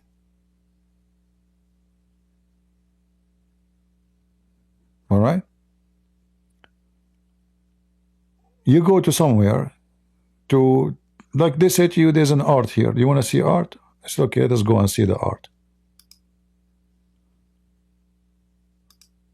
And what is so-called art for someone, it looks stupid for you.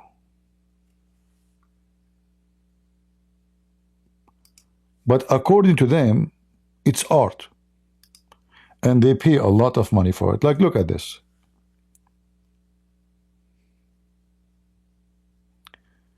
This is famous abstract art and artist.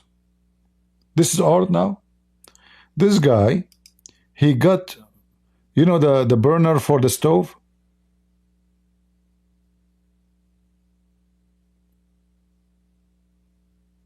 He got the bars.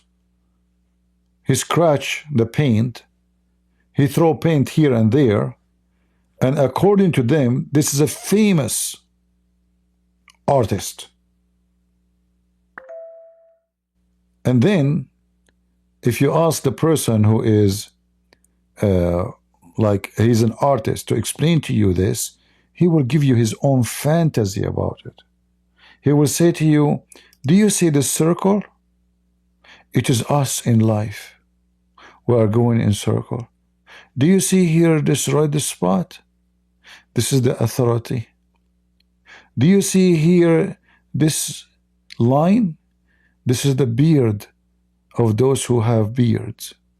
So he give you his own interpretation, and now because you are impressed, he is an artist, you shake your head. Oh, wow. Man, so good. Right? And then because now he is famous, you don't even dare to say this is a piece of garbage. Because you're afraid that people will laugh at you. He is the famous, not you. Imagine, let us say you are engaged to a woman, she loves art. Like this, they call it art. And then she is so excited to show you a very famous artist she like. She take you, and this is in the front of you. And she said to you, what do you think? And now, oh, what I will say to her.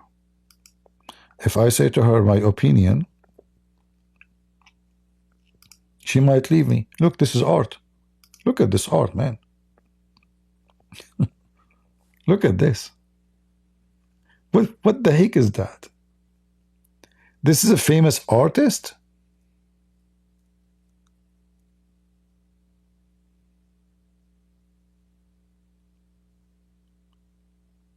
This is art?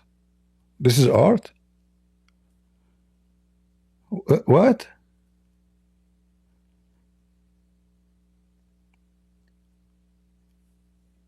You put some paint. I can tell you how to do this, and you want to make like it? Trust me, I can tell you how to do this. You bring a potato. I'm serious. You put the color, whatever color you want. Bring a potato, cut the potato, cut different kind of potato, different size, and then stamp over them, and they will make those things. This is art now. Those are very famous artists. Look at this. I mean, this is a kid. She is 5 years old making, this is art. So you are with your fiancée. She loved this. If you say to her, this is stupid, you're insulting her. So now what do? Oh, wow, man, it's so good. She says, see, look at this. Look at the colors. Look at the shape. Look at the butterfly going inside the cube. Look at that person, look like a baby. You know, look, there is is that an ant? Is that a bees? But for you, so to make it simple, even an image, we can make a philosophy out of it. Look at this. This is famous art. God knows what the price for this piece. When I say stupidity is amazing, I mean it. Look at this. Whoa! How he was able to do this. And guys, look at the description. Signature style involved large rectangular field of colors, often stacked with overplaying his compassionate, such as number 161 rust and blue, and white center yellow, pink, lavender, and rose. Future vibrant has, what the heck is that? And they create the sense of a spiritual transcendence. This is spiritual? I mean, when you read the description, you think this must be godly. Wow!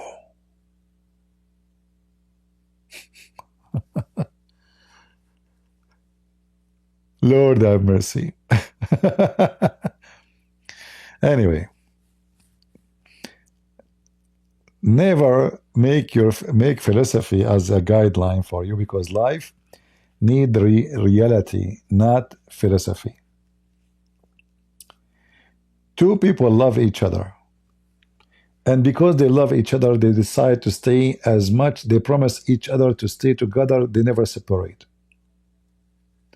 So the philosophy is, if we separated, we don't love each other. All right. Is that for real? Or this is stupid philosophy? It's a stupid philosophy. Because you have to go out, you have to go somewhere, she have her work, you have her work. You know, she have to do things in private, you have to do things in private, you go to the bathroom, she go with you. Can we say we cannot separate? Is that possible? Or it's a fantasy? So anything is a fantasy is a stupid. Unless this fantasy, you decide to create it because it make you feel better, which means it's a way of temporary comfort. But if you make the fantasy stationary comfort, that means you became mentally ill. Because now you don't differentiate between what is real and what is not. If I convince myself that I'm rich, I'm very rich now, and then I go online, I start buying whatever I see, using my credit card, reality will break me. Few weeks after, I will receive a bill I cannot pay. The goods I paid for, I cannot sell it. And if I sell it, I will sell it for half price if somebody buy it. So I can live a fantasy because I have a philosophy that I am rich, but in reality I'm not. So either you act upon reality and then you are wise, or you go with philosophy, that means you are stupid. So this person, he suffered from a lot of tragedy in his life that exposed him to some kind of reaction, and that affected him. But you notice here that how somebody tragedy can influence a lot of people, like this guy who spoke to me. I never heard of this guy. I'm not interested to read his book because I don't think I need someone like him to give me anything useful.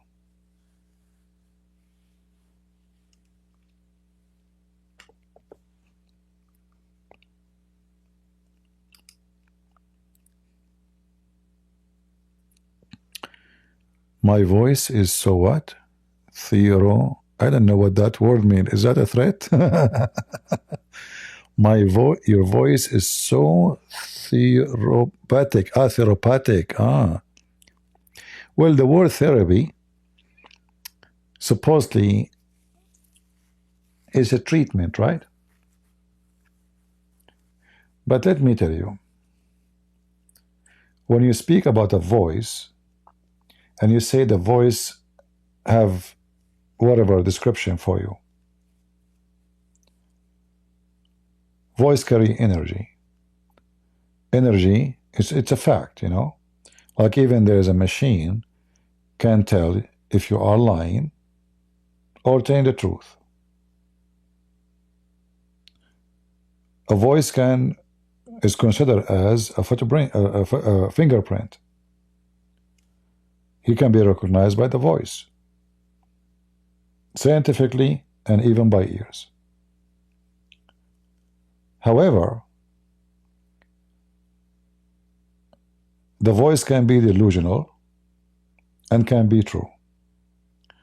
A voice, you can describe it as a beautiful voice. Not necessarily it's a beautiful, unless you feel a good energy in it. And the good energy is when somebody speaks to you from his heart. You feel decency,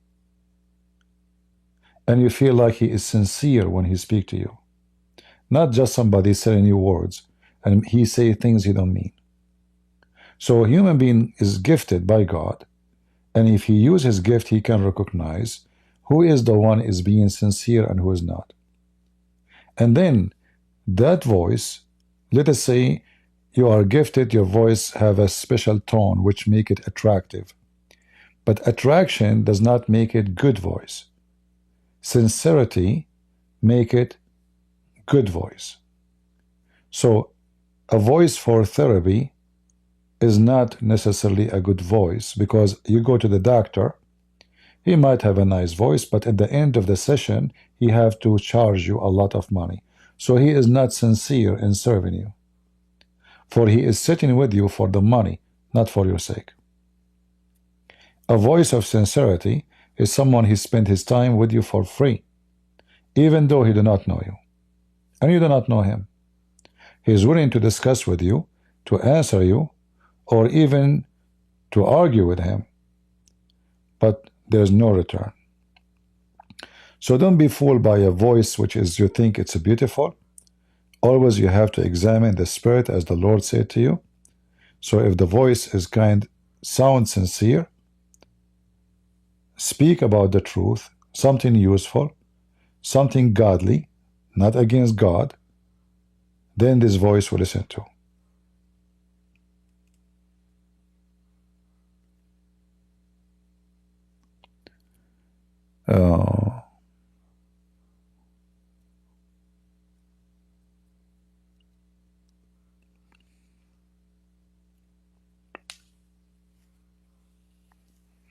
Yeah, there is always two way, to know if the person, all the singers, they have nice voice, right? I mean, have you ever heard of a singer? I mean, these days everything is possible. Like all those who do rap music, their voice is disgusting. But usually singers, they have nice voices, but they are pervert, most of them. Right? So voice not necessarily is a proof of comfort.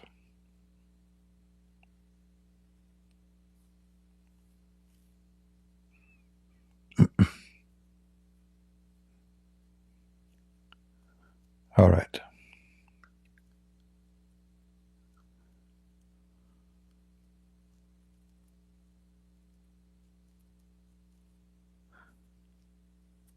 If you want to know God,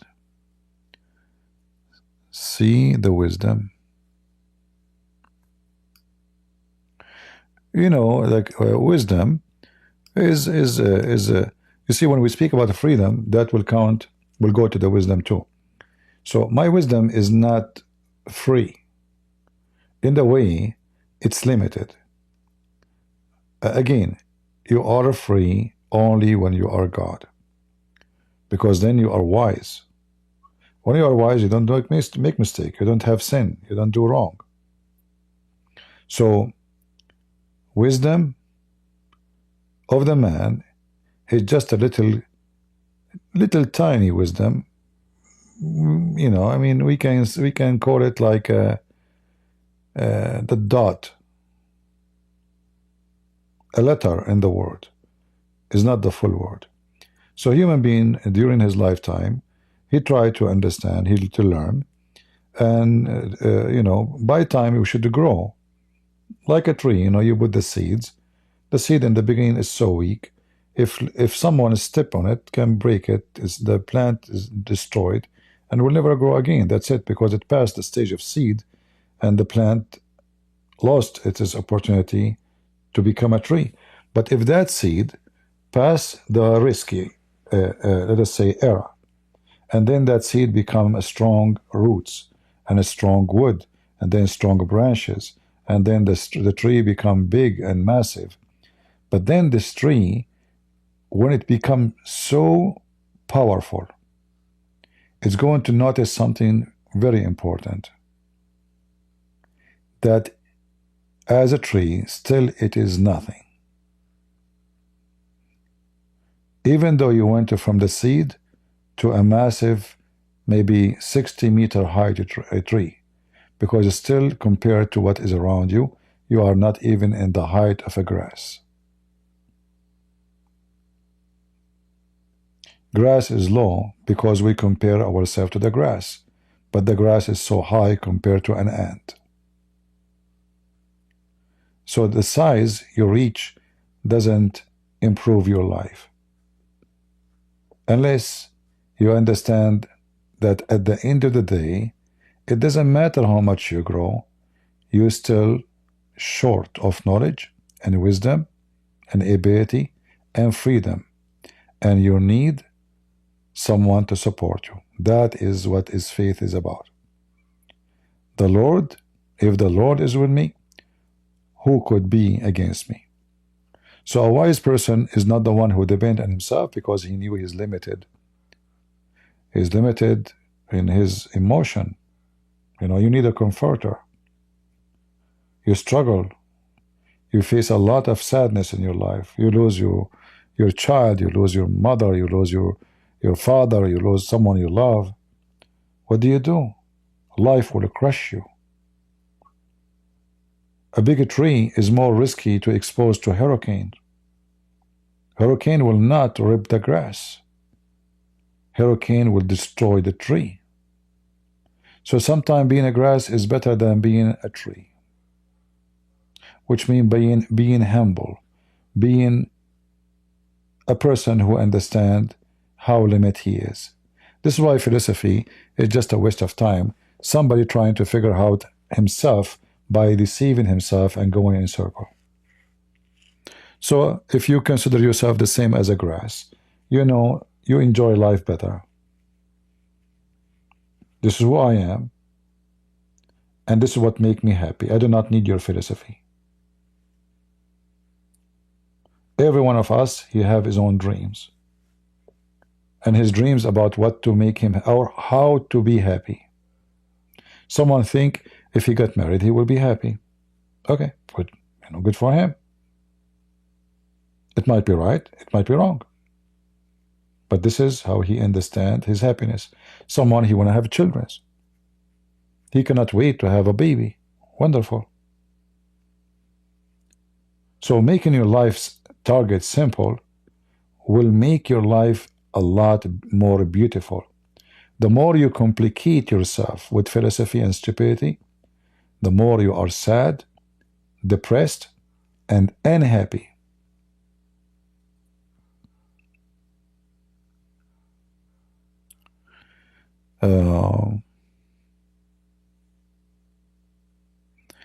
Is what I'm saying is too much? Is it hard? You know, again, I wish my English is better. I try my best with my limited English to explain what I'm trying. I wish you guys you speak Arabic. I will do way more better when I speak. But what I can do. Again, we have our limitation.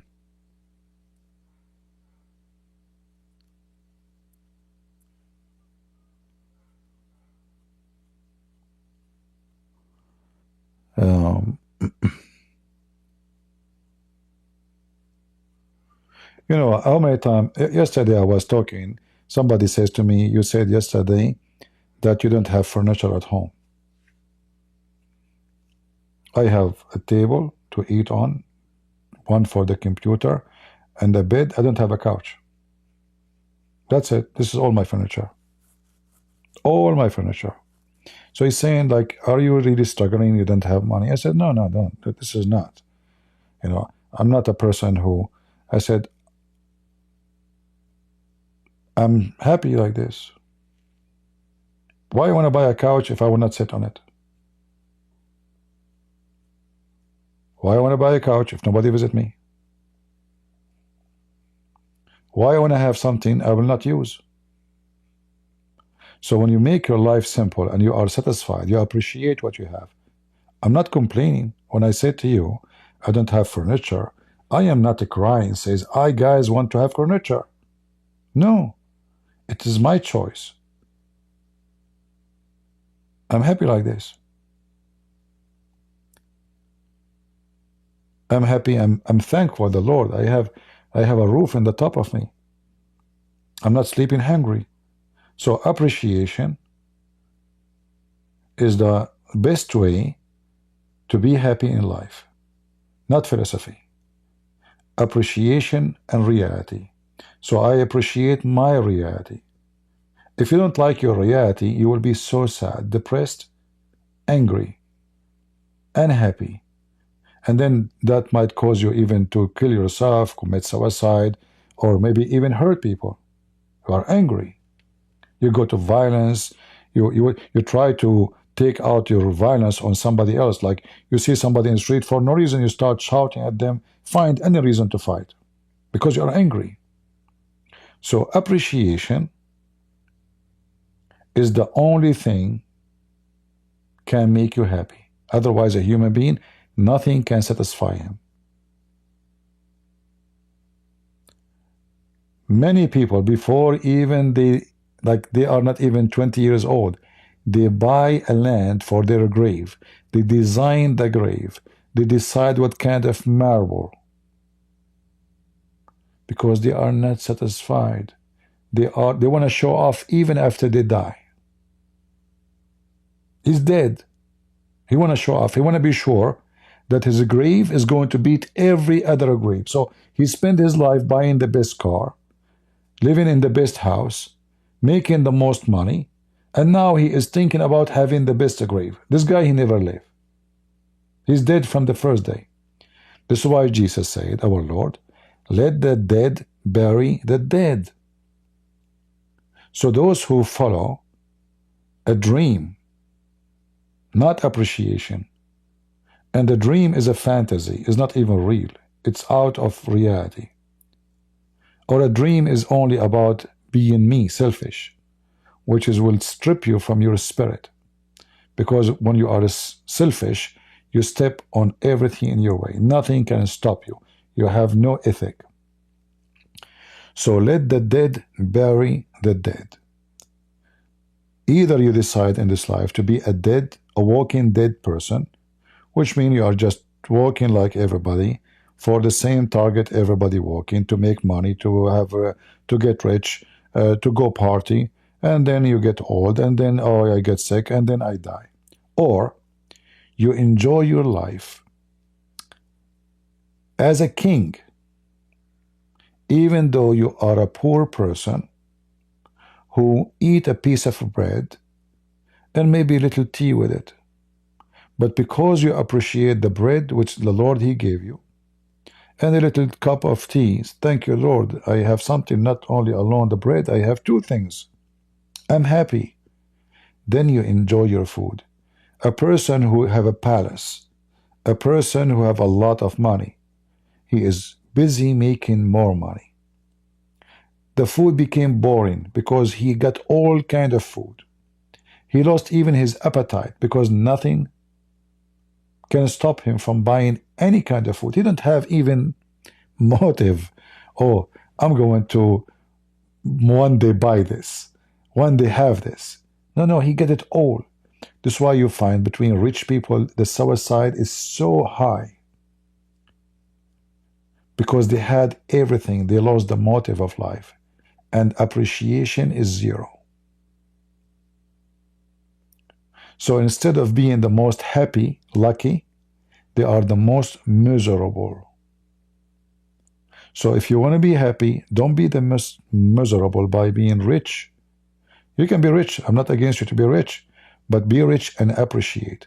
Be poor and appreciate. Be whatever you are. But always appreciate. The blind, he will be happy if he appreciate. Well, he don't have eyes. Everybody have eyes. But I don't. How in the world I can appreciate? Now you have one of two solutions. Either you hate yourself and live miserable, additional that you don't have eyes. So now you are in pain, you are crying, and even your tears is not, you cannot see your own tears, but you can feel them. Or you appreciate what the Lord still gave you, and you live your life happy, and you enjoy the rest of sense God gave you. Your hearing is better than anyone, because all blind people, God, He gave them ability to recognize things by voice. So yes, eyes is not there, but your ears is doing the job which no other can do. So God will wake up a gift inside you. He will give you ability others don't have. He took something from you, He gave you something else. And this is how life is. You lose something, but God give you something else. But sometimes we don't see it, and sometimes we see it. And why we don't see it? Because we don't appreciate what we have. You know, once I was talking to someone, do work in the, like, they take care of all people, So this woman who is very old, she have a surgery. She's like 90 something. And then she told this caregiver, after she came from the bathroom, she is so happy. For what? She was able to shit. She was afraid that after the surgery, because the doctor, they said it is possible. So imagine just to do shit. You are lucky. Excuse my language. You don't think about it, right? I mean, this is the last thing you will worry about. This woman, the doctor, he told her, we will do surgery for your anus area. I think she have a cancer or something, I'm not sure. And you might not be able to ever shit again.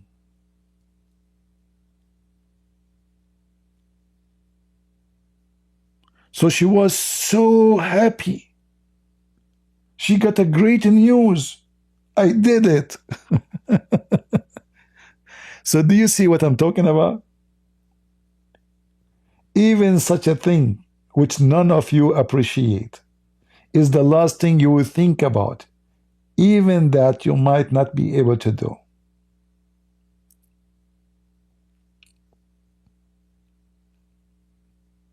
Are you with me?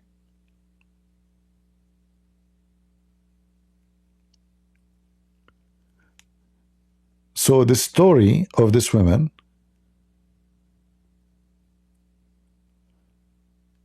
is very telling, is a very warning alarm to us. That what we take for granted, we can lose anytime. You have an arm, you can lose it. Go into the bathroom, you might not be able to do it again. Having a baby, you might not be able to have a baby.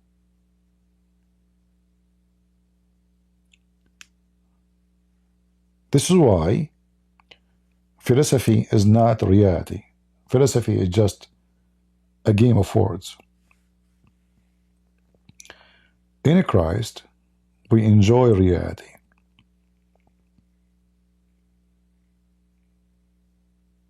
Not fantasy.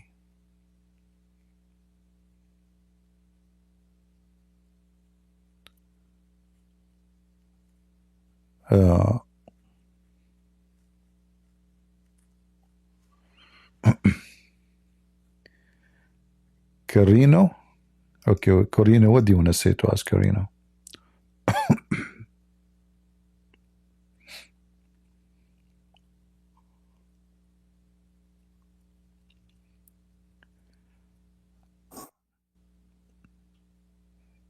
Go ahead, Carino. Hello? Yes. Just get out of here. I mean, you see, we spoke about voice. This guy, his voice is the most uncomfortable, ugly. Not only the wall behind him is so. He opened the camera for me, guys. God, my witness. The wall is painted by shit. So not only his voice is shitty, excuse my language, the wall behind him, literally. I mean, how even you open the camera? A doghouse will not have such a wall.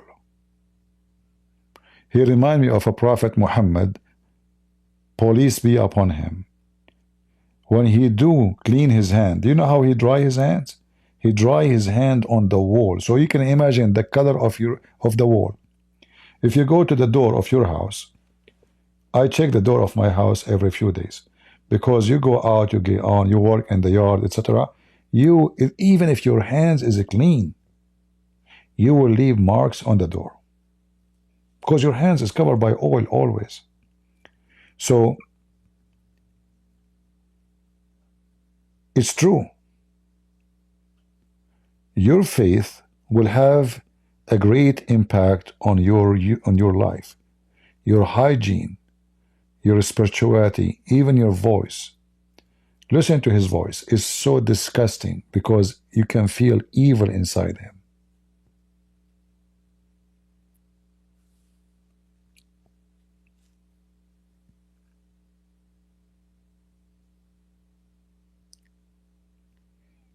I'm not going to end my life with such an ugly voice. Lord have mercy. And I don't want to hurt the ears of people here.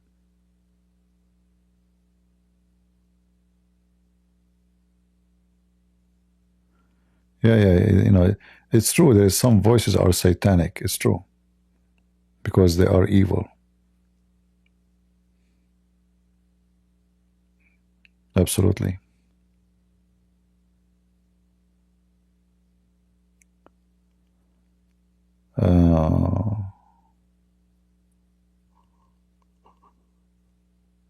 All right, my freedom is over.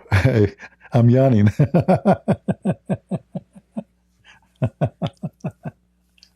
Oh boy. So guys, I wish I can stay with you for a longer time, but as you know, the philosophy cannot make me stay 24 hours. Philosophy is empty words. But God, our Lord, can resurrect the dead, can heal the leper, can give eyes to the blind. And this is not a philosophy. This is reality. And this is the difference between a philosopher who gave you nothing but empty words and someone who resurrects you, even from dust. So who want to follow a philosopher is a fool. The one who follows the Lord is the wise person. You know, when I read any act of the Messiah, any act he do is a miracle. God is a miracle himself. You will find always that every story which is a true life story, when I say story, I'm not saying it's a fairy tale. I'm saying it's a true. And remember, I'm using my limited English. So every story reported to us about what Jesus have done. So when he made the blind see, you were blind, I was blind, and maybe we need to see more. The Lord will make you not only have real eyes, but he will give you eyes which is beyond reality. Because you can see and emphasize your future. You can see heaven before you enter heaven. You can be with the Lord before even you see the Lord. That's why he says, blessed the one who believed and he did not see. So when the Lord made the blind see, not he showed us his power over physical aspect.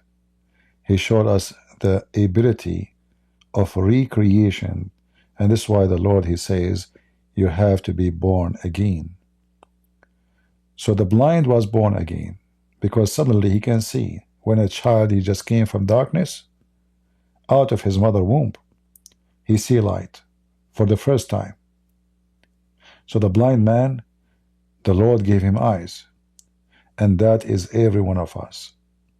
In certain point of life, we are blind, even though we have eyes. We are deaf, even though we have ears. We listen to things which is not right, because we decide to listen to it, and ignore what is things which we should listen to, because we decide to go deaf. So with the Lord, I take wisdom, not with philosophy, not with poetry.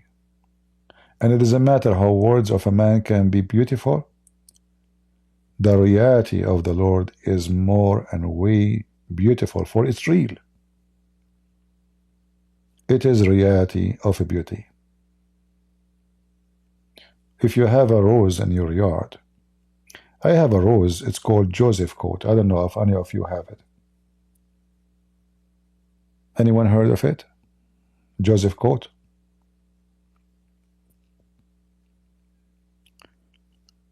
Let me see if I can find a flower to show you, even though I need to go soon.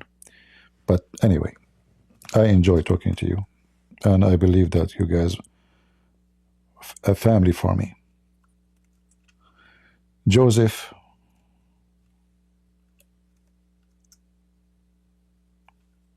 coat rose. If you have this flower or rose, there is something astonishing about it.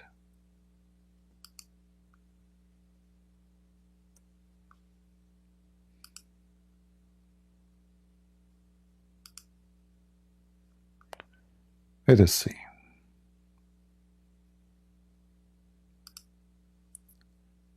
I will choose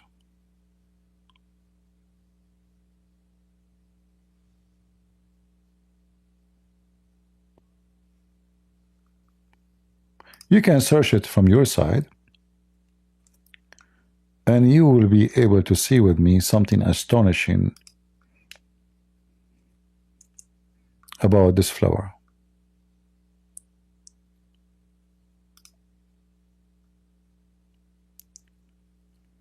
This flower contained a huge amount of colors, and it changed its color every day. So today the color is this, tomorrow the color is that. It is astonishing.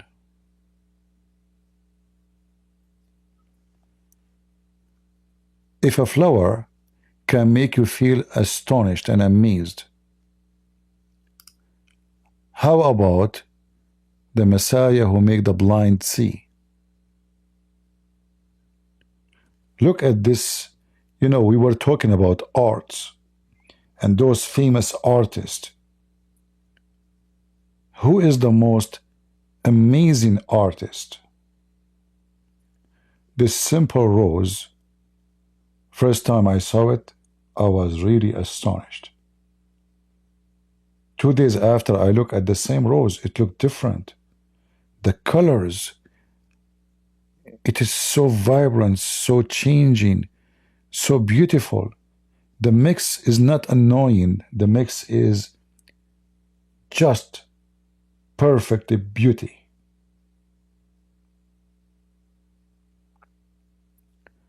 And the same plant have many colors because the rose when it's age. So this rose today is 1 day old. The other rose is 3 days old. They have different colors. So what I'm trying to say to you, the maker of such a beauty is not a philosopher.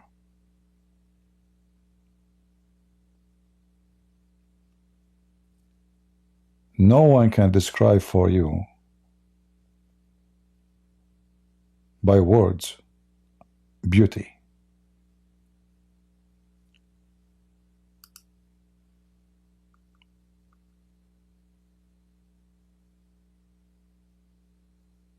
If you don't have this rose, by the way, you better have it. All right? It will bring joy to your life. It's really beautiful. So if a rose can bring happiness to us, and rose is not a philosophy, we do not need philosophy. We need reality. And reality, it comes with sadness, it comes even sometimes with ugliness. But in the same time, if the Lord is with you, you will have those roses always in your way. And it is not a fantasy. Because the Lord will comfort you even when you are tired, when you are sick, when you are sad. The same as a rose, which is simple. Give you a happiness which is hard to explain. A beauty you see and you enjoy, which hard to describe.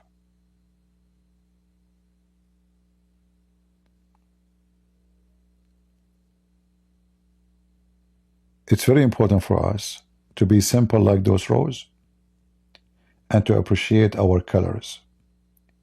And trust me, human being, even if you have all those rose glory, if you don't appreciate it, he will not be satisfied. He will wish to be another rose.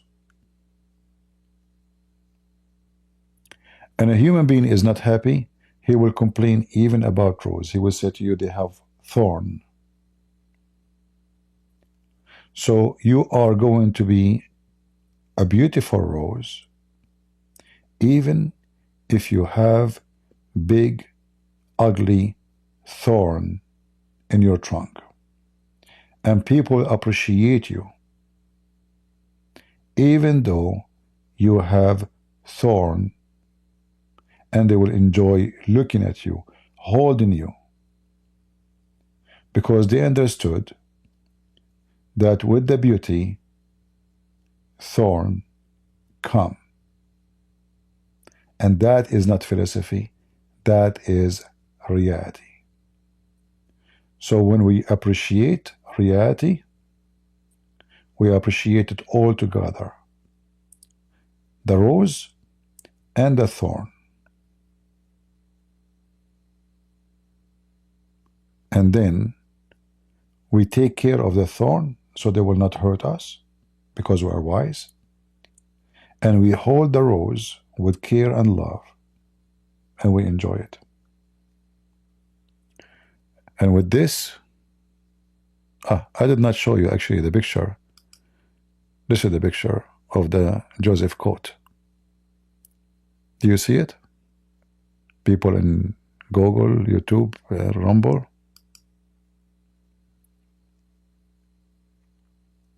This rose go in stages. The color change, depend on the age. And by the way, it's a climbing rose, so you can make a nice,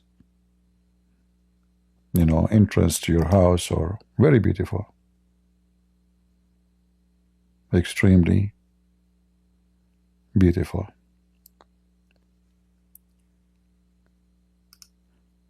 All right. So I want to say thank you all for being here. And we pray that the Lord will give you the wisdom of a rose who accept its own thorn and climb to bring beauty not only to itself, but all the one who look at her.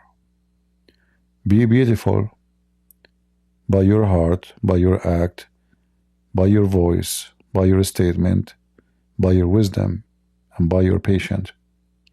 Be loving, be giving, and then you will be vibrant because you will be unique, and people will embrace you, even though you have a lot of thorn. For all of us, we have them. I have to say, God bless you all. And as always, God is good. So is Jesus. And we are the crusade. See you soon. Take care.